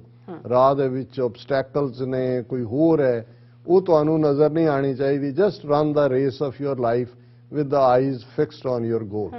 ਸੋ ਜਿਨ੍ਹਾਂ ਨੂੰ ਇਸ ਗੱਲ ਦੀ ਸਮਝ ਹੈ ਕਿ ਭਾਈ ਇਹ ਖਾਲਿਸਤਾਨ ਇਹ ਰਸਤਾ ਠੀਕ ਹੈ, ਇਹ ਜ਼ਹਿਰ ਦਾ ਪਿਆਲਾ ਵੀ ਹੈ, ਇਹ ਜ਼ੁਲਮਾਂ ਚੋਂ ਵੀ ਗੁਜ਼ਰਨਾ ਹੈ, ਇਹ ਵੈਲੀ ਆਫ ਡੈਥ ਚੋਂ ਵੀ ਗੁਜ਼ਰਨਾ ਹੈ, ਇਹ ਸਾਡੇ ਸਬਰ ਦੀ ਪ੍ਰੀਖਿਆ ਵੀ ਹੈ, ਪਰ ਅਲਟੀਮੇਟਲੀ ਅਸੀਂ ਜਿੱਤਣਾ ਹੈ, ਕਿਉਂਕਿ ਫੇਥ ਤੁਹਾਡਾ ਇਸ ਗੱਲ ਤੇ ਖਲੋਤਾ ਹੋਇਆ ਹੈ ਕਿ ਹਮ ਪਾਤਸ਼ਾਹੀ ਸਤਿਗੁਰ ਦੇਈ ਹੰਨੇ ਹੰਨੇ ਲਾਏ ਜੈ ਜੈ ਬਹਿ ਜ਼ਮੀਨ ਮਲ ਤਹਿ ਤਹਿ ਤਖਤ ਬਣਾਏ। ਕਿ ਭਾਈ ਸਾਨੂੰ ਗੁਰੂ ਨੇ ਪਾਤਸ਼ਾਹਤ ਦਿੱਤੀ ਹੋਈ ਹੈ, ਸੋਵਰਨਿਟੀ ਦਿੱਤੀ ਹੋਈ ਹੈ। ਗੁਲਾਮ ਹੋਣ ਤੇ ਗੁਲਾਮੀ ਕਬੂਲਣ ਦੇ ਵਿੱਚ ਬੜਾ ਫਰਕ ਹੁੰਦਾ ਹੈ। ਜਿਵੇਂ ਹਾਰ ਜਾਣ ਤੇ ਹਾਰ ਮੰਨ ਲੈਣ 'ਚ ਬੜਾ ਫਰਕ ਹੁੰਦਾ ਹੈ। ਹਾਰਦਾ ਉਹ ਹੈ ਜਿਹੜਾ ਹਾਰ ਮੰਨ ਲੈਂਦਾ ਹੈ। ਤੇ ਅਸੀਂ 18ਵੀਂ ਸਦੀ ਇਸ ਗੱਲ ਦੀ ਜਿਹੜੀ ਹੈ ਤਾਰੀਖ ਗਵਾਹ ਹੈ ਕਿ ਅਸੀਂ ਇੱਕ ਸਦੀ ਘੋੜਿਆਂ ਦੀਆਂ ਕਾਠੀਆਂ ਨੂੰ ਘਰ ਬਣਾਇਆ, ਖੰਨੀ ਖੰਨੀ ਰੋਟੀ ਤੇ ਗੁਜ਼ਾਰਾ ਕੀਤਾ, ਬੱਚਿਆਂ ਦੇ ਟੋਟੇ ਕਰਵਾ ਕੇ ਹਾਰ ਗਲਾਂ ਦੇ ਵਿੱਚ ਪਵਾਏ, ਇੱਕ ਪੂਰੀ ਸਦੀ ਜੂਝੇ ਇਸ ਫੇਥ ਦੇ ਨਾਲ ਕਿ ਸਾਨੂੰ ਗੁਰੂ ਨੇ ਪਾਤਸ਼ਾਹਤ ਦਿੱਤੀ ਹੋਈ ਹੈ। ਇਨ ਗਰੀਬ ਸਿੱਖਨ ਕੋ ਦੇਉ ਪਾਤਸ਼ਾਹੀ ਇਹ ਯਾਦ ਕਰ ਰੱਖੇ ਹਮਰੀ ਗੁਰਿਆਈ, ਕਿ ਸਾਨੂੰ ਗੁਰੂ ਨੇ ਪਾਤਸ਼ਾਹਤ ਦਿੱਤੀ ਹੋਈ ਹੈ। ਔਰ ਇਹ ਉਹਨਾਂ ਜ਼ਮਾਨਿਆਂ ਦੀ ਗੱਲ ਹੈ ਜਦੋਂ ਅਸੀਂ ਇੱਕ ਸੀਮਤ ਦਾਇਰੇ ਦੇ ਵਿੱਚ ਥੋੜੀ ਜਿਹੀ ਗਿਣਤੀ ਦੇ ਵਿੱਚ ਬਹੁਤ ਥੋੜੇ ਹਥਿਆਰਾਂ ਦੇ ਨਾਲ, ਬਹੁਤ ਥੋੜੇ ਰਿਸੋਰਸਿਸ ਦੇ ਨਾਲ, ਪੱਤਾ ਪੱਤਾ ਜਦੋਂ ਵੈਰੀ ਚਾਰ ਚਫੇਰੇ ਸਿਰਾਂ ਦੇ ਮੁੱਲ ਨੇ, ਜੇ ਅਸੀਂ ਉਦੋਂ ਇਤਿਹਾਸ ਨੂੰ ਉਸ ਧਰਤੀ ਦਾ ਖਮੀਰ ਬਦਲਿਆ ਔਰ ਉਸ ਬਦਲੇ ਖਮੀਰ ਦੇ ਵਿੱਚ ਸਿੱਖਾਂ ਦੇ ਕੋਲ ਪਾਤਸ਼ਾਹਤ ਆਉਂਦੀ ਹੈ ਤੇ ਬਾਬਾ ਬੁੱਲੇ ਸ਼ਾਹ ਦੀ ਕਲਮ ਚੱਲਦੀ ਹੈ, ਭੂਰਿਆਂ ਵਾਲੇ ਰਾਜੇ ਕੀਤੇ ਮੁਗਲਾਂ ਜ਼ਹਿਰ ਪਿਆਲੇ ਪੀਤੇ। ਜੇ ਉਦੋਂ ਅਸੀਂ ਇਤਿਹਾਸ ਦਾ ਵਹਿਣ ਬਦਲਿਆ, ਅੱਜ ਤਾਂ ਅਸੀਂ 35 ਮਿਲੀਅਨ ਔਰ 6 ਮਿਲੀਅਨ ਸਿੱਖ ਜਿਹੜੇ ਰੀਅਲ ਸੌਫਟ ਪਾਵਰ ਨੇ, ਅੱਜ ਪੰਜਾਬ ਦੇ ਵਿੱਚ ਇੱਥੇ ਅਮਰੀਕਾ ਜਾਂ ਦੂਜੇ ਮੁਲਕਾਂ 'ਚ ਬੈਠਿਆਂ ਦੀ ਨਜ਼ਰ ਕਿਉਂ ਹੈ ਪੰਜਾਬ 'ਚ ਕਿ ਜੀ ਉੱਥੋਂ ਇਹਨਾਂ ਨੇ ਝੋਲੇ 'ਚੋਂ ਕਿਹੜਾ ਸੱਪ ਕੱਢਣਾ, ਕਿਉਂਕਿ ਇੱਕ ਉਹ ਸੌਫਟ ਪਾਵਰ ਹੈ ਜਿਹੜੀ ਪੰਜਾਬ ਦੀ ਹੋਣੀ ਨੂੰ ਡਿਸਾਈਡ ਕਰਨ ਦੇ ਵਿੱਚ ਇੱਕ ਡਿਸਾਈਸਿਵ ਰੋਲ ਪਲੇ ਕਰੇਗੀ ਆਉਣ ਵਾਲੇ ਪੀਰੀਅਡ। ਇਹ ਸਾਡੀ ਸਟਰੈਂਥ ਹੈ। ਔਰ ਪੰਜਾਬ ਦੀ ਧਰਤੀ ਤੇ ਅਸੀਂ ਦੀਪ ਸਿੱਧੂ ਦੇ ਤੁਰ ਜਾਣ ਤੋਂ ਬਾਅਦ ਫਤਿਹਗੜ੍ਹ ਸਾਹਿਬ ਦਾ ਇਕੱਠ ਦੇਖਿਆ, ਬਰਗਾੜੀ ਦਾ ਦੇਖਿਆ, ਉੱਥੋਂ ਦੀ ਨੌਜਵਾਨੀ ਦੇ ਵਿੱਚ ਉਹ ਉਮੰਗ ਦੇਖੀ ਹੈ। ਔਰ ਇਸ ਬਾਰੇ ਕੋਈ ਦੋ ਰਾਵਾਂ ਨਹੀਂ, ਜਿਵੇਂ ਅਲਾਮਾ ਇਕਬਾਲ ਨੇ ਕਿਹਾ ਸੀ ਕਿ इतना भी ना उम्मीद नहीं इकबाल, किस्ते विरां से जरा नम हो तो बड़ी ये ज़मीन बड़ी जरखेज है साकी। मैं शायद एग्जैक्ट कोट नहीं किया, पर यह है कि भाई ये नाउमीदी नहीं है अपने उस धरती के लोगों तो, सिर्फ इस जमीन दे विच जरखेजी है, ये पूरी फर्टिल है जिथे शहीदां दा खून डुलिया होया है। पर जे ਉਸ ਨੂੰ ਥੋੜਾ ਜਿਹਾ ਵੱਤਰ ਆਇਆ ਹੋਏ, ਔਰ ਵੱਤਰ ਤੇ ਇਹਦੀ ਪ੍ਰੋਗਰਾਮਿੰਗ ਗੁਰੂ ਕਲਗੀਧਰ ਪਾਤਸ਼ਾਹ ਨੇ ਕੀਤੀ ਹੋਈ ਹੈ। ਸੋ ਮੈਂ ਸਮਝਦਾ ਵੀ ਸਾਨੂੰ ਇਸ ਫੇਕ ਸਾਰੇ ਇਲੈਕਸ਼ਨ ਸਿਸਟਮ ਦੀ ਆਊਟਕਮ ਜਿਹੜੀ ਕੱਲ ਬਿਆਨੀ ਜਾਣੀ ਹੈ, ਬੜਿਆਂ ਨੇ ਉੱਥੇ ਬੈਠ ਕੇ ਤਬਸਰੇ ਕਰ ਰਹੇ ਹੋਣਾ ਹੈ ਕਿ ਇਹ ਹੋ ਗਿਆ ਤੇ ਉਹ ਹੋ ਗਿਆ, ਇਸ ਦੇ ਜਿਹੜਾ ਜਾਲ ਦੇ ਵਿੱਚ ਫਸਣ ਦੀ ਲੋੜ ਨਹੀਂ। ਹਾਂ, ਜਿਵੇਂ ਤੁਸੀਂ ਮਦਾਰੀ ਦਾ ਖੇਲ ਦੇਖਦੇ ਹੋ ਤੇ ਉਹਦੇ 'ਚ ਤੁਸੀਂ ਇਹ ਜ਼ਰੂਰ ਕਹਿ ਸਕਦੇ ਹੋ ਕਿ ਭਾਈ ਅਸੀਂ ਵੀ ਇੱਕ ਖੇਲ ਦੇਖ ਰਹੇ ਹਾਂ, ਇਸ ਤੋਂ ਬਿਯੋਂਡ ਇਸ ਤੋਂ ਹੋਪ ਨਾ ਹੋਏ।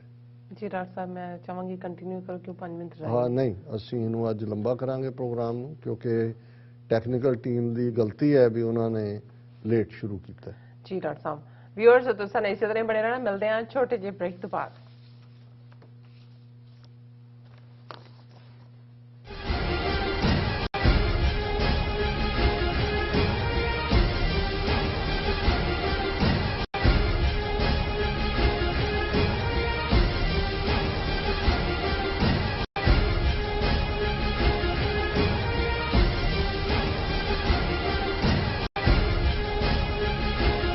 ਤੁਹਾਨੂੰ 30, 40 ਜਾਂ 50 ਦਿਨ ਵੇਟ ਕਰਨੀ ਪੈ ਰਹੀ ਹੈ ਤੁਹਾਡੇ ਚੈੱਕ ਲਈ, ਫਿਰ ਬ੍ਰੋਕਰਾਂ ਪਿੱਛੇ ਭੱਜਦੇ ਫਿਰਦੇ ਹੋ ਪੈਸੇ ਲਈ, ਬਹੁਤ ਜ਼ਿਆਦਾ ਟਾਈਮ ਵੇਸਟ ਹੋ ਜਾਂਦਾ ਇਦਾਂ ਦਾ। ਜੇ ਤੁਸੀਂ ਅੱਜ ਹੀ ਪੈਸੇ ਲੈਣੇ ਤਾਂ ਬਾਬ ਟੇਲ ਨੂੰ ਕਾਲ ਕਰੋ। ਬਾਬ ਟੇਲ ਤੁਹਾਡੀਆਂ ਇਨਵੋਇਸਸ ਸੇਮ ਡੇ ਫੰਡ ਕਰ ਸਕਦੇ ਹਨ for a small fee, no contract, no reserve and no hidden fees।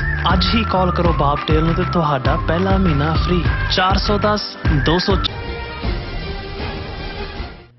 Viewers welcome back on programme. So viewers and well section ਵਿੱਚ ਆਪਾਂ ਗੱਲਬਾਤ ਕਰਨ ਜਾ ਰਹੇ ਹਾਂ ਕਿ ਭਾਰਤੀ ਸਰਕਾਰ ਨੇ ਜੂਨ 84 ਵਿੱਚ ਦਰਬਾਰ ਸਾਹਿਬ ਤੇ ਟੈਂਕਾਂ ਤੋਪਾਂ ਨਾਲ ਹਮਲਾ ਕਰਕੇ ਉਸ ਦੇ ਇੱਕ ਵੱਡੇ ਹਿੱਸੇ ਸਮੇਤ ਅਕਾਲ ਤਖਤ ਸਾਹਿਬ ਨੂੰ ਖੰਡਰਾਤ ਬਣਾ ਦਿੱਤਾ ਸੀ। ਪਰ ਗੁਰੂ ਦੀ ਕਲਾ ਦੇਖੋ, ਇਹਨਾਂ 4 ਦਹਾਈਆਂ ਵਿੱਚ ਦਰਬਾਰ ਸਾਹਿਬ ਜੀ ਦੀ ਵਡਿਆਈ ਕੁੱਲ ਦੁਨੀਆ ਵਿੱਚ ਫੈਲ ਗਈ ਹੈ। ਅੱਡ-ਅੱਡ ਦੇਸ਼ਾਂ ਦੇ ਮੁਖੀ ਅਤੇ ਅੰਬੈਸਡਰ ਦਰਬਾਰ ਸਾਹਿਬ ਨਤਮਸਤਕ ਹੋਣ ਲਈ ਆਉਂਦੇ ਹਨ। ਬੀਤੇ ਕੱਲ ਸਵਿਟਜ਼ਰਲੈਂਡ ਦਾ ਭਾਰਤ ਅੰਬੈਸਡਰ ਆਪਣੀ ਪਤਨੀ ਨਾਲ ਗੁਰੂ ਸਾਹਿਬ ਦੇ ਦਰਸ਼ਨਾਂ ਲਈ ਆਇਆ ਤੇ ਉਸਨੇ ਯੂਕਰੇਨ ਵਿੱਚ ਅਤੇ ਦੁਨੀਆ ਵਿੱਚ ਅਮਨ ਦੀ ਅਰਦਾਸ ਕੀਤੀ। ਉਸਨੇ ਇਹ ਵੀ ਕਿਹਾ ਕਿ ਦਰਬਾਰ ਸਾਹਿਬ ਦੁਨੀਆ ਵਿੱਚ ਇੱਕ ਸਵਰਗ ਹੈ ਔਰ ਇਸ ਤੋਂ ਸਵਰਗ ਵਰਗੀ ਕੋਈ ਦੂਸਰੀ ਥਾਂ ਨਹੀਂ ਹੈ। ਸੋ ਇਸ ਬਾਰੇ ਆਪਾਂ ਗੱਲਬਾਤ ਕਰਨ ਜਾ ਰਹੇ ਹਾਂ। ਸੋ ਅਸੀਂ ਚਾਹਾਂਗੇ ਕਿ ਤੁਸੀਂ ਇਸੇ ਤਰ੍ਹਾਂ ਬਣੇ ਰਹਿਣਾ, ਦੇਖਣ ਸੁਣਨੀਆਂ ਲਿਖਣੀ ਤੁਹਾਡਾ ਸਭ ਦਾ ਬਹੁਤ ਬਹੁਤ ਧੰਨਵਾਦ ਜੀ। ਰਾਜ ਸਾਹਿਬ ਕੀ ਕਹਿਣਾ ਚਾਹੋਗੇ? ਦੇਖੋ, ਜਦੋਂ ਇੰਦਰਾ ਗਾਂਧੀ ਨੇ ਔਰ ਰਸ਼ੀਅਨ KGB ਉਹਨਾਂ ਦੀ ਇਸ ਸਾਰੀ ਗੰਦੀ ਖੇਡ ਸਿੱਖ ਕੌਮ ਨੂੰ ਸਬਕ ਸਿਖਾਉਣ ਦੀ, ਉਸ ਦੇ ਤਹਿਤ 3 ਜੂਨ 1984 ਨੂੰ ਦਰਬਾਰ ਸਾਹਿਬ ਅੰਮ੍ਰਿਤਸਰ ਸਾਹਿਬ ਜਿਹੜਾ ਸਾਡਾ ਮੁਕੱਦਸ ਥਾਂ ਹੈ ਔਰ ਹਰ ਸਿੱਖ ਦੁਨੀਆ ਭਰ 'ਚ 2 ਵੇਲੇ ਦੀ ਅਰਦਾਸ 'ਚ ਸ੍ਰੀ ਅੰਮ੍ਰਿਤਸਰ ਜੀ ਦੇ ਇਸ਼ਨਾਨ ਮੰਗਦਾ ਹੈ, ਟੈਂਕਾਂ ਤੋਪਾਂ ਨਾਲ ਹਮਲਾ ਕੀਤਾ ਹੈ, ਅਕਾਲ ਤਖਤ ਨੂੰ ਖੰਡਰਾਤ ਬਣਾਇਆ, 300 ਤੋਂ ਜ਼ਿਆਦਾ ਗੋਲੀਆਂ ਨਾਲ ਹਰਮੰਦਰ ਨੂੰ ਵਿੰਨ੍ਹਿਆ, ਦਰਸ਼ਨੀ ਡਿਓੜੀ, ਲਾਚੀ ਬੇਰ ਔਰ 4 ਚਫੇਰਾ ਇਵੇਂ ਸੀ ਜਿਵੇਂ ਕਿ ਇੱਕ ਬ੍ਰਿਟਿਸ਼ ਰਿਪੋਰਟਰ ਨੇ ਜਾ ਕੇ ਕਿਹਾ ਕਿ ਜਿਵੇਂ ਸੈਕੰਡ ਵਰਲਡ ਵਾਰ ਦੀ ਬੰਬਾਰੀ ਤੋਂ ਬਾਅਦ ਜਿਵੇਂ ਬਿਲਡਿੰਗਾਂ ਦੀ ਤਬਾਹੀ ਸੀ, ਅੱਜ ਦਰਬਾਰ ਸਾਹਿਬ ਦੇ ਆਲੇ ਦੁਆਲੇ ਉਹੀ ਮੰਜ਼ਰ ਦੇਖਣ ਨੂੰ ਮਿਲ ਰਿਹਾ ਸੀ। ਔਰ ਅੱਖਾਂ 'ਚ ਲਗਾਤਾਰ ਹੰਝੂ ਘੇਰਦਿਆਂ ਦਿਲ ਵਲੂੰਦਰੇ ਦਿਲਾਂ ਦੇ ਨਾਲ ਸਿੱਖ ਕੌਮ ਜਿਹੜੀ ਹੈ ਉਹ ਉਸ ਦਰਦ ਨੂੰ ਭੋਗ ਰਹੀ ਸੀ, ਜਿੱਥੇ ਇੱਕ ਪਾਸੇ ਸੀ ਕਿ ਇਸ ਪਾਪਣ ਨੂੰ ਸਜ਼ਾ ਮਿਲੇ ਔਰ ਦੂਸਰੇ ਪਾਸੇ ਇਹ ਸੀ ਕਿ ਕੀ ਸਾਡਾ ਹਰਮੰਦਰ ਉਹੀ ਗਲੋਰੀ ਦੇ ਨਾਲ, ਉਹੀ ਸਾਡਾ ਸ਼ਾਨੋ ਸ਼ੌਕਤ ਕਦੇ ਵਾਪਸ ਆਏਗੀ। ਔਰ ਉਦੋਂ ਇੱਕ ਥਾਟ ਜਿਸ ਨੂੰ ਗਵਰਨਮੈਂਟ ਨੇ ਫਿਰ ਆਪਣੇ ਖਰਚੇ ਤੇ ਅਕਾਲ ਤਖਤ ਬਣਾਉਣ ਦੀ ਲਾਈਨ ਇਸੇ ਲਈ ਚੁਣੀ ਸੀ ਕਿ ਇੱਕ ਥਾਟ ਜਿਹਨੂੰ ਬਾਹਰ ਸਿੱਖਾਂ ਵੱਲੋਂ ਸੀ ਕਿ ਵੀ ਅਕਾਲ ਤਖਤ ਨੂੰ ਔਰ ਜੋ ਤਬਾਹੀ ਹੈ ਇਵੇਂ ਹੀ ਰਹਿਣ ਦਿੱਤਾ ਜਾਏ, ਉੱਥੇ ਕੁਛ ਨਾ ਕੀਤਾ ਜਾਏ, ਤਾਂ ਕਿ ਸਿੱਖਾਂ ਦੇ ਸਾਹਮਣੇ ਨਿਸ਼ਾਨਾ ਹੋਏ ਕਿ ਭਾਈ ਅਸੀਂ ਇਹਨੂੰ ਖੰਡਰਾਤ ਬਣਾਉਣ ਵਾਲਿਆਂ ਨੂੰ ਜਿਹੜਾ ਹੈ ਉਹ ਹੁਣ ਸਬਕ ਸਿਖਾਉਣਾ ਔਰ ਅਸੀਂ ਖਾਲਿਸਤਾਨ ਦੀ ਕਾਇਮੀ ਤੋਂ ਬਾਅਦ ਇਸ ਨੂੰ ਬਣਾਵਾਂਗੇ। ਸੋ ਹਕੂਮਤ ਨੇ ਕਾਹਲੀ ਨਾਲ ਬਾਬਾ ਸੰਤਾ ਸਿੰਘ ਇਹ ਉਹ ਕਰਕੇ ਉਹਨਾਂ ਨੇ ਬਣਾ ਦਿੱਤਾ, ਲੇਕਿਨ ਫਿਰ ਵੀ ਸਿੱਖ ਸੰਗਤਾਂ ਨੇ ਉਹਨਾਂ ਨੂੰ ਕਿਹਾ ਵੀ ਇਹ ਸਰਕਾਰ ਸੇਵਾ ਨਾਲ ਬਣਿਆ ਅਕਾਲ ਤਖਤ ਸਾਨੂੰ ਕਬੂਲ ਨਹੀਂ, ਉਹਨੂੰ ਢਾਇਆ। ਔਰ ਅਸੀਂ ਇਤਿਹਾਸ ਇਸ ਗੱਲ ਦੀ ਗਵਾਹੀ ਹੈ ਕਿ ਫਿਰ ਕੌਮ ਦੇ ਵਲੂੰਦਰੇ ਜਜ਼ਬਾਤਾਂ 'ਚੋਂ ਇੰਦਰਾ ਗਾਂਧੀ ਸਜ਼ਾ ਯਾਫਤਾ ਹੋਈ, ਜਨਰਲ ਵੈਦਿਆ ਸਜ਼ਾ ਯਾਫਤਾ ਹੋਇਆ ਔਰ ਉਸ ਸਾਰੇ 'ਚੋਂ ਅੱਜ ਜਦੋਂ ਅਸੀਂ ਇਹ ਗੱਲ ਕਰ ਰਹੇ ਹਾਂ ਇਹ ਕੋਈ ਨਹੀਂ ਹੈ ਕਿ ਕੋਈ ਨਵੀਂ ਖਬਰ ਹੈ, ਕਿਉਂਕਿ ਪਿਛਲੇ ਪੀਰੀਅਡ ਦੇ ਵਿੱਚ ਇਹਨਾਂ ਜੇ ਅਸੀਂ ਜੂਨ 84 ਤੋਂ ਬਾਅਦ ਹੁਣੇ ਦੇਖੀਏ ਆਲਮੋਸਟ 38 ਸਾਲ ਬਾਅਦ ਦੁਨੀਆ ਭਰ ਦੇ ਵਿੱਚ ਉਹ ਹਰਮੰਦਰ ਸਾਹਿਬ, ਉਹ ਦਰਬਾਰ ਸਾਹਿਬ, ਉਹ ਅਕਾਲ ਤਖਤ ਔਰ ਸਿੱਖ ਕੌਮ ਦੀ ਪਛਾਣ, ਕਿਉਂਕਿ ਉਸੇ ਹੀ ਪਾਰਲੀਮੈਂਟ ਦੇ ਗਲਿਆਰਿਆਂ ਦੇ ਵਿੱਚ ਬੜੇ ਜਿਹੜਾ ਹੰਕਾਰ ਦੇ ਵਿੱਚ ਉਹਨਾਂ ਦੇ MP ਔਰ ਵਜ਼ੀਰ ਇਹ ਕਹਿੰਦੇ ਸੀ ਕਿ ਵੀ ਸਿੱਖ ਤਾਂ ਰੋਜ਼ ਪੜ੍ਹਦੇ ਸੀ ਰਾਜ ਕਰੇਗਾ ਖਾਲਸਾ, ਇਹਨਾਂ ਨੂੰ ਐਸੀ ਮਾਰ ਮਾਰੀ ਹੈ ਕਿ ਯਾਦ ਕਰੇਗਾ ਖਾਲਸਾ, ਕਿ ਭਾਈ ਹੁਣ ਅਸੀਂ ਇਸ ਕੌਮ ਨੂੰ ਗੋਡਿਆਂ ਪਰਨੇ ਕਰ ਲਿਆ, ਹੁਣੇ ਸਾਡੇ ਹਿੰਦੂਤਵਾ ਦੇ ਸਮੁੰਦਰ ਦੇ ਵਿੱਚ ਜਿਹੜਾ ਉਹ ਗਰਕ ਹੋਣ ਲਈ ਤਿਆਰ ਹੋ ਗਏ ਨੇ। ਲੇਕਿਨ ਇਤਿਹਾਸ ਨੇ ਇਹਨਾਂ 4 ਦਹਾਕਿਆਂ ਦੇ ਸਾਬਤ ਕੀਤਾ ਕਿ ਗੁਰੂ ਪਾਤਸ਼ਾਹ ਦੀ ਰਹਿਮਤ ਦੇ ਨਾਲ ਦਰਬਾਰ ਸਾਹਿਬ ਦੀ ਗਲੋਰੀ ਦੁਨੀਆ ਭਰ ਦੇ ਵਿੱਚ, ਈਵਨ ਓਬਾਮਾ ਦੀ ਪਹਿਲੀ ਟਰਮ ਦੇ ਵੇਲੇ ਉਹ ਦਰਬਾਰ ਸਾਹਿਬ ਜਾਣਾ ਚਾਹੁੰਦਾ ਸੀ, ਜਿਹੜੀ ਉਹਨੇ ਭਾਰਤ ਦੌਰੇ ਵੇਲੇ ਆਈਟਨਰੀ ਸੀ, ਲੇਕਿਨ ਉਸ ਵੇਲੇ ਵੀ ਮਨਮੋਹਨ ਸਿੰਘ ਸਰਕਾਰ ਦੇ ਵਿੱਚ ਬੈਠੇ ਉਹ ਲੋਕ ਜਿਹੜੇ ਨਹੀਂ ਸੀ ਚਾਹੁੰਦੇ ਕਿ ਅਮਰੀਕਾ ਦਾ ਪ੍ਰੈਜ਼ੀਡੈਂਟ ਜਦੋਂ ਜਾ ਕੇ ਉੱਥੇ ਆਪਣਾ ਮੱਥਾ ਟੇਕੇਗਾ ਤੇ ਇਹ ਸਿੱਖ ਕੌਮ ਦੀ, ਉਹਨਾਂ ਨੇ ਸਿਕਿਉਰਿਟੀ ਦਾ ਬਹਾਨਾ ਬਣਾ ਕੇ ਕਿਹਾ ਕਿ ਜੀ ਇੱਥੋਂ ਜਿਹੜਾ ਹੈ ਕਿਉਂਕਿ ਓਪਨ ਹੈ 4 ਚੁਫੇਰਿਓਂ, ਜਦੋਂ ਪ੍ਰੈਜ਼ੀਡੈਂਟ ਨੇ ਜਾਣਾ ਉਦੋਂ ਬਾਕੀਆਂ ਦੀ ਆਮਦ ਨੂੰ ਉੱਥੇ ਬੰਦ ਕੀਤਾ ਜਾਏ। ਉਹਨਾਂ ਨੇ ਕਿਹਾ ਜੀ ਇਹ ਤਾਂ 4 ਸਦੀਆਂ ਤੋਂ ਹਰ ਇੱਕ ਦੇ ਲਈ ਇੱਥੇ ਕੋਈ ਬਾਦਸ਼ਾਹ ਜਾਂ ਰੰਕ ਹੈ, ਕਿਸੇ ਦੇ ਆਣ ਤੇ ਇਹ ਨਹੀਂ ਹੈ ਕਿ ਕਿਸੇ ਹੋਰ ਦੇ ਦਰਸ਼ਨ ਜਿਹੜੇ ਨੇ ਉਹਨਾਂ ਦੇ ਵਿੱਚ ਕੋਈ ਰੁਕਾਵਟ ਖੜੀ, ਉਹ ਨਹੀਂ ਗਿਆ। ਲੇਕਿਨ ਇਸ ਸਾਰੇ ਪੀਰੀਅਡ ਚੱਲਦੇ ਆ ਯੂਨਾਈਟਿਡ ਨੇਸ਼ਨਸ ਦਾ ਸੈਕਟਰੀ ਜਨਰਲ ਜਿਹੜੇ ਹੁਣ ਨੇ ਐਂਟੋਨੀਓ ਗੁਟਰਸ, ਤੁਸੀਂ ਉਹਨਾਂ ਦੇ ਉਹ ਗਏ ਔਰ ਲਗਾਤਾਰਤਾ ਦੇ ਨਾਲ ਜਿਹੜੇ ਨੇ ਦੁਨੀਆ ਭਰ ਦੇ ਐਂਬੈਸਡਰ ਔਰ ਵੱਡੇ ਵੱਡੇ ਫੌਜੀ, ਈਵਨ ਚਾਈਨਾ ਦਾ ਐਂਬੈਸਡਰ 2 ਵਾਰ ਆਪਣੀ ਫੈਮਿਲੀ ਦੇ ਨਾਲ ਉੱਥੇ ਗਿਆ। ਰਸ਼ੀਆ ਹਾਲਾਂਕਿ ਹਮਲਾ ਕਰਨ ਵਾਲੇ ਉਹਨਾਂ ਦਾ ਐਂਬੈਸਡਰ ਗਿਆ। ਔਰ ਪਿਛਲੇ ਇਹਨਾਂ 3-4 ਦਿਨਾਂ ਦੇ ਵਿੱਚ 2 ਵੱਡੇ ਜਿਹੜੀਆਂ ਵਿਜ਼ਿਟਸ, ਉਹਦੇ 'ਚ ਪਹਿਲਾਂ ਮੈਂ ਸਵਿਟਜ਼ਰਲੈਂਡ ਦੇ ਭਾਰਤ ਦੇ ਵਿੱਚ ਰਾਜਦੂਤ ਨੇ ਡਾਕਟਰ ਰਾਲਫ ਹੈਕਨਰ, ਉਹ ਆਪਣੀ ਵਾਈਫ ਦੇ ਨਾਲ ਗਏ। ਔਰ ਮੇਰੀ ਨਜ਼ਰ ਇਸ ਖਬਰ ਦੇ ਉੱਤੇ ਇਸ ਲਈ ਵੀ ਪਈ ਕਿ ਉਹਨਾਂ ਨੇ ਜੋ ਕਮੈਂਟ ਕੀਤਾ ਉੱਥੇ ਮੀਡੀਆ ਦੇ ਸਾਹਮਣੇ ਵੀ, ਔਰ ਜਿਹੜੀ ਉਹਨਾਂ ਦੀ ਵਿਜ਼ਿਟਰਸ ਬੁੱਕ ਹੁੰਦੀ ਹੈ ਉਹਦੇ 'ਚ ਉਹਨਾਂ ਨੇ ਕਿਹਾ, ਔਰ ਜਿਹੜਾ ਉਹਨਾਂ ਦਾ ਐਗਜ਼ੈਕਟ ਟਰਾਂਸਲੇਸ਼ਨ ਹੈ, ਉਹਨਾਂ ਦੀ ਵਾਈਫ ਡਾਕਟਰ ਇਰਾ ਮੈਕੋਨੀ, ਇਹ ਖੁਦ ਵੀ ਡਾਕਟਰ ਰਾਲਫ ਹੈਕਨਰ ਡਾਕਟਰ ਨੇ, ਡਾਕਟਰ ਇਰਾ ਮੈਕੋਨੀ ਹੈਕਨਰ, ਇਹ ਜੋੜੀ ਉੱਥੇ ਪਹੁੰਚਦੀ ਹੈ। ਔਰ ਉੱਥੇ ਉਹਨਾਂ ਨੇ ਖੁੱਲ੍ਹਾ ਟਾਈਮ, ਉਹ ਅੰਦਰ ਦਰਬਾਰ ਸਾਹਿਬ ਦੇ ਬੈਠੇ ਕੀਰਤਨ ਉਹਨਾਂ ਨੇ ਸਰਵਣ ਕੀਤਾ। ਫਿਰ ਉਹਨਾਂ ਨੇ ਲੰਗਰ ਦੇ ਵਿੱਚ ਜਾ ਕੇ ਲੰਗਰ ਛਕਣ ਤੋਂ ਇਲਾਵਾ, ਔਰ ਦਰਸ਼ਕ ਦੇਖ ਸਕਦੇ ਨੇ ਸਕਰੀਨ ਤੇ, ਖੁਦ ਵੀ ਲੰਗਰ ਦੇ ਵਿੱਚ ਉਹਨਾਂ ਨੇ ਸੇਵਾ ਕੀਤੀ। ਔਰ ਉਹਨਾਂ ਨੇ ਜਿਹੜੇ ਲਫ਼ਜ਼ ਕੇ ਉਹਨਾਂ ਨੇ ਕਿਹਾ ਕਿ ਸ਼੍ਰੀ ਦਰਬਾਰ ਸਾਹਿਬ ਇਸ ਧਰਤੀ ਦੇ ਉੱਤੇ ਸਵਰਗ ਸਮਾਨ ਹੈ, ਕਿ ਲਾਈਕ ਏ ਹੈਵਨ, ਬਹਿਸ਼ਤ ਵਾਂਗ ਹੈ। ਉਹ ਅੱਜ ਇਸ ਦੇ ਦਰਸ਼ਨ ਲਈ ਆਏ ਨੇ।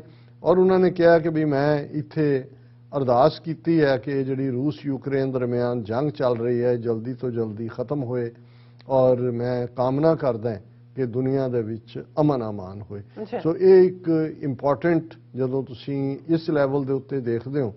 ਔਰ ਜਿੱਥੇ ਅਸੀਂ ਗੱਲ ਕੀਤੀ ਕਿ ਵੀ ਇਜ਼ਰਾਈਲ ਹਾਲਾਂ ਉਹਨਾਂ ਦੀਆਂ ਜ਼ਿਆਦਤੀਆਂ ਫਲਸਤੀਨੀਆਂ ਨਾਲ, ਔਰ ਜਿਸ ਕਿਸਮ ਦੀ ਨੀਤੀ ਅਕਸਰ ਅਸੀਂ ਰੋਜ਼ਾਨਾ ਆਪਣੇ ਪ੍ਰੋਗਰਾਮਾਂ 'ਚ ਕਹਿੰਦੇ ਹਾਂ, ਪਰ ਮੇਰੇ ਲਈ ਇਹ ਥੋੜੀ ਹੈਰਤ ਦੀ ਗੱਲ ਵੀ ਸੀ ਕਿ ਇਜ਼ਰਾਈਲ ਦਾ ਐਂਬੈਸਡਰ ਜਿਹੜਾ ਪੱਗ ਬੰਨ੍ਹ ਕੇ ਦਰਬਾਰ ਸਾਹਿਬ ਦੇ ਵਿੱਚ ਆਂਦਾ ਹੈ, ਔਰ ਜਿਹੜਾ ਉਹਨਾਂ ਨੇ, ਕਿਉਂਕਿ ਅਕਾਲ ਚੈਨਲ ਨੇ ਉਸ ਨੂੰ ਕਵਰ ਕੀਤਾ ਹੈ, 2 ਮਿੰਟ ਦੀ ਉਹ ਵੀਡੀਓ ਹੈ, ਔਰ ਉਹਦੇ 'ਚ ਉਹ ਇਹ ਕਹਿੰਦਾ ਕਿ ਵੀ ਮੇਰੀ ਇਹ ਚਿਰਾਂ ਦੀ ਇੱਛਾ ਪੂਰੀ ਹੋਈ ਹੈ ਇੱਥੇ ਆਉਣ ਦੀ। ਔਰ ਮੈਂ ਜੋ ਕੁਝ ਸਿੱਖਾਂ ਬਾਰੇ ਸੁਣਦਾ ਸੀ, ਸਿੱਖ ਧਰਮ ਬਾਰੇ, ਦੂਜਾ ਇੱਥੇ ਆ ਕੇ ਮੈਂ ਦੇਖਿਆ ਕਿ ਉਹ ਸਭ ਕੁਝ ਬਿਲਕੁਲ ਸੱਚ ਹੈ। ਔਰ ਉਹਨਾਂ ਦੀ ਉਹ ਜਿਹੜੀ 2 ਮਿੰਟ ਦੀ ਵੀਡੀਓ ਹੈ, ਕਿਉਂਕਿ ਅੱਜ ਅਸੀਂ ਇਹ ਵੀ ਡਿਸਾਈਡ ਕੀਤਾ ਹੈ ਕਿ ਅਸੀਂ ਆਪਣਾ ਰੂਹਾਨੀ ਸੈਗਮੈਂਟ ਇਹ ਬਰਾਬਰ ਕਰਿਆ ਕਰਾਂਗੇ, ਸਾਡੇ ਵਿਊਅਰਸ ਵੱਲੋਂ ਵੀ ਇਨਪੁਟ ਆਈ ਹੈ।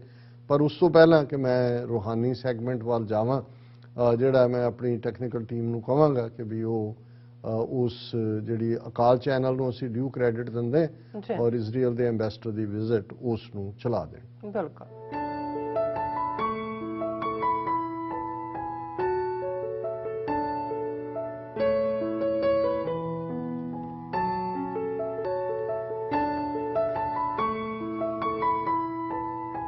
ਸੱਚਖੰਡ ਸ੍ਰੀ ਦਰਬਾਰ ਸਾਹਿਬ ਦੇ ਵਿੱਚ ਜਿੱਥੇ ਲੱਖਾਂ ਦੀ ਗਿਣਤੀ ਦੇ ਵਿੱਚ ਸ਼ਰਧਾਲੂ ਦੇਸ਼ ਵਿਦੇਸ਼ ਤੋਂ ਨਤਮਸਤਕ ਹੋਣ ਦੇ ਲਈ ਪਹੁੰਚਦੇ ਨੇ, ਉੱਥੇ ਹੀ ਸੱਚਖੰਡ ਸ੍ਰੀ ਦਰਬਾਰ ਸਾਹਿਬ ਦੇ ਵਿੱਚ ਇਜ਼ਰਾਈਲ ਦੇ ਅੰਬੈਸਡਰ ਨਤਮਸਤਕ ਹੋਣ ਦੇ ਲਈ ਪਹੁੰਚੇ। ਉਹਨਾਂ ਦੇ ਵੱਲੋਂ ਦਰਬਾਰ ਸਾਹਿਬ ਦੀ ਪਰਿਕਰਮਾ ਕੀਤੀ ਗਈ ਅਤੇ ਉਹਨਾਂ ਦਰਬਾਰ ਸਾਹਿਬ ਦੇ ਵਿੱਚ ਨਤਮਸਤਕ ਹੋ ਕੇ ਇਲਾਹੀ ਬਾਣੀ ਦਾ ਕੀਰਤਨ ਵੀ ਸਰਵਣ ਕੀਤਾ, ਜਿਸ ਤੋਂ ਬਾਅਦ ਸ਼੍ਰੋਮਣੀ ਕਮੇਟੀ ਦੇ ਅਧਿਕਾਰੀਆਂ ਦੇ ਵੱਲੋਂ ਉਹਨਾਂ ਨੂੰ ਸਨਮਾਨਿਤ ਵੀ ਕੀਤਾ ਗਿਆ। ਗੱਲਬਾਤ ਕਰਦੇ ਇਜ਼ਰਾਈਲ ਦੇ ਐਂਬੈਸਡਰ ਨੇ ਕਿਹਾ ਕਿ ਉਹਨਾਂ ਦਾ ਇੱਕ ਸੁਪਨਾ ਸੀ ਕਿ ਉਹ ਸੱਚਖੰਡ ਸ੍ਰੀ ਦਰਬਾਰ ਸਾਹਿਬ ਵਿਖੇ ਨਤਮਸਤਕ ਹੋਣ, ਪਰ ਹੁਣ ਉਹਨਾਂ ਦਾ ਇਹ ਸੁਪਨਾ ਪੂਰਾ ਹੋ ਗਿਆ। ਉਹਨਾਂ ਇਹ ਵੀ ਕਿਹਾ ਕਿ ਅੱਜ ਤੱਕ ਜਿੰਨੇ ਵੀ ਲੋਕਾਂ ਤੋਂ ਸਿੱਖਾਂ ਦੇ ਬਾਰੇ ਸੁਣਿਆ ਸੀ, ਅੱਜ ਸੱਚਖੰਡ ਸ੍ਰੀ ਦਰਬਾਰ ਸਾਹਿਬ ਦੇ ਵਿੱਚ ਪਹੁੰਚ ਕੇ ਉਹ ਸਾਰੀਆਂ ਗੱਲਾਂ ਤੇ ਯਕੀਨ ਹੋ ਗਿਆ। My childhood, my dream is to come to this place, to the Golden Temple, and today I actually make my dream come true. And right now I fully understand why, because I think that this evening was one of the emotional, spiritual, and amazing evening that I've ever had in my life. I learned a lot about the Sikh people, about their culture, about their beliefs, and the beauty of this temple symbolize the beauty of this religion. And I'm so happy to be here in Amritsar, in Punjab, and really appreciate everything that you did for us in this great visit for me. Thank you very much. Viewers welcome back. ਹੁਣ ਆਪਾਂ ਗੱਲਬਾਤ ਕਰਨ ਜਾ ਰਹੇ ਹਾਂ ਅੱਜ ਦੇ ਵਿਚਾਰ ਬਾਰੇ। ਸੋ ਅਸੀਂ ਚਾਹਾਂਗੇ ਕਿ ਤੁਸੀਂ ਇਸੇ ਤਰ੍ਹਾਂ ਬਣੇ ਰਹਿਣਾ, ਦੇਖਣ ਸੁਣਨ ਲਈ ਲਿਖ ਲਈ। ਤੁਹਾਡਾ ਸਭ ਦਾ ਬਹੁਤ ਬਹੁਤ ਸ਼ੁਕਰੀਆ ਜੀ। ਡਾਕਟਰ ਸਾਹਿਬ ਕੀ ਕਹਿਣਾ ਚਾਹੋਗੇ? ਦੇਖੋ, ਜਿੱਥੇ ਇਹ ਵਿਜ਼ਿਟਸ ਜਿਨ੍ਹਾਂ ਦਾ ਅਸੀਂ ਜ਼ਿਕਰ ਕੀਤਾ ਹੈ, ਇਹ ਰੂਹਾਨੀ ਐਂਗਲ ਤੋਂ ਉਹਨਾਂ ਦੀ ਜਿਹੜੀਆਂ ਨਿੱਜੀ ਡਿਜ਼ਾਇਰਸ ਵੀ ਹੋਣਗੀਆਂ, ਪਰ ਇਹ ਜਦੋਂ ਡਿਪਲੋਮੈਟ ਇਸ ਕਿਸਮ ਦੇ ਸਟੈਪ ਲੈਂਦੇ ਨੇ, ਇਹਨਾਂ ਦੇ ਵਿੱਚ ਇੱਕ ਪੋਲੀਟੀਕਲ ਐਂਗਲ ਵੀ ਜੁੜਿਆ ਹੁੰਦਾ ਹੈ ਔਰ ਇਹ ਸਿੱਖ ਕੌਮ ਦੀ ਸੌਫਟ ਪਾਵਰ ਦੁਨੀਆ ਭਰ ਦੇ ਵਿੱਚ ਉਸ ਦਾ ਵੀ ਪ੍ਰਤੀਕ ਹੈ ਕਿ ਉੱਥੇ ਇਹਨਾਂ ਮੁਲਕਾਂ ਦੇ ਐਂਬੈਸਡਰ ਜਾ ਕੇ ਸਿੱਖਾਂ ਦੀ ਇੰਪੋਰਟੈਂਸ ਨੂੰ, ਸਿੱਖ ਫੈਕਟਰ ਨੂੰ ਜਿਹੜਾ ਉਹ ਮਾਨਤਾ ਦੇ ਰਹੇ ਨੇ। ਵੈਦਰ ਅਸੀਂ ਇਹਨੂੰ ਫਿਊਚਰ 'ਚ ਕਿਸੇ ਪੋਲੀਟੀਕਲ ਜਿਹੜਾ ਚੈਨਲ ਦੇ ਵਿੱਚ ਕਨਵਰਟ ਕਰ ਪਾਵਾਂਗੇ ਇਸ ਸਪੋਰਟ ਨੂੰ ਕਿ ਨਹੀਂ, ਪਰ ਇਹ ਸਾਡੀ ਗਲੋਬਲ ਰੈਕਗਨੀਸ਼ਨ ਵੀ ਹੈ। ਕਰਤਾਰਪੁਰ ਸਾਹਿਬ ਕੋਰੀਡੋਰ ਬਣਨ ਤੋਂ ਬਾਅਦ ਵੀ ਉੱਥੇ ਖਲੋ ਕੇ ਯੂਨਾਈਟਿਡ ਨੇਸ਼ਨ ਸੈਕਟਰੀ ਜਨਰਲ ਨੇ ਇਹੀ ਐਂਟੋਨੀਓ ਗੁਟਰਸ ਜਿਹਨੇ ਜਾ ਕੇ ਉਸ ਨੂੰ ਦੀ ਸ਼ਲਾਘਾ ਕੀਤੀ। ਸੋ ਇਹ ਵੀ ਮੈਸੇਜ ਜਿਹੜਾ ਹੈ ਇਹ ਸਾਡੇ ਲਈ ਸਮਝਣਾ ਵੀ ਇੰਪੋਰਟੈਂਟ ਹੈ। ਅਸੀਂ ਸ੍ਰੀ ਰਾਗ ਦੇ ਵਿੱਚ ਤੀਸਰੇ ਪਾਤਸ਼ਾਹ ਦੀ ਬਾਣੀ ਦੇ ਉੱਤੇ ਵਿਚਾਰ ਕਰ ਰਹੇ ਹਾਂ। ਅੱਜ ਦਾ ਸ਼ਬਦ ਹੈ, ਜਿਨੀ ਸੁਣ ਕੇ ਮੰਨਿਆ ਤਿਨਾ ਨਿਜ ਘਰ ਵਾਸ, ਗੁਰਮਤੀ ਸਾਲਾਹੇ ਸੱਚ ਹਰ ਪਾਇਆ ਗੁਣਤਾਸ, ਸ਼ਬਦ ਰੱਤੇ ਸੇ ਨਿਰਮਲੇ ਹੋਂ ਸਦ ਬਲਿਹਾਰੈ ਜਾਸ, ਹਿਰਦੈ ਜਿਨ ਕੈ ਹਰ ਵਸੈ ਤਿਤ ਘਟ ਹੈ ਪ੍ਰਗਾਸ, ਮਨ ਮੇਰੇ ਹਰ ਹਰ ਨਿਰਮਲ ਧਿਆਏ, ਧੁਰ ਮਸਤਕ ਜਿਨ ਕੋ ਲਿਖਿਆ ਸੇ ਗੁਰਮੁਖ ਰਹੇ ਲਿਵ ਲਾਏ ਰਹਾਓ। ਜਿਵੇਂ ਰਹਾਓ ਦੀ ਤੁਕ ਸ਼ਬਦ ਦਾ ਕੇਂਦਰੀ ਭਾਵ ਹੁੰਦਾ ਕਿ ਹੇ ਮੇਰੇ ਮਨ, ਉਸ ਰੱਬ ਨੂੰ ਯਾਦ ਕਰ ਜਿਹੜਾ ਬਿਲਕੁਲ ਪਾਕੀਜ਼ਗੀ ਭਰਿਆ ਹੈ ਔਰ ਇਹ ਜਿਨ੍ਹਾਂ ਨੂੰ ਰੱਬ ਦੀ ਰਹਿਮਤ ਦੇ ਨਾਲ ਜਿਹੜੇ ਧੁਰ ਮਸਤਕ ਜਿਨ ਕੋ ਲਿਖਿਆ ਕਿ ਜਿਨ੍ਹਾਂ ਦੇ ਮਸਤਕ ਤੇ ਲਿਖਿਆ ਹੋਇਆ, ਮਤਲਬ ਅਲਟੀਮੇਟਲੀ ਕਿਹਨੂੰ ਰੱਬ ਨੇ ਆਪਣੇ ਗਲ ਨਾਲ ਲਾਣਾ ਹੈ, ਕਿਸ ਵਿਛੋੜਿਆਂ ਨੂੰ ਤੋੜਨਾ ਹੈ, ਇਹ ਵੀ ਰੱਬ ਦੀ ਰਜ਼ਾ ਦੇ ਵਿੱਚ ਹੁੰਦਾ ਹੈ। ਔਰ ਉਹੀ ਰੂਹਾਂ ਜਿਹੜੀਆਂ ਫਿਰ ਰੱਬ ਵੱਲੋਂ ਨਵਾਜੀਆਂ ਹੁੰਦੀਆਂ ਨੇ, ਸੇ ਗੁਰਮੁਖ ਰਹੇ ਲਿਵ ਲਾਏ। ਔਰ ਸ਼ੁਰੂਆਤ ਸੀ ਕਿ ਜਿਨ੍ਹਾਂ ਨੇ ਸੁਣਿਆ ਉਸ ਦੇ ਉੱਤੇ ਅਮੰਨਾ ਕੀਤੀ, ਮੰਨਿਆ, ਤਿਨਾ ਨਿਜ ਘਰ ਵਾਸ, ਉਹ ਉਸ ਵਾਹਿਗੁਰੂ ਦੇ ਪਿਆਰ ਦੇ ਵਸੇਵੇਂ ਦੇ ਵਿੱਚ ਹੁੰਦੇ ਨੇ ਔਰ ਗੁਰੂ ਦੀ ਮੱਤ ਦੇ ਉੱਤੇ ਅਮਲ ਕਰਦੇ ਆ, ਸਿਫਤ ਸਲਾਹ ਕਰਦੇ ਆ ਉਸ ਸੱਚ ਰੂਪੀ ਵਾਹਿਗੁਰੂ ਨੂੰ ਜਿਹੜਾ ਗੁਣਾਂ ਦਾ ਖਜ਼ਾਨਾ ਹੈ, ਗੁਣਤਾਸ ਉਸ ਨੂੰ ਉਹ ਪਾਉਂਦੇ ਨੇ। ਔਰ ਜਿਹੜੇ ਉਸ ਵਾਹਿਗੁਰੂ ਦੇ ਸ਼ਬਦ ਦੇ ਵਿੱਚ ਰੱਤੇ ਹੋਏ ਨੇ ਉਹਨਾਂ ਦੇ ਅੰਦਰੋਂ ਸਾਰੀ ਮੈਲ ਨਿਕਲ ਜਾਂਦੀ, ਉਹ ਨਿਰਮਲ ਹੋ ਜਾਂਦੇ ਨੇ। ਔਰ ਗੁਰੂ ਸਾਹਿਬ ਕਹਿੰਦੇ ਨੇ ਕਿ ਭਾਈ ਮੈਂ ਜਿਹੜੇ ਨਿਰਮਲ ਹੋਏ ਨੇ ਉਸ ਦੀ ਯਾਦ ਦੇ ਨਾਲ, ਉਸ ਦੇ ਨਾਮ ਦੇ ਨਾਲ, ਉਹਨਾਂ ਤੋਂ ਮੈਂ ਬਲਿਹਾਰ ਜਾਂਦਾ, ਕੁਰਬਾਨ ਜਾਂਦਾ। ਔਰ ਜਿਨ੍ਹਾਂ ਦੇ ਦਿਲ ਦੇ ਅੰਦਰ ਉਹ ਵਾਹਿਗੁਰੂ ਵਸਦਾ ਉਹਨਾਂ ਦੇ ਅੰਦਰ ਇੱਕ ਲਟ ਲਟ ਬਲਦਾ ਚਾਨਣ ਹੁੰਦਾ ਹੈ, ਨੂਰ ਹੁੰਦਾ ਹੈ, ਪ੍ਰਗਾਸ ਹੁੰਦਾ ਹੈ। ਹਰ ਸੰਤੋ ਦੇਖੋ ਨਦਰ ਕਰ, ਨਿਕਟ ਵਸੈ ਭਰਪੂਰ, ਗੁਰਮਤ ਜਿਨੀ ਪਛਾਣਿਆ ਸੇ ਦੇਖੈ ਸਦਾ ਹਦੂਰ, ਜਿਨ ਗੁਣ ਤਿਨ ਸਦ ਮਨ ਵਸੈ ਔਗਣ ਵੰਤਿਆ ਦੂਰ, ਮਨਮੁਖ ਗੁਣ ਤੈ ਬਾਹਰੇ ਬਿਨ ਨਾਵੇਂ ਮਰਦੇ ਝੂਰ। ਹੁਣ ਗੁਰਮੁਖ ਜਿਹੜੇ ਰੱਬ ਦੇ ਰਾਹ ਤੇ ਤੁਰ ਕੇ ਰੱਬ ਦੀ ਕੁਰਬਤ ਹਾਸਲ ਕਰਦੇ ਨੇ ਤੇ ਮਨਮੁਖ ਜਿਹੜੇ ਮਨ ਦੇ ਪਿੱਛੇ ਲੱਗ ਕੇ ਇਸ ਤੋਂ ਇਨਕਾਰੀ ਹੋ ਕੇ ਦੁਨੀਆਦਾਰੀ ਦੇ ਵਿੱਚ ਫਸੇ ਹੋਏ ਆਪਣਾ ਜੀਵਨ ਜਿਉਂਦੇ ਨੇ, ਉਹਨਾਂ ਦੋਨਾਂ ਨੂੰ ਦਾ ਵਖਰੇਵਾਂ ਕੀਤਾ ਕਿ ਜਿਹੜੇ ਰੱਬ ਦੇ ਪਿਆਰੇ ਨੇ, ਹਰ ਰੱਬ ਦੇ ਸੰਤ ਨੇ, ਉਹ ਉਹਨੂੰ ਨਿਕਟ ਕਰਕੇ ਦੇਖਦੇ ਨੇ, ਉਹਨਾਂ ਨੂੰ ਹਰ ਚੀਜ਼ ਦੇ ਵਿੱਚ ਉਹ ਭਰਪੂਰ ਵਾਹਿਗੁਰੂ ਨਜ਼ਰ ਆਉਂਦਾ ਹੈ। ਔਰ ਇਹ ਗੁਰੂ ਦੀ ਮੱਤ ਦੇ ਨਾਲ ਜਿਨ੍ਹਾਂ ਨੇ ਇਸ ਗੱਲ ਨੂੰ ਪਛਾਣ ਲਿਆ ਉਹ ਸਦਾ ਹੀ ਰੱਬ ਦੇ ਹਜ਼ੂਰ ਰਹਿੰਦੇ ਨੇ। ਪਰ ਜਿਨ੍ਹਾਂ ਦੇ ਅੰਦਰ ਔਗਣਾਂ ਦੇ ਜਿਹੜੇ ਭਰੇ ਹੋਏ ਨੇ ਉਹਨਾਂ ਦਾ ਮਨ ਦੇ ਅੰਦਰ ਉਹ ਔਗਣ ਹੀ ਵਸਦੇ ਨੇ, ਮਨਮੁਖ ਜਿਹੜੇ ਨੇ ਉਸ ਰੱਬ ਦੀ ਕੁਰਬਤ ਤੋਂ ਵਾਂਝੇ ਰਹਿੰਦੇ ਨੇ ਔਰ ਨਾਮ ਨੂੰ ਵਿਸਾਰ ਕੇ ਮਰਦੇ ਝੂਰ। ਉਹਨਾਂ ਦੀ ਜ਼ਿੰਦਗੀ ਜਿਹੜੀ ਹੈ ਉਹ ਝੂਰਨ ਵਾਂਗ ਹੁੰਦੀ ਹੈ, ਜਿਵੇਂ ਕੋਈ ਬਿਲਕੁਲ ਮੁਰਦੇ ਹਾਣ ਜਿਹਾ ਹੁੰਦਾ। ਜਿਨ ਸ਼ਬਦ ਗੁਰ ਸੁਣ ਮੰਨਿਆ ਤਿਨ ਮਨ ਧਿਆਈਐ ਹਰ ਸੋਏ, ਅੰਦਿਨ ਭਗਤੀ ਰਤਿਆਂ ਮਨ ਤਨ ਨਿਰਮਲ ਹੋਏ, ਕੂੜਾ ਰੰਗ ਕਸੁੰਭ ਕਾ ਬਿਨਸ ਜਾਏ ਦੁਖ ਰੋਏ, ਜਿਸ ਅੰਦਰ ਨਾਮ ਪ੍ਰਗਾਸ ਹੈ ਉਹ ਸਦਾ ਸਦਾ ਥਿਰ ਹੋਏ। ਕਿ ਜਿਨ੍ਹਾਂ ਨੇ ਸ਼ਬਦ ਦੇ ਉੱਤੇ ਆਮਨਾ ਕੀਤੀ, ਸੁਣਿਆ, ਮੰਨਿਆ, ਆਪਣੇ ਮਨ ਦੇ ਵਿੱਚ ਧਿਆਇਆ, ਉਹ ਰੱਬ ਦੇ ਹੋ ਗਏ। ਉਹ ਦਿਨ ਰਾਤ ਉਸ ਦੀ ਭਗਤੀ ਦੇ ਵਿੱਚ ਰੱਤੇ ਹੋਏ, ਉਹਨਾਂ ਦਾ ਤਨ ਔਰ ਮਨ ਦੋਨੋਂ ਨਿਰਮਲ ਹੁੰਦੇ ਨੇ। ਜਿਹੜੇ ਦੁਨੀਆ ਦੀ ਮਾਇਆ ਦੇ ਵਿੱਚ ਫਸਿਆ ਜੀਵਨ ਜਿਉ ਰਹੇ ਨੇ ਉਹ ਇਵੇਂ ਹੀ ਹੈ ਜਿਵੇਂ ਕਸੁੰਭ ਦਾ ਫੁੱਲ ਹੁੰਦਾ ਹੈ, ਜਿਹੜਾ ਇੱਕਦਮ ਜਿਹਦੀ ਬ੍ਰਾਈਟਨ ਤਾਂ ਹੁੰਦਾ, ਲਾਲ ਹੁੰਦਾ, ਇਸ ਲਈ ਬਹੁਤ ਥਾਂ ਕਸੁੰਭ ਨੂੰ ਇੱਕ ਟੈਂਪਰੇਰੀ ਜਿਹੜਾ ਪਲੇਸ਼ਰ ਦੇ ਲਈ ਇਸਤੇਮਾਲ ਕੀਤਾ ਹੈ। ਕੂੜਾ ਰੰਭ ਕਸੁੰਭ ਕਾ ਬਿਨਸ ਜਾਏ ਦੁੱਖ ਰੋਏ। ਜਦੋਂ ਇਹ ਕੱਚਾ ਰੰਗ ਲੱਥ ਜਾਂਦਾ ਹੈ ਫਿਰ ਅਸੀਂ ਹਾਲ ਪਾਰਿਆ ਕਰਦੇ ਹਾਂ। ਜਿਨ੍ਹਾਂ ਦੇ ਅੰਦਰ ਨਾਮ ਦੀ ਜੋਤ ਦਾ ਪ੍ਰਗਾਸ ਹੈ ਉਹ ਹਮੇਸ਼ਾ ਥਿਰ ਜੀਵਨ ਜਿਉਂਦੇ ਨੇ। ਔਰ ਇਹੋ ਜਨਮ ਪਦਾਰਥ ਪਾਏ ਕੇ ਹਰ ਨਾਮ ਨਾ ਚੇਤੈ ਲਿਵ ਲਾਏ। ਪੱਗ ਖਿਸਿਆ ਰਹਿਣਾ ਨਹੀਂ ਆਗੈ ਠੌਰ ਨਾ ਪਾਏ।